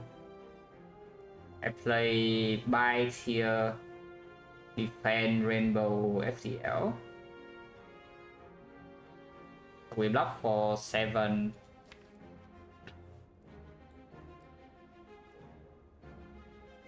Yeah, we block for 7, block another 4, block 11, block 11, block 18. Block 18, we live on 1 with that line. Yeah, with that line we live on 1. Next turn off will be exactly as the rainbow. And we do hit the cold snap compound driver, so we can draw 3 with compound driver, cold snap evoke 1. And these need to die because we are still vulnerable.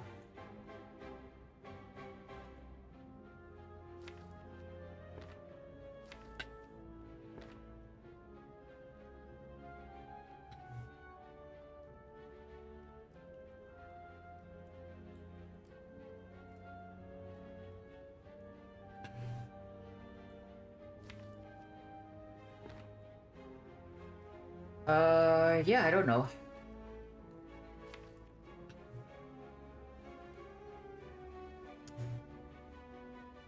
Killing this in 2 with all of these being bottom deck is so freaking bad. So again, we face the probably the worst elite. Yeah, probably we'll face the worst elite, and we also draw insanely bad, and the potion bricks. That's fun. yeah, that's fun. Then not this turn, but I'm trying to figure out a line that doesn't die next turn. But I don't know though, because it all depends on the reshuffle. There's no line that guarantees. I was ever, yeah. Be insanely scary.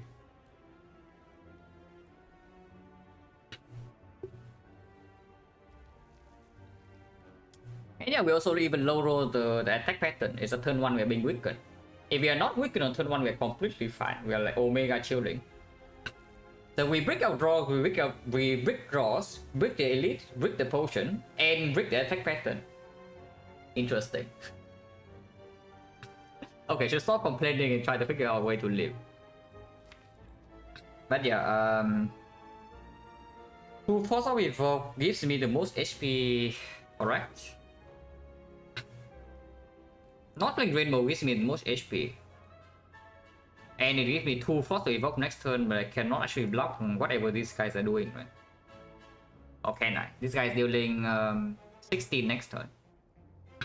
And this guy is dealing maybe 21 again, but if he weakens me, it's for 15. So 37 or... Yeah, it's either 37 or it's... But we should probably prepare for 37 regardless. So if I do not play Reno, I can evoke 2 force next turn, but I have no block in the draw. And I need the energy to play card draw to shuffle, so I have 1 energy to block that will always die, I assume. The line that just doing rainbow into like compound rival next turn, for example, is always going to die. If I seek for cold snap FTL and get a cool nice stack.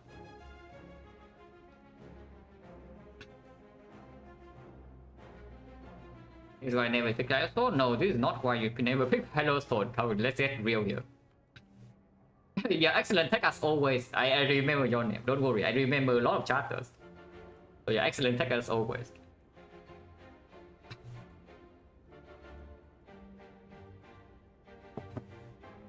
But yeah, we do never live, right? If I do 6 cold snap FTL this turn, we never live. We block maximum this turn, yeah? We live on 7. But next turn I face 36 potentially, 37. I can block for 14, 18. So that's 25. But then compound rival draw 1 reshuffle. We have 1 energy, you cannot block 11 with that. Not possible, even when it's draw 3. We have 3 dexterity, this blocking for 10, this blocking for 11, 11 exactly, we're still dead.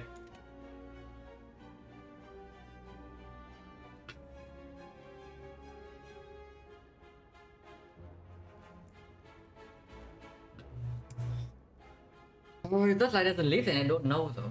Do we hope for this guy to weakening us again next turn or what?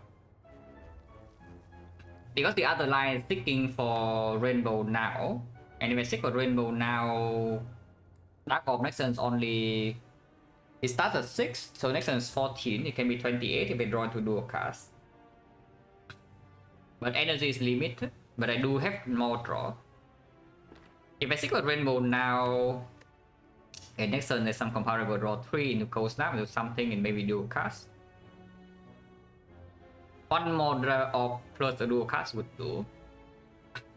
24, we have 13 here and maybe plus 9 here. 22, 22, 24, 46. It's close. It's possible. But the rainbow needs to be played right now. If we play the rainbow right now, we can kill this thing next turn sometimes. But even then, do we live though? Because even we have one Frost Evoke and one Frost Channel, so it's box 11.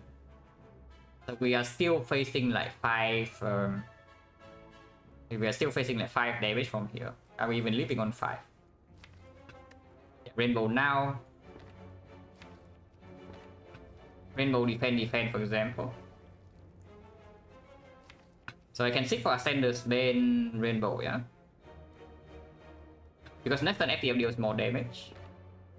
No, I cannot do that. If I don't kill this, I die. So it has to be rainbow defend bite.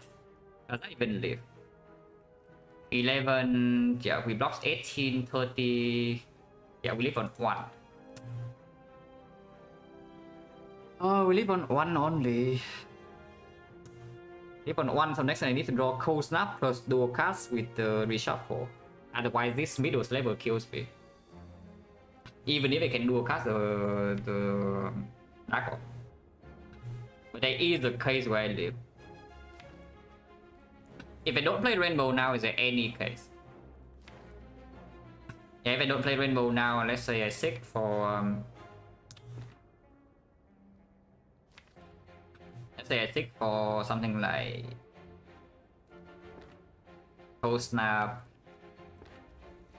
Cold Snap defend, we block 8, block 22.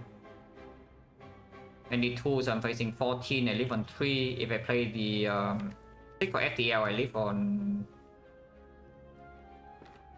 we say with this, we live on 7, right? With the buy, yeah, we live on 7. Seek for this, we live on 7. Next turn is 1, 2, 3, 4, 5 cards. And I don't really see a way that doesn't die. With 7 HP and being hit for 30.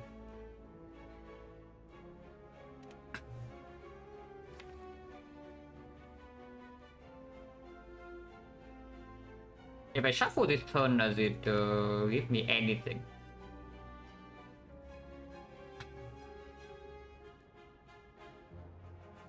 Not really. Shuffling immediately doesn't even do anything good. So do I actually have to get rainbow and hope that next turn I can kill this while full blocking this or what?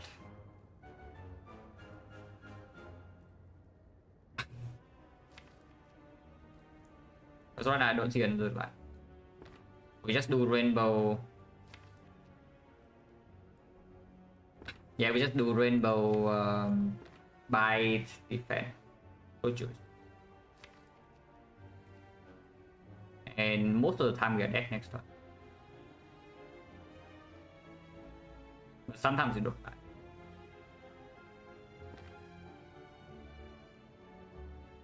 But yeah, I don't see not playing rainbow ever surviving.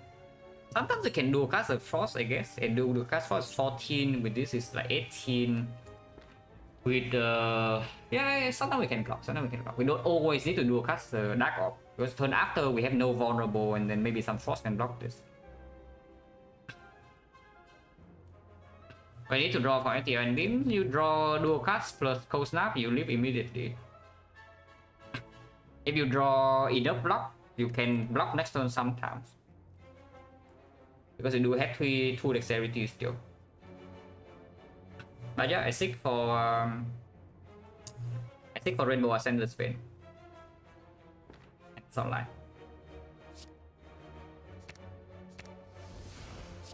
Rainbow now. Right here. And choose even one.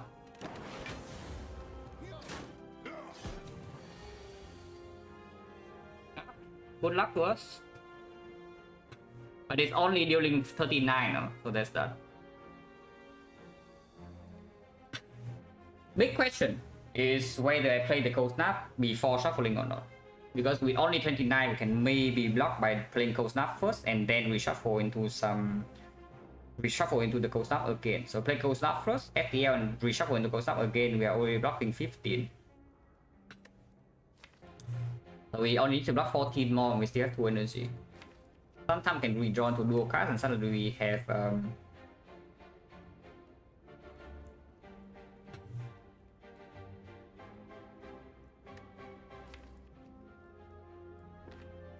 it does commit 1 energy immediately though, which I don't love, and we see 1 less card. So we shuffle in 1 card and we see 1 less card. So we shuffle. If this is not the best card to draw, we are 2 cards away from the best card to draw. And I do think the best card to draw is actually something like dual cards. Or maybe not. Maybe just FTL first and then Compound Driver. And plus. That's not good enough.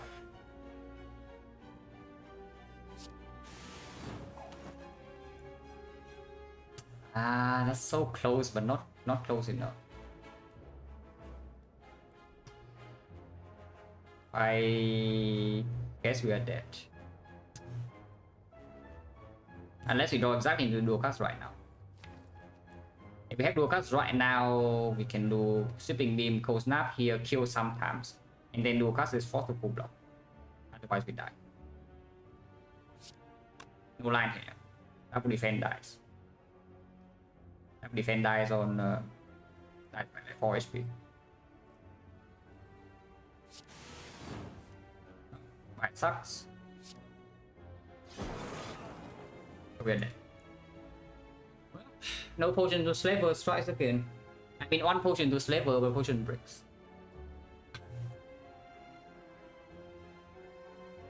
I mean, I did say it. Is that not buying the... I did say it. Not buying the XecnaR can kill me here. And it did kill me. Membership card. I wonder how low the... how high the percentage to die here is though. Because I don't think it's actually that high. After bites.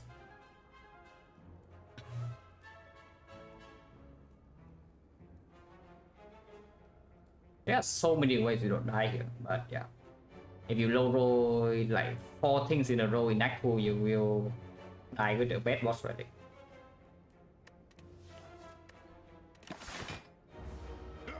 That sucks.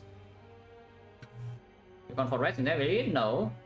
If that is your conclusion, then you can never really improve. Is that yeah? Whenever you see you take the elite, you die, and you see, oh, maybe you should have rested. Or go for a different path. That is wrong. What you need to actually do here is to think how high the chance is for just to die here. If the chance is not... if it's not even like 5%, you go for the fight every single time. For the elite, because you have bites. And if the chance to die is so high, yeah, I would honestly... I would actually even buy the XecnaR over the card and just go here anyway.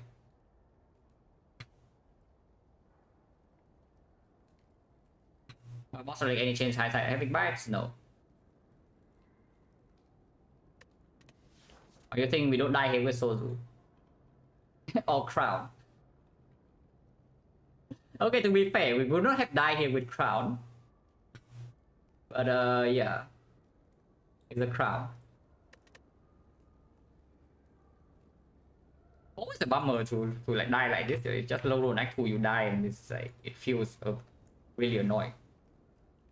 Because the Act 2 low rolls are not very easy to prepare.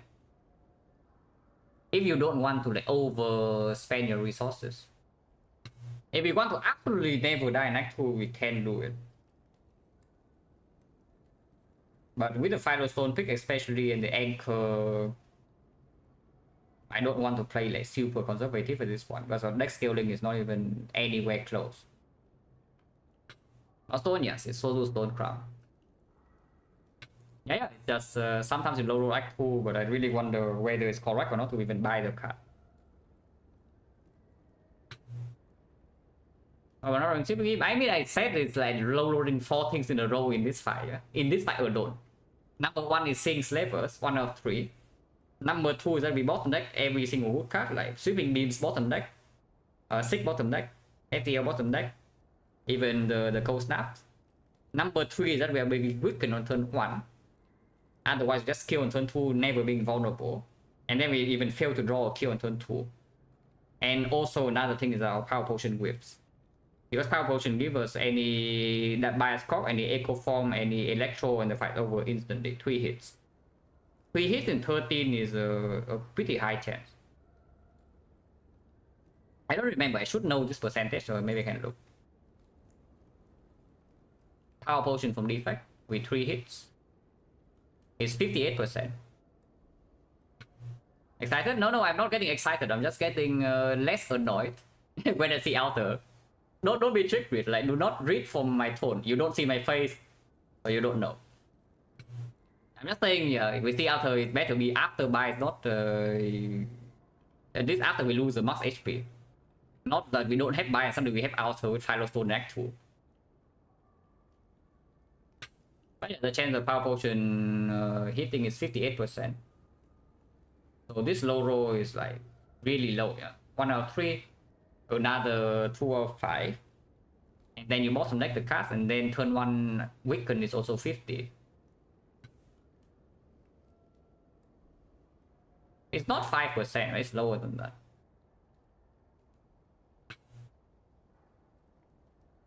Yeah, it's not even 5%, it's lower than that.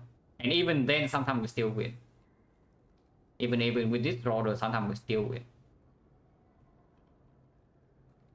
There is no way we don't take the elite. I'm just really wondering about this card. But probably not. Because again, long-term value, this one is not sorted out yet, not even close. And we are even pressured to be stronger late game because of Firestone.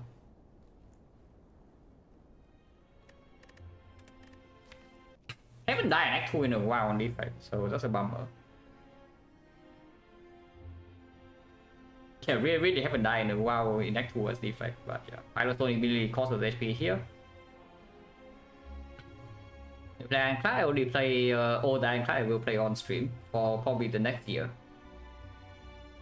So no. I want to play one more Defect. I really don't want this to be today, like. This is just a freaking bumper. Yeah, this is just a freaking bumper. I want to play one more run.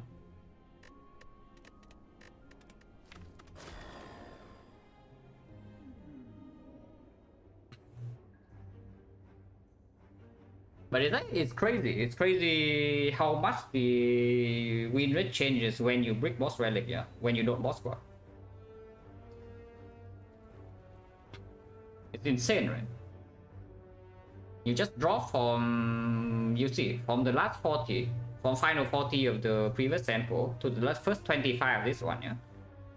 I say 25 versus the half of 50. Those are 80%. And now when we brick boss relic, suddenly we go down to like 50. That's insanely bad. There's a 30% drop off. And I don't think I'm playing like super worse. I do know I threw 1 run. But even in the previous portion, I also threw 1 run in the hard fight. It definitely doesn't make up 30%. And the variance, the highest is only maybe like 20, even if the sample size is small. Plus minus 10. AFK, if you're watching on mute, then yeah, you might think that I'm AFK. I don't know why you would watch this stream on mute though. But sure. Is it macro loss unavoidable? Yeah, what if we just low roll and lose? Like, what about the third option? Not unavoidable, but also not exactly a big mistake. I don't know yet. I need to rethink about a few things.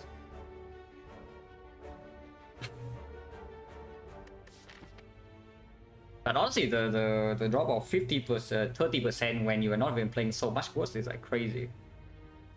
It is annoying as hell. If the wins come in chunks and the losses come in chunks, I really hate it.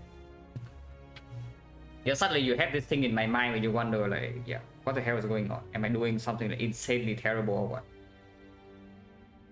Like, is it me? Am I suddenly like playing super bad or what is going on? Non-brick icon was relic, yeah, P-box, astrolabe, pyramid, nuclear battery, sometimes inserter, sometimes hammer, sometimes stripper. Otherwise pretty bad. Kursky is okay, yeah, Kursky is okay.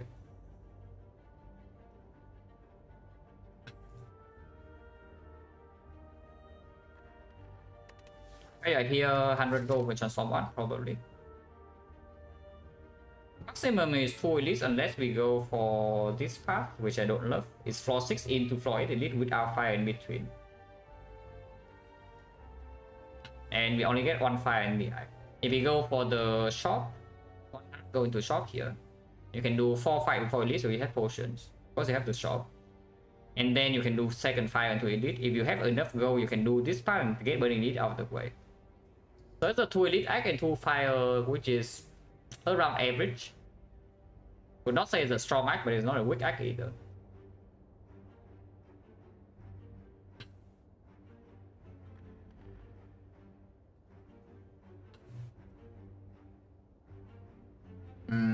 Yeah, 3 elite path is not exactly a thing, right? Unless we transform to nuts. And not value boss cost ourselves. See, I do. But I don't. Yeah, answer in the chat. For this 100, I will not swap a single run. Even though I know for sure it's wrong in a bunch of runs.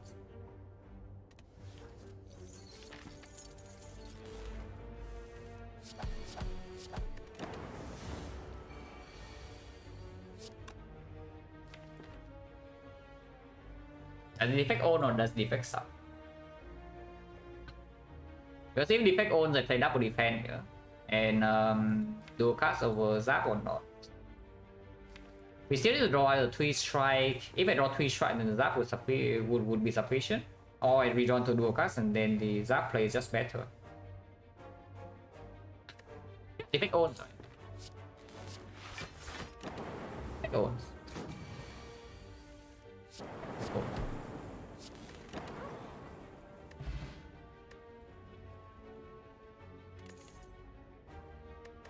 Beam Cell versus Bullseye, question of the edges. We do have an upgrade. So the Beam Cell is like okay. Bullseye doesn't need on the function now. But Beam Cell is also better into Act 2. In particular, the Slaver's fight. Bull stabbing is better than Bullseye most of the time. Slaver is way better. Trip artifact for like go for the Isolator. Against the Knob, comparable to the Bullseye. And it's probably better in 4-way fights.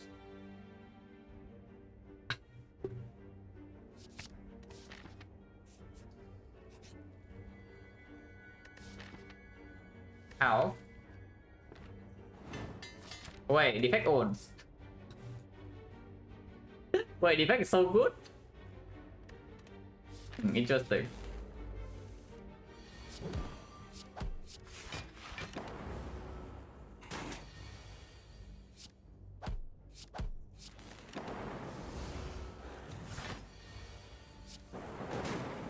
Yeah, low roll cultist took 18 damage, 20 damage, it's pretty unfortunate. Weighted cut. You can also check the streamline to go beam cell, but yeah, weighted cut.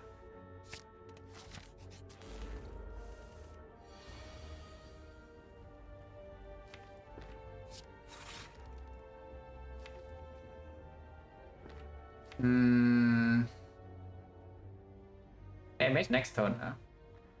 Let's do a cast here, hit this twice, and maybe I can kill. Should probably still do a cast anyway in case I draw to do a cast here and then it attacks me for 10. Okay. 25% chance to hit here twice and then can strike here, yeah? And then we can kill it sometimes. Didn't happen. 17 cannot kill him. On when I'm weakened. Sometimes I can. I draw 1, 2, 3, 4 here and can actually kill. But if I draw these and only kill anyway, or do I? No, I'm one off. It's 25 damage. Defect sucks. Hopefully taking 2 only. Okay, we're taking 5.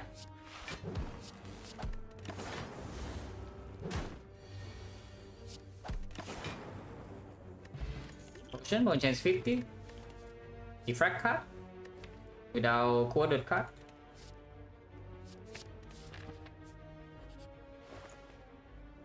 FTL card on sale, the Vasra, the 5 pot, but point change is still 50%. Point change is 50%, part is relatively safe. I would buy the Vasra. Plays nice with beam cell as well. Yeah. Vasra FTL. It's pretty good. And we can still upgrade Defect. We do have explosive pot to prevent some terrible low rolls here. And this fight doesn't take away 36. I hope. I hope not. Surely not, right?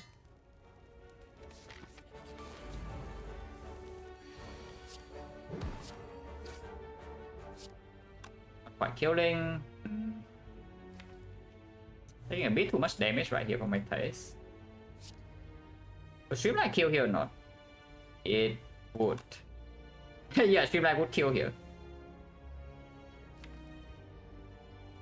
Yeah, double strike zap is not lethal. We are 6 off.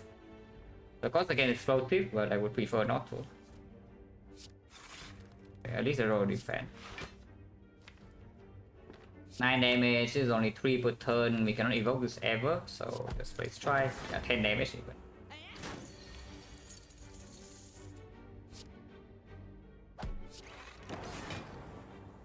Potion, content 60. Go snap card without defect plus. The knob. Draws that turn 1 though, but no frost. And no beam cell. Still good in 3, depending on what the draw is this turn.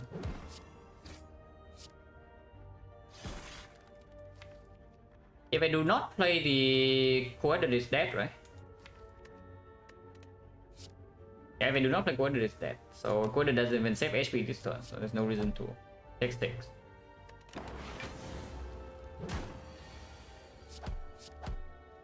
Yeah, effect owns. No potion, 70%. Yeah, exactly the same as last time, right? Do you remember what I said last run? Every single icon apparently we just say, okay, potion change right now 60, potion change right now 70. Yeah, why is my freaking 20% potion chance? Why do I go to 05 and get no potions? Interesting. It's fine. It's still a strong start.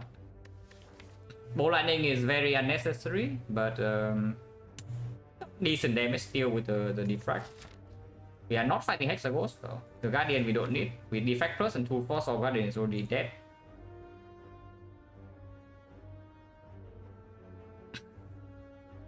But indeed, I'm thinking about it. It does give us one kind of one empty node.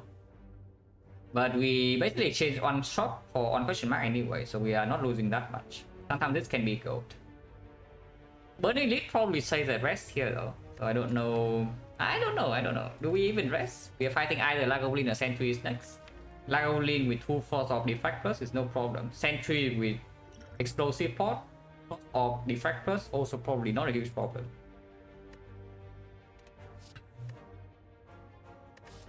Yeah, let's take Burning Elite. Let's actually fight Burning Elite.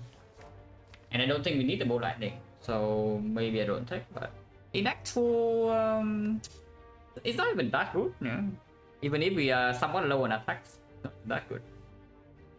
Yeah, I think our post snap already enough to proc the beam cell with. Have a strike plus.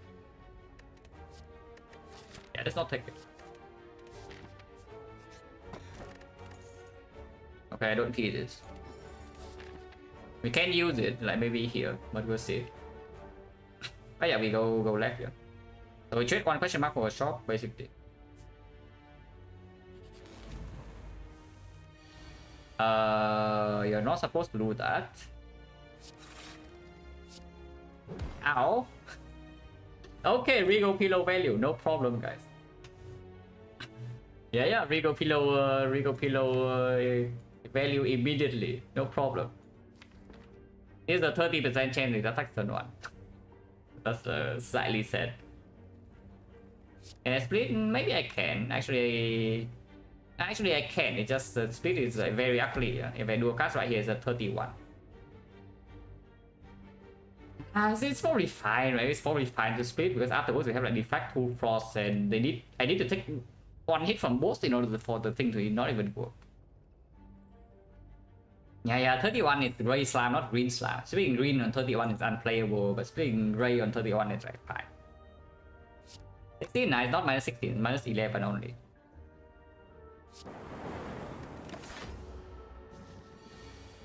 Nice, it's just a gray slime.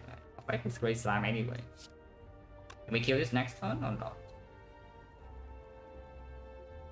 If I want to play Ghost, I want to play the 7 damage, that's 27.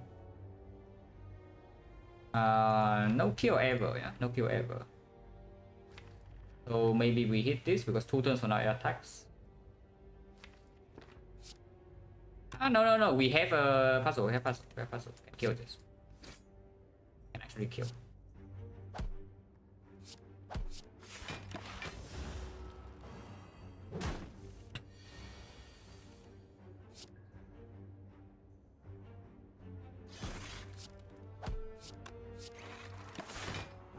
Problem.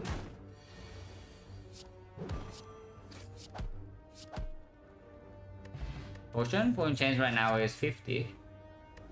Not a very good one. Still a potion. Compound driver, sweeping beam.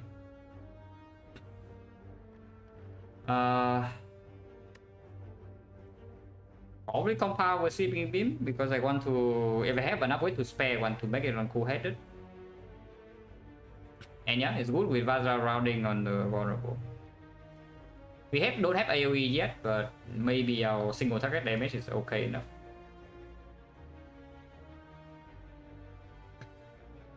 Sometimes we see Electro, and yes, I would take Electro for sure with this deck. And with beam immediately, I can also upgrade the coordinate inward rest. We are on 21 HP, burning list coming up, and you say we can upgrade twice. Yeah, interesting. I mean, sometimes we can. I don't think we need to rest before the burning elite though. And sometimes this is healing, but not very often. I will say, however,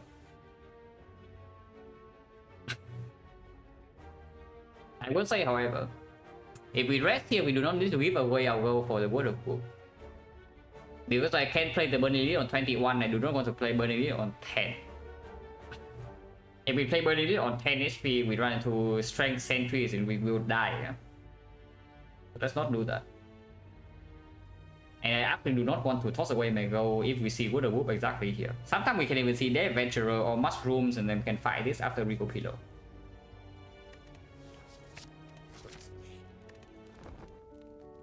Now I see Healing Banana and then it's fine. Wait. Burning Sentry is Stinging Beam? Nah, Burning Sentry, the Sweeping Beam doesn't actually do much against the Burning Sentry. If anything, this can even be stronger. If you have Defect Plus and Frost off, then killing the first one is more important. You don't even care about the other two. Because your passive block already like 8, sometimes 12. I'm rested for this. Yeah, we rested for this. Sure. I don't know how stupid this is, but I hope that we don't need to rest before Guardian. Is the market even good with it? Yes.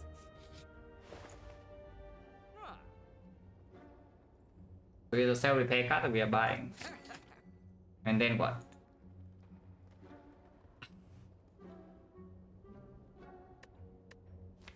Hologram, Cold Snap, remove.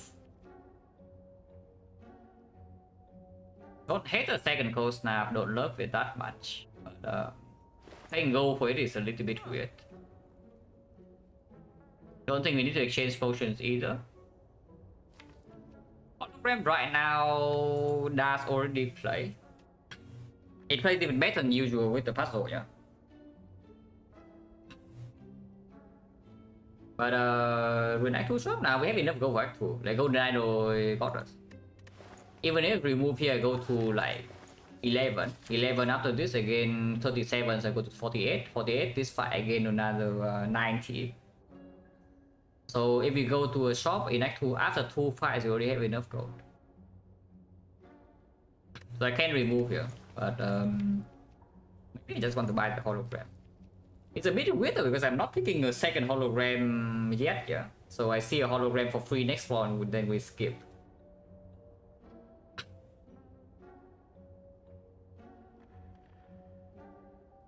Maybe just leave the shop. Yeah, maybe just freaking leave the shop. Let's try still play with like the beam cell and such. Defense are pretty awful, honestly. But maybe still better draw than strike on turn 1 against the Act 2 fights. And I don't actually want to do anything else here.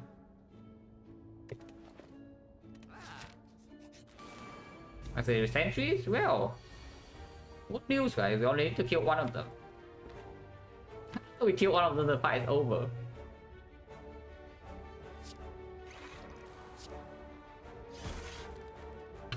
I can defend here and take one, and next time we try to block somehow, but our deck doesn't even block. I do not actually want to explosive pot here. Explosive pot here, we say, yeah, we kill one and the fight over. So explosive pot is actually just 10 damage.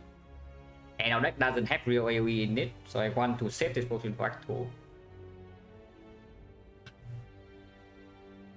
Potion chance at the moment is 50 still. We do not need a Taunt Sword for Guardian. What if we just use Taunt Pot here for like 3 damage, sometimes 6? I don't defend here or not. But I kind of want to defend, right? Because even if I strike here, I don't have to kill next turn unless I use this. I don't want to. He also heals 7 from the Cell Repair. Let's defend Taunt Pot. Let's defend Taunt Pot.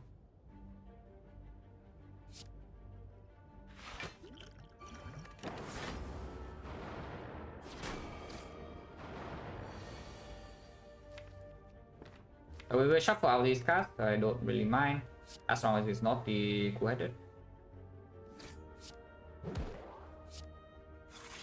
Yeah, even though double defense, so we play double defense then.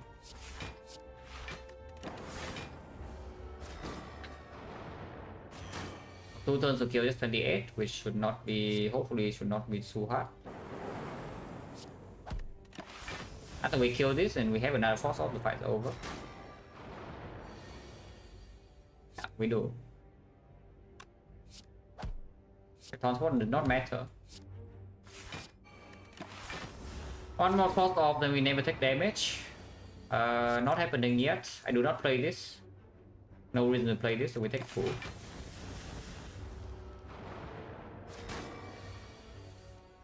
Yeah, now the fight's over.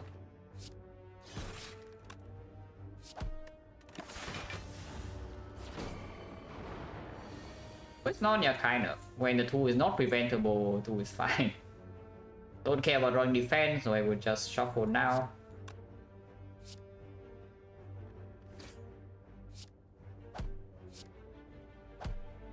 So to speed things up a little bit.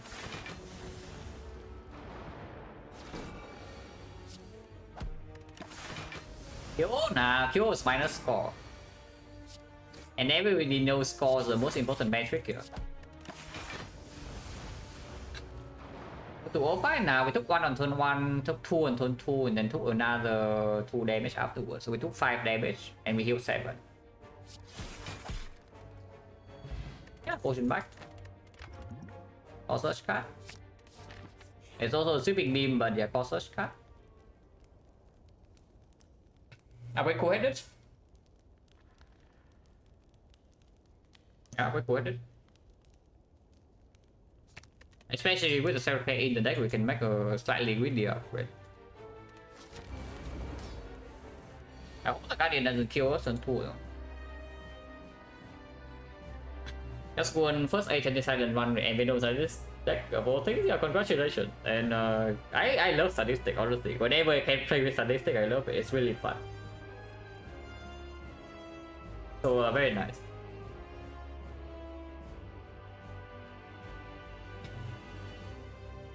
Like, whenever statistic pop up, it just looks, it just feels very good.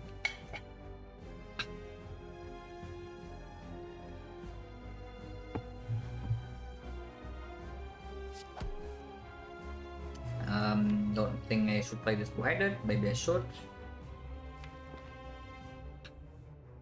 This is one more day, one less damage next turn, but it can be more if we play Defect. If I play the two-handed now and never die next turn, the chance to split is also lower. If I have to, I will use this to split. I prefer not to. I can still split even if I were to draw, if I draw into the beam cell. And if I draw into the Defect right now, I will just play it. Yeah, right. I can never die next turn, no matter what. We probably have to take a hit.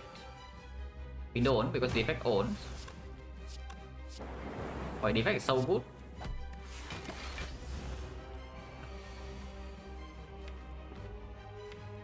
So if I want to guarantee the fight from here, I take 1 damage. Taking 1 against Guardian is a little bit cringe.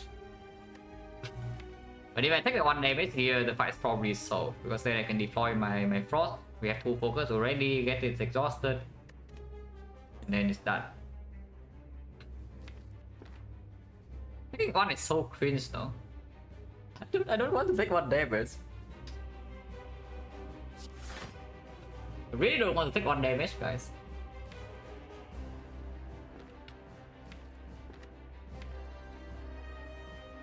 Our next block density is not very high, so probably cost me more HP to not take this one. But maybe taking damage next turn to block the 20 is not so bad either.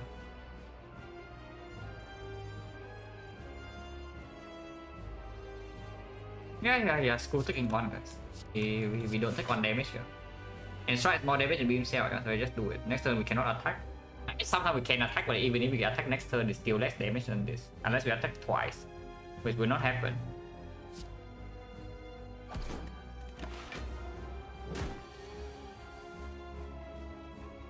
We are not taking damage here, but I kill my Frost off like this though, so I don't know how good that is.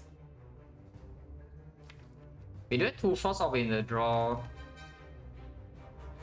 I can take 2, I can do a cast, FTL, defense, self repair.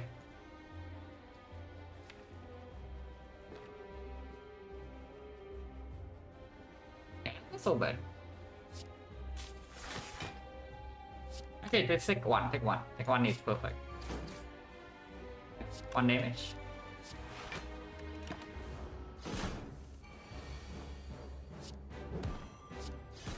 Here we have to take more though, because Frost is not being set up. Is our damage here fine or not? Even if it's not fine, it's still fine. Yeah? I play double defense. X6. Range.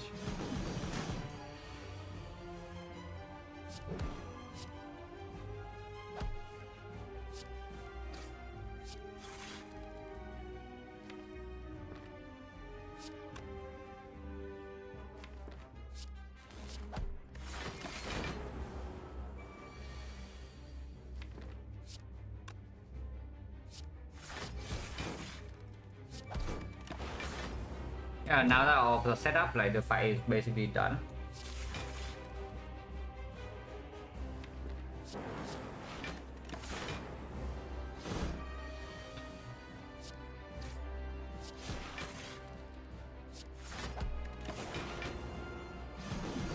I win this fight with only 3 more attacks.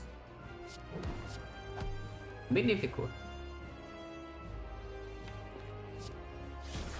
But maybe doable.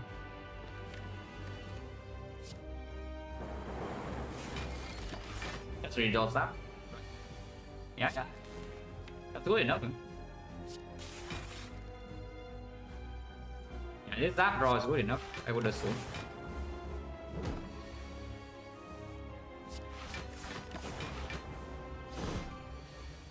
It is. Defect odds.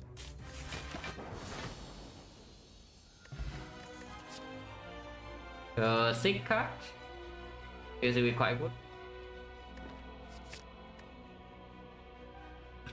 Capacity. We do have cell repair. It's more likely than usual that we can save potions in hallway fights. So I'm thinking of taking capacity over something like colorless, just in case we don't have a soul for Act 2 boss by the time we get there. Or if we are forced into a garbage soul right now. But I definitely do not toss away the explosive part. I'll be okay. For Act 2 boss with this Defect.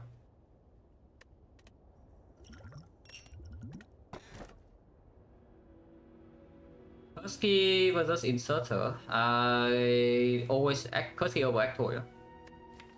But Inserter is like very pickable here. We do use energy, but we don't need energy that badly. Because yeah, we have a bunch of zero cost attacks and also nunchaku. Energy plays on the puzzle turn for sure. But with cell repair and Defect and some frost already, Inserter is pretty decent against a lot of Act 2 hallway fights. Not amazing against Act 2 elites. Definitely not amazing against Act 2 elites, but it's not like Kursky is suddenly so good either. -2 relics. Or -1 relic plus 1 curse. Inserter just OP. Interesting. But no, really seriously, Inserter, if you can pick Inserter, it's like pretty good because it does allow you to save a lot of resources in Act 3.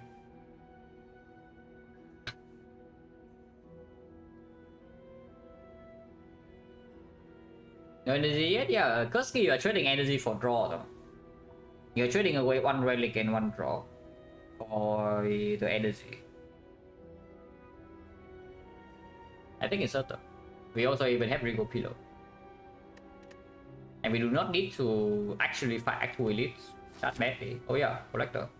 With Inserter, Defect and maybe this. We cannot kill minions yet though, so that is a little bit scary.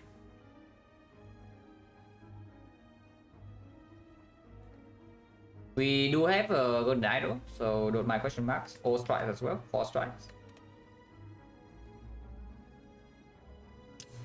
Shop, no shop on this side. Unless we give up on elite here and go to this shop, so it's -1 fire. Wait, there's actually... yeah. Oh, the shops are on the right side, which is pretty terrible. So the only shop we can realistically go to is this one. Yeah, it's probably still like this, like 1, 2, and then this way, 1 advance away, don't mind.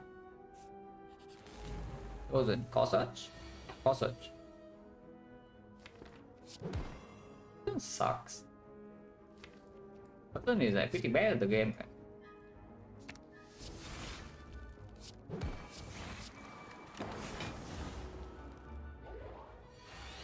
Wait, I'm just kidding. wait, I'm just kidding. We don't drop that much yet because there's no glacier, there's no chill, we don't even set frost so fast. So we attack 31 next turn, we actually can get a little bit on. Yeah, we attack 31 next turn, we can get on. So hopefully not. Maybe somehow we can kill it though, somehow we can actually kill it. I can take 4 here. If I take 4 and play the strike instead of the thing, we probably kill it next turn. We can full block, we can take 4 and get out of here and don't need to deal with next turn. Because next turn you draw these cards here. So maximum output block for you is 18 and you can attack 31 40% of the time. And then you just take way more damage for no reason. EV is also just better to kill next turn.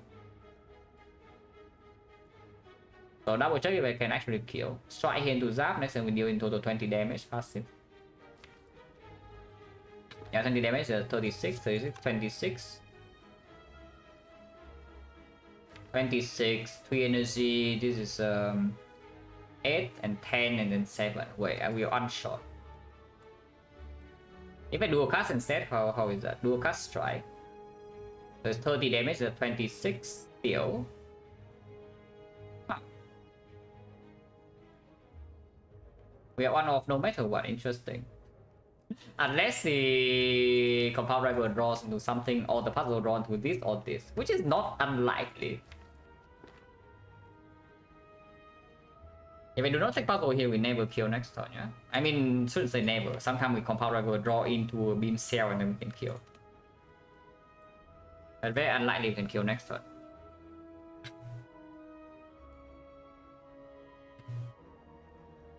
That's the same. Even dual cast is the same. Dual cast is also 10. All of these deal 10 damage. So you can pick which one you play.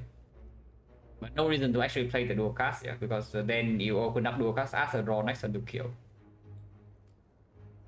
Yeah, it's probably Zap Strike, right? And take 4.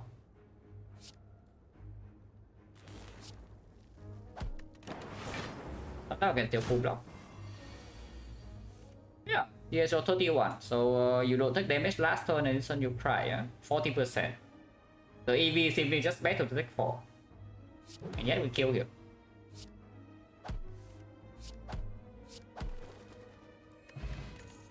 The chill card on 3 energy with inserter.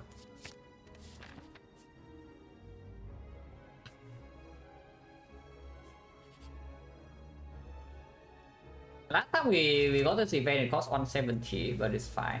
We do it again. The boot. Wait, the boot sucks. Imagine playing gold for fast draw, guys. Come on. Right now it doesn't work, but maybe we can run into something that blocks. Or we get weakened. Hopefully we're not getting weakened, but if we get weakened, it can work. Yeah, every time you think it doesn't play, it plays. Cool. Insanely cringe.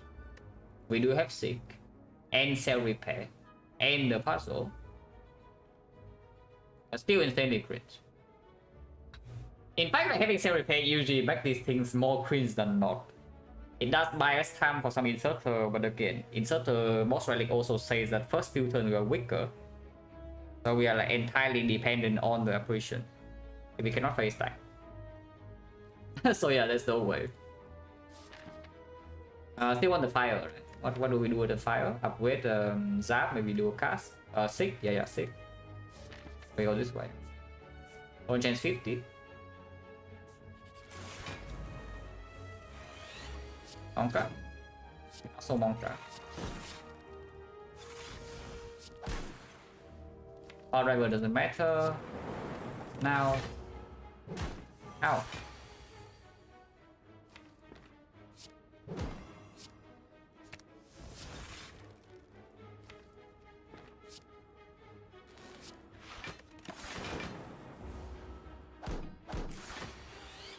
Is it the soul this fight?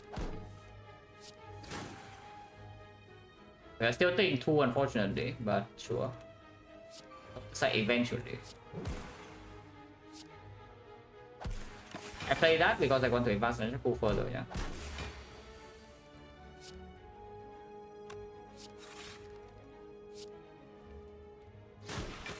It's kills. So probably just play 2 attacks the next time. Instead on 1, on 2 doesn't matter so much. Maybe on 0, yeah, on 0 maybe it's even better. I cannot get good value here. Yeah, we cannot get good value here, unfortunately.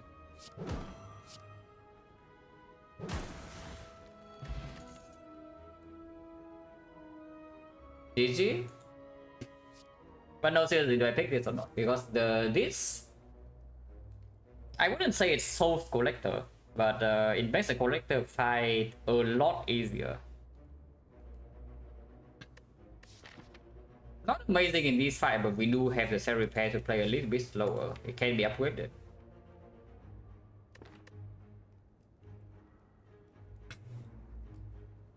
It's probably pickable. It's probably pickable. If it's green, it's definitely taken. If it's not green, it's a little bit weird, but probably still good.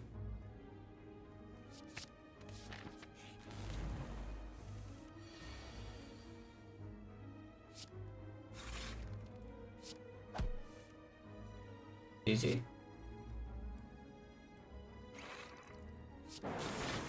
No cost this fight, but hopefully we're okay.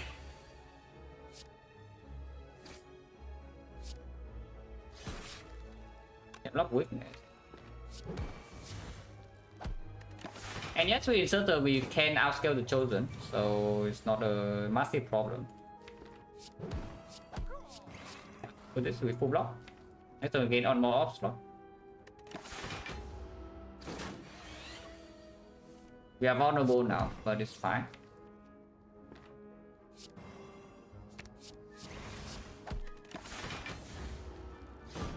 Yeah, 36. I have to do better than that, my friend.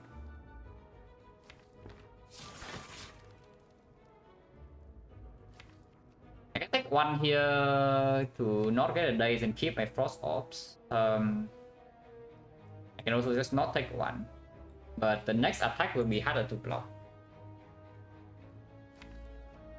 Not taking one is fine. One is fine. Do not disrespect this thing too much. Yeah, exactly. Vulnerable again, and then we are actually in some trouble. We don't take the one.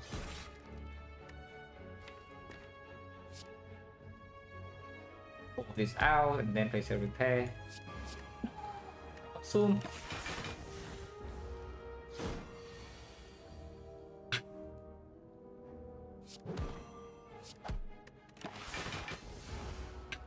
But yeah, let's say like inserter deals with a lot of actual hallway fights for you, because you can play like this with cell repair.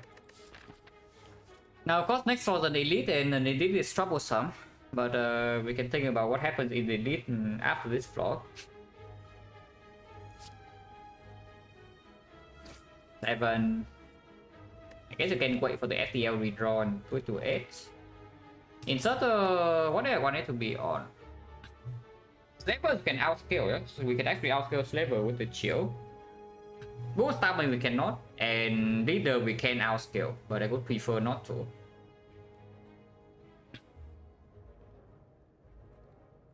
Oh yeah, it's only 1 out of 3 that we see book, and then even against the book, the evoke is not that important. So I would probably like it on 1 still. I would probably still like it. I feel we go immediately. Let's just kill next turn then. 40 passive, either way, yeah, doesn't matter. We can wait, we can also just wait here. Yeah, it doesn't deal damage. You can do beam cell, yeah. 7-1.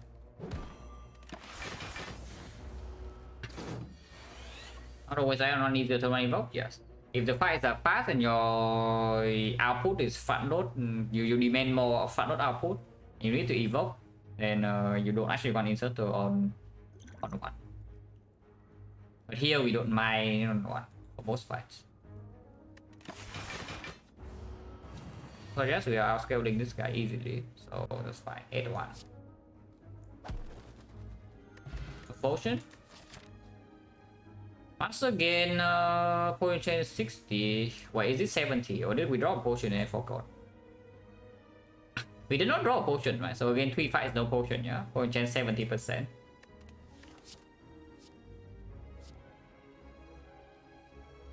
Kirsty come back.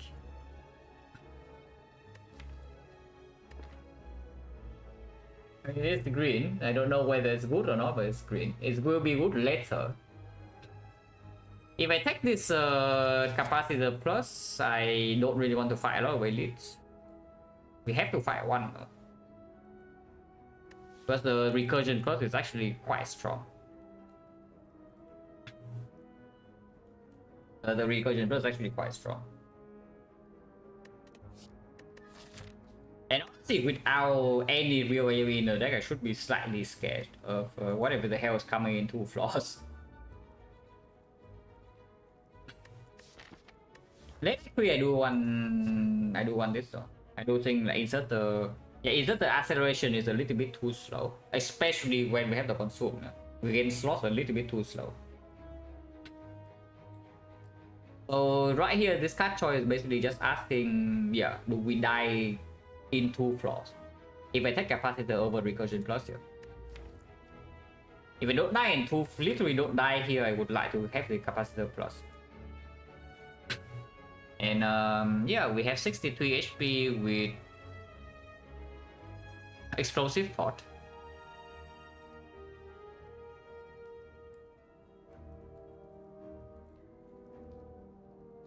For now, cannot feel that fast, but not a huge problem because we do have consume. Consume is basically on slot field. So we have 1, 2, maybe 3, 4, sometimes 5, but probably 4 and then 5 or 4. Yeah, 5 force field here in the first deck cycle, which is enough to play with the capacitor.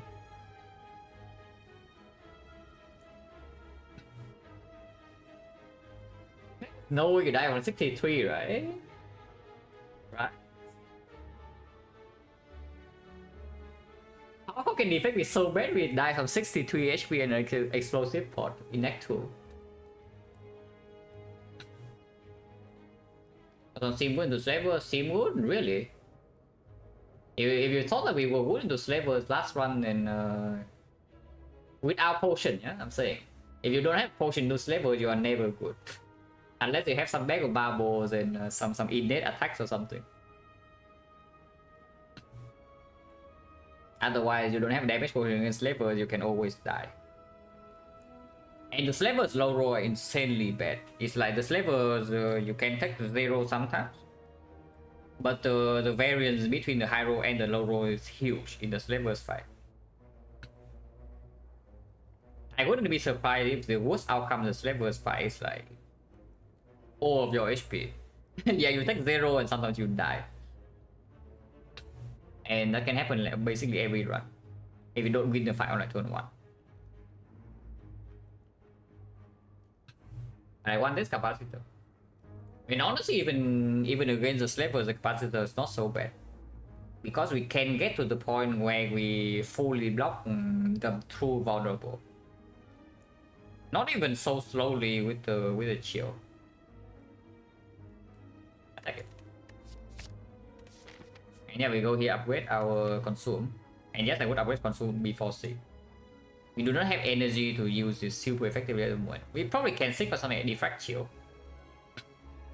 But if we have to actually play a long fight against Slavers or something, then the consume is more effective.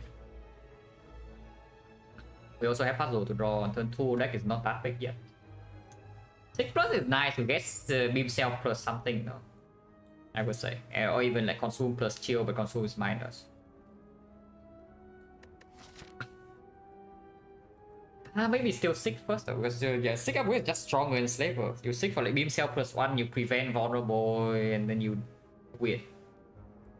Against the leader, I guess not a lot of things to 6 to for 6 to 6 4 in this deck, but against boost stabbing 6 upgrade also performs. That's a waste 6.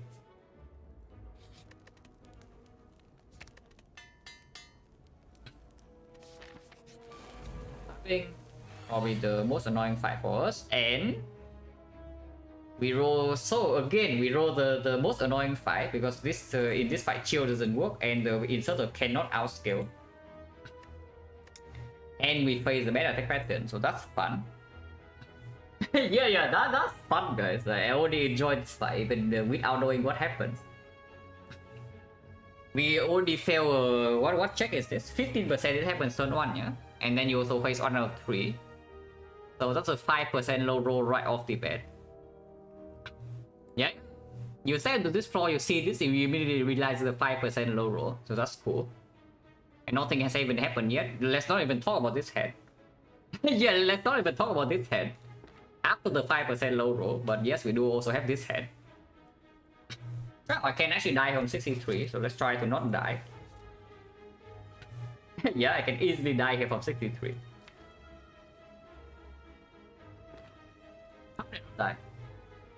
Bây giờ explosive pot doesn't even.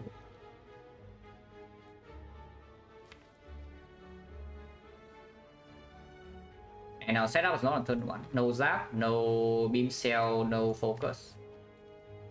Applies the curse. Actually, I think so. 171 is also the max roll, but the HP variance on this thing is not that high. It's I think 165 to 171. But I can be wrong.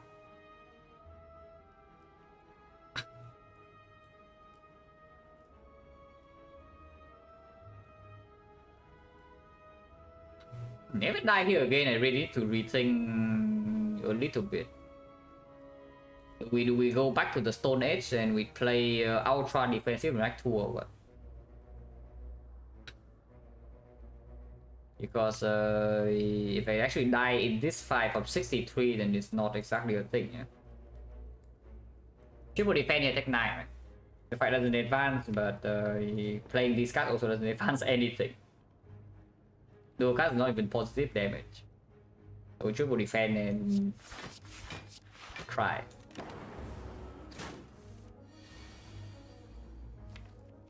No beam cell, that plus, no recursion. Defect is here at least, but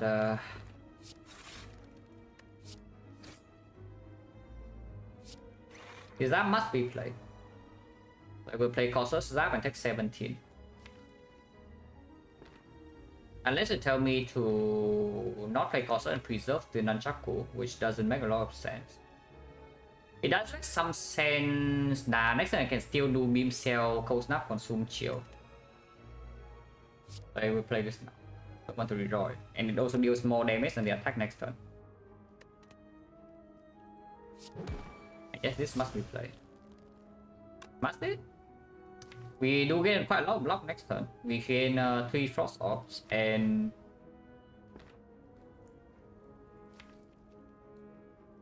But I also gain 2 focus. Yeah, 3 Frost Orb and 2 focus. Another 2 focus. So we block passive 18. So we take 10. Yeah, that must be played. Playing Decay over Zap here is a complete nonsense.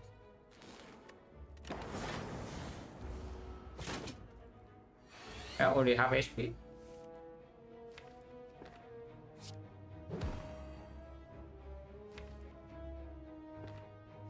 XecnaR for chill.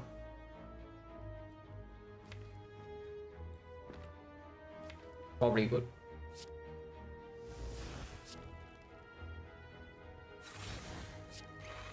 Like 10. Could do capacity, but you can also do capacity next.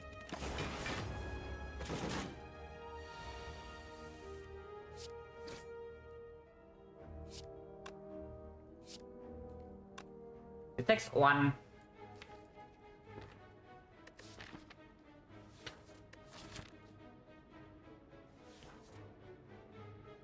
Next time block 18, it attacks me for what? 7 times 6, right? So 7 times 6 into 7 times 7.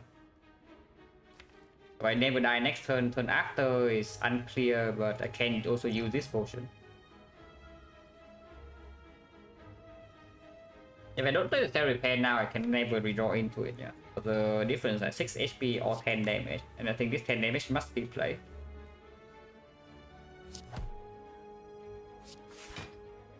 (26), 18. Next 2 turns we need to block 91 damage in total. This is 18. So 36. Which means 55, 26, need to block 29 more. Can happen. I play Cell Repair.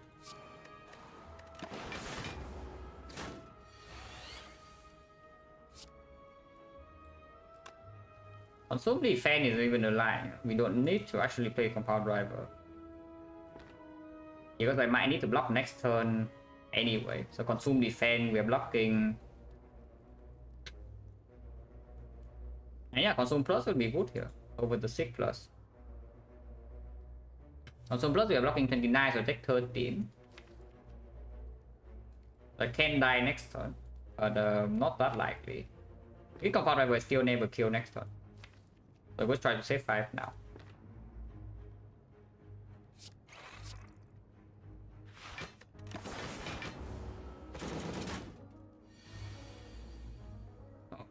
Apparently we die. Yeah, apparently we actually just died. That's enough defect for today, guys. Yeah, that's actually enough defect for today. We actually died from 65 with 2 potions. Yeah, that is actually just enough defect for today. Thank you for the red creator. Yeah, good timing because I'm about to end stream in killed. But what? Yeah, taking capacitor over recursion actually kills me here because again we run to this fight with a 5% low roll and even lower than that. So that's pretty sad.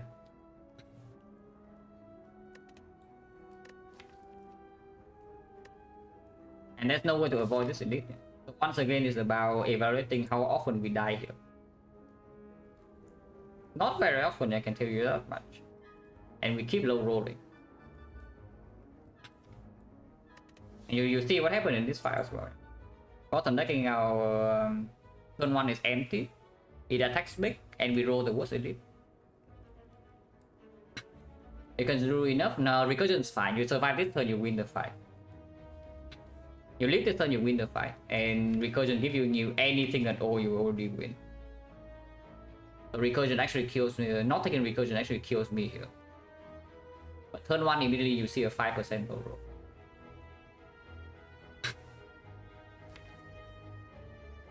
Even this turn we can still easily survive with any of these, but we did not draw them.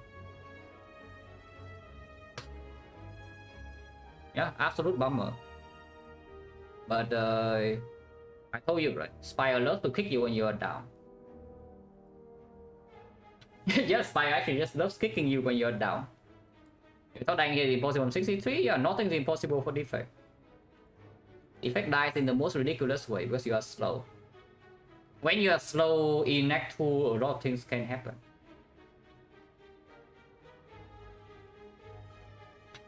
Funnily enough, I think slavers we can block. We can block slavers pretty easily here, even if we are vulnerable. So again, a leader can outscale, slaver can block. This thing, if it attacks big, it attacks badly, and we draw badly, we die. And yes, it happened. Yeah, it's the only one that can kill us. And we also need to draw badly, and the attack pattern needs to be bad. 3 things together. This attack pattern 15% deals how much extra damage? Because otherwise this would be the big hit. So we gain the same amount of big hits. No, we don't gain the same amount of big hits.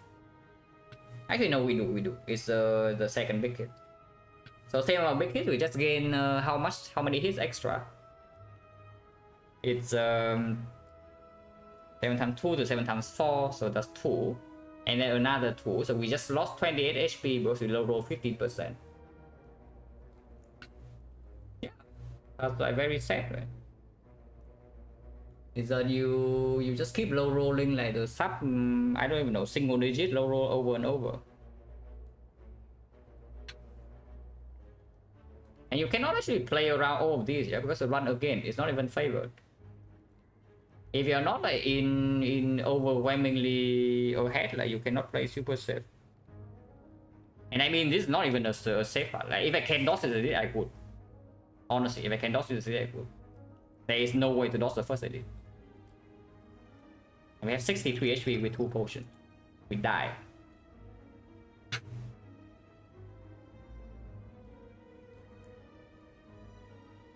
Yeah, it's just about capacitor, but again, for us to die from 63, like I don't even know how many things need to go wrong. It's exactly the same as the last fight, the slavers. And everything just goes wrong in a row, yeah.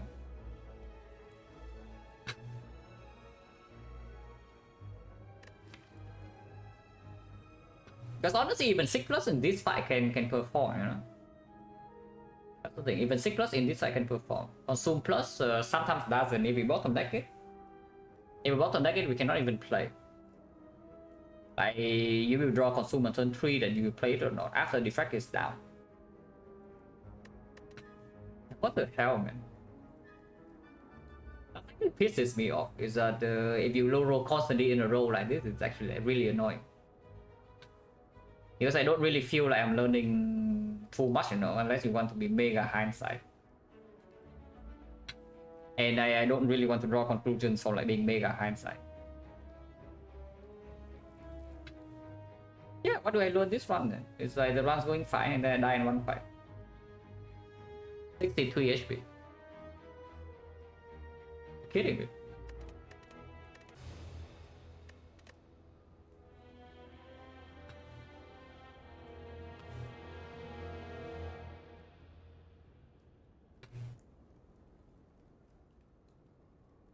Alright, so the against first key and ectoplasm.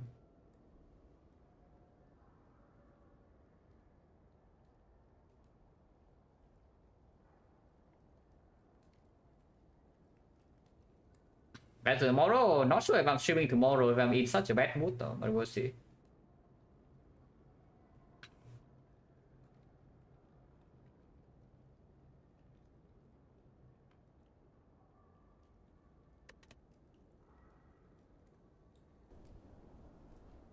I mean, yeah, if you play enough, eventually something like this happen. Let's say the last fight is like 1 out of 20. This fight is another 1 out of 20. It's lower.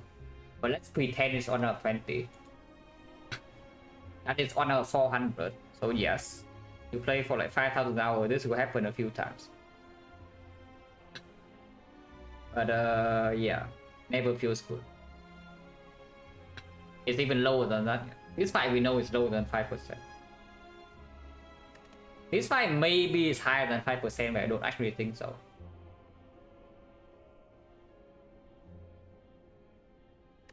And yeah, you just die.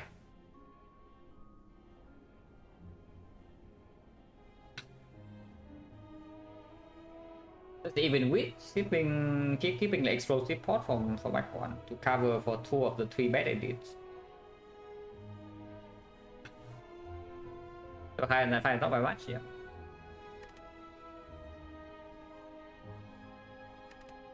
Sucks. Yeah, that sucks like so badly actually.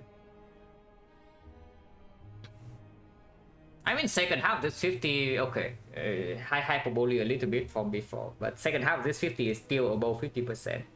Barely though, but it is still. Yeah, first 75 is 20 and 5, yeah? Second 50, we ended at 33, 17, so that's 13. Yeah, you suddenly go from 80% to like 50 when you're playing the games back to back. Not really, right? So there you have it. It's like the player doesn't change like 30% in just a few runs.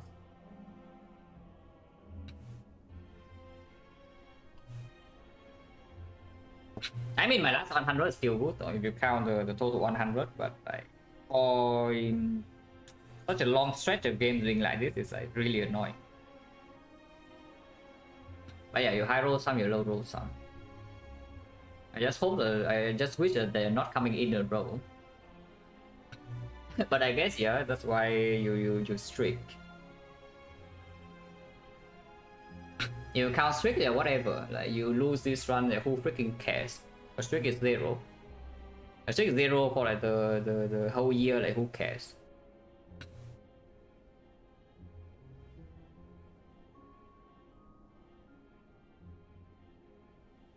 It's annoying.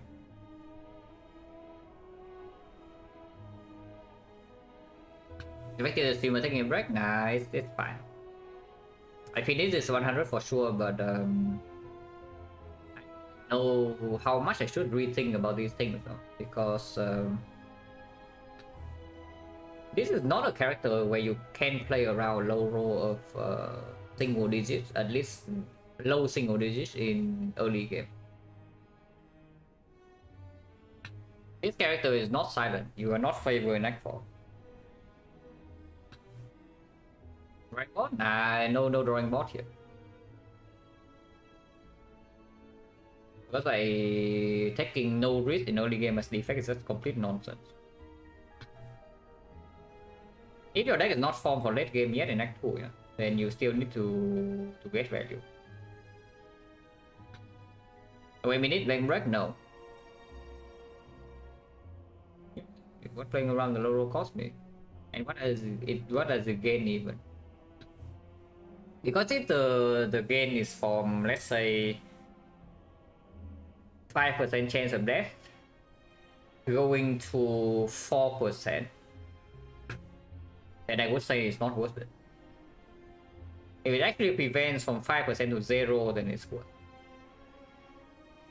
But that is definitely not the case here, because if that is the case, I would see it.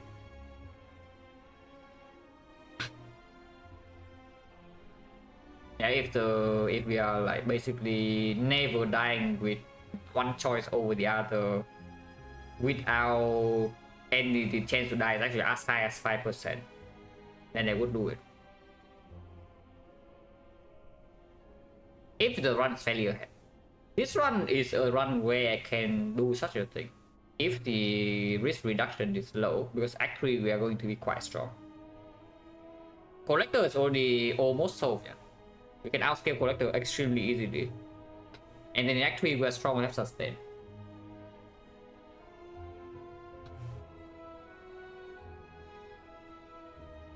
And the previous run is nonsense. It's not even clear because my thought about something like sick versus capacity sick upgrade versus consume upgrade is that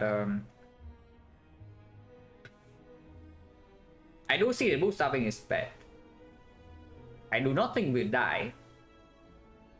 So my thought is that if I have to rest after bootstrapping, yeah, because no matter what, even if I take the consume upgrade, I will still need to rest after bootstrapping. And the other two fights are not even necessarily better. If I have to rest anyway, the card I would like to have upgraded in my deck is going to be sick. Why is that question? Kappa pick the short term? I mean, that's only if you ask, like, do you die here on 63 or not? Yeah. If you die on 63, then maybe you don't take it. But again, this is actually something that secures the late game. If you pick this right now, your entire act 3 is solved. You have zero problem in act 3, except maybe Retromancer one turn.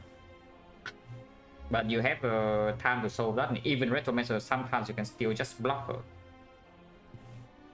Yeah, this guy alone solves your entire output for the rest of the run. Collector is solved instantly. Almost all factory is solved instantly. And then act 4, your consume can actually block pretty fast against your heart. Otherwise, you gain block way too slow with insert consume.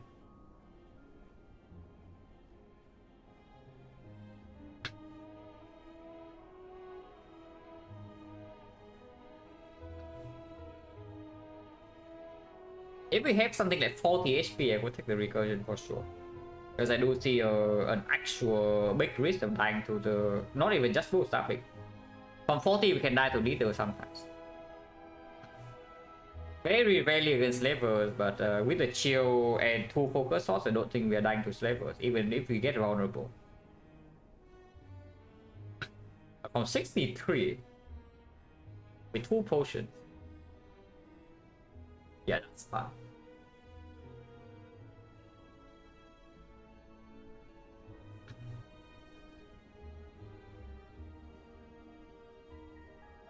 Because the plus is good. Not as amazing with Inserter as usual though, but it's still pretty good.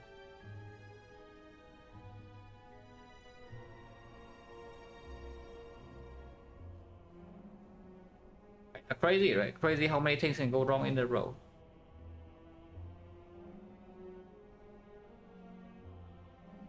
And kind of tells you how paranoid I play on Silent sometimes. Like last year. Yeah, you see I rest in the most ridiculous spot on Silent, and we win the fight with no HP loss, no potion use. And then I calculate the draws that basically never happens, and I say, yeah, okay, we don't fight this. Yeah, and here you see why. yeah, here you see why. But only because Silent is you live until Act 4, you usually can win. But this you always have a chance to. It's very, very, very rare that you walk into A20H Silent, you have 0% chance to win. And this character is not that.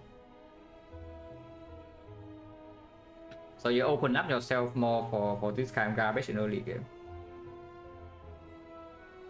Which is sad really. I really hate it when these things happen.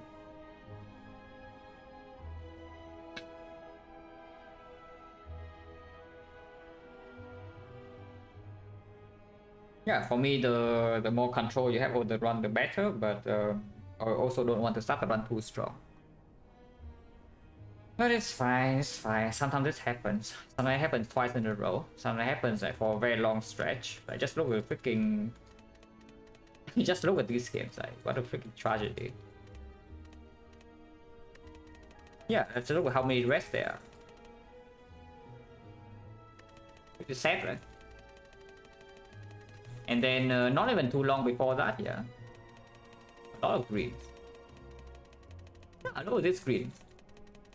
These greens are nice, no? I just think these greens are nice, and then we have a bunch of breads. And they just come together.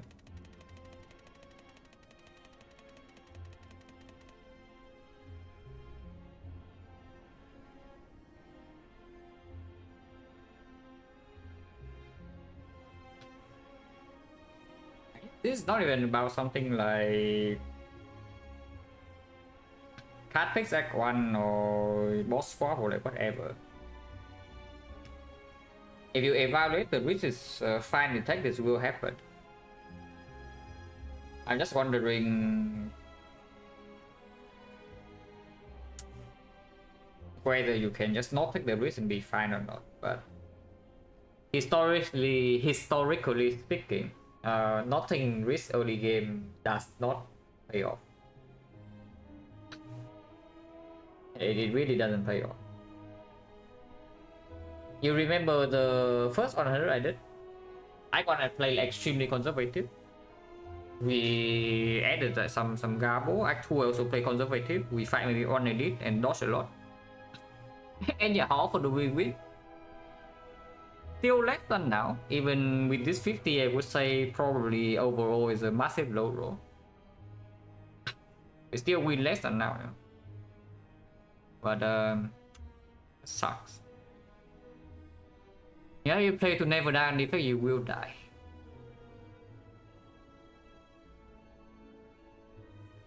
Man.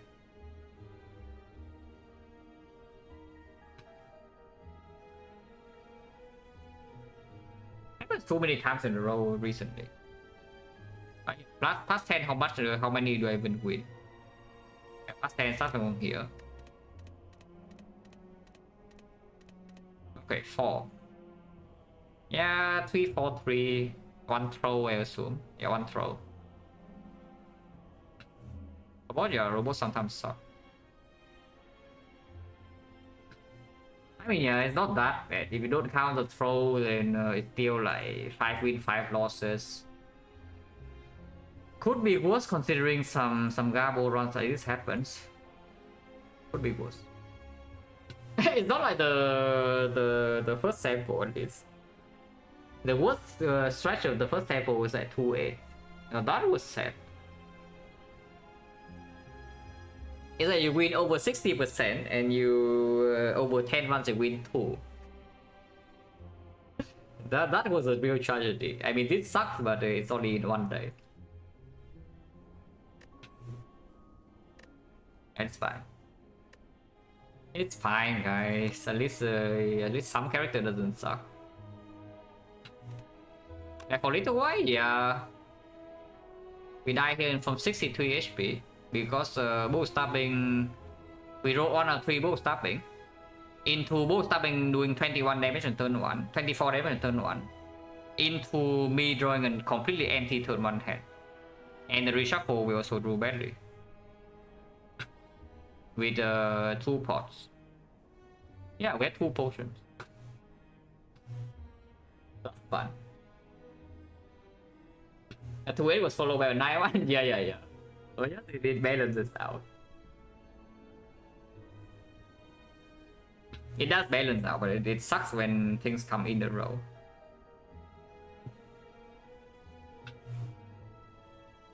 Yeah, with Slime Boss, yeah, there was a run, for example, we have a Dark Orb plus double sweeping beam. We enter Slime Boss with like 50 HP and then we die. I still remember that. That was some actual hot garbage, but Slime Boss just gets you. Slime Boss is kind of the same as the some fight like this. The fight is actually very short. I mean, it lasts for several turns, lasts a long time, but the actual fight is very short. So you low roll first 3 turns, then your fight is completely ruined. yeah, you have a Dark Orb, you have double sweeping beam, you have potion, you have enter the fight with 50 something HP, and you die. That was cool. I mean, I had like several ridiculous deaths to Slime Boss, so it's not a monopoly for Defect. Yeah, the Ironclad run where I lost my streak. Yeah, Ironclad run number 20 where I lost my streak. That was also one of the Slime Boss fights of all time. yeah, so the one of the Slime Boss fights of all time. With double P-Strike plus.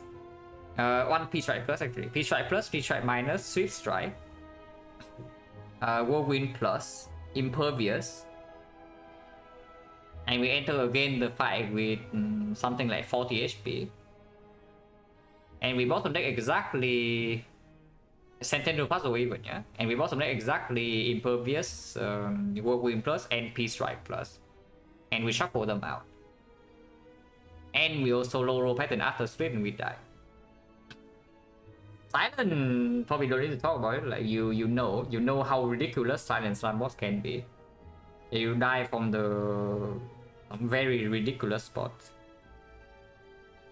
So Slime Boss is a fight that just gets you sometimes. That one I already accept. Yeah, basically every single time I see Slime Boss, I say, okay, fine. This fight probably maybe 2% of the time it just decides to end my run, and there's nothing I can do about it. So just move on. every 50 runs, Slime Boss will kill me once with some ridiculous fashion, and I cannot do anything about it. And it's fine. This is sad though. This is so sad. And even with this, I still need to brick a turn 1 draw. Yeah? If you don't brick turn 1 draw, this fight is fine. If you brick turn 1 draw and then we also brick the turn 6 draw.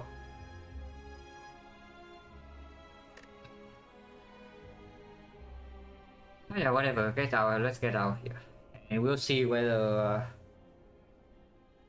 we'll see whether my mental state actually fine enough to play tomorrow. At least the Defect. Silent I can play. We'll see.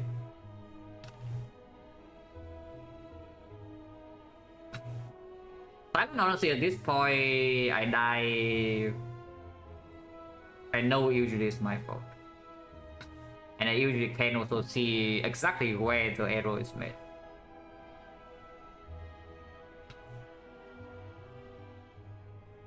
But yeah. Okay, from one suffering defect to another.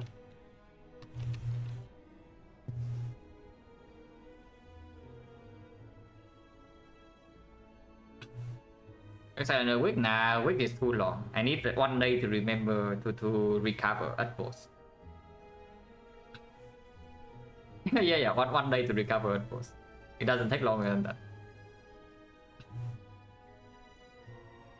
Silent shift tempo look nice. Yeah, look nice. Right? If I can actually execute, I think maybe Silent can get close to 90.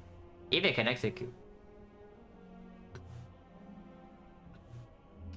Well, yeah, thanks for watching, guys, as always, and yeah, see you.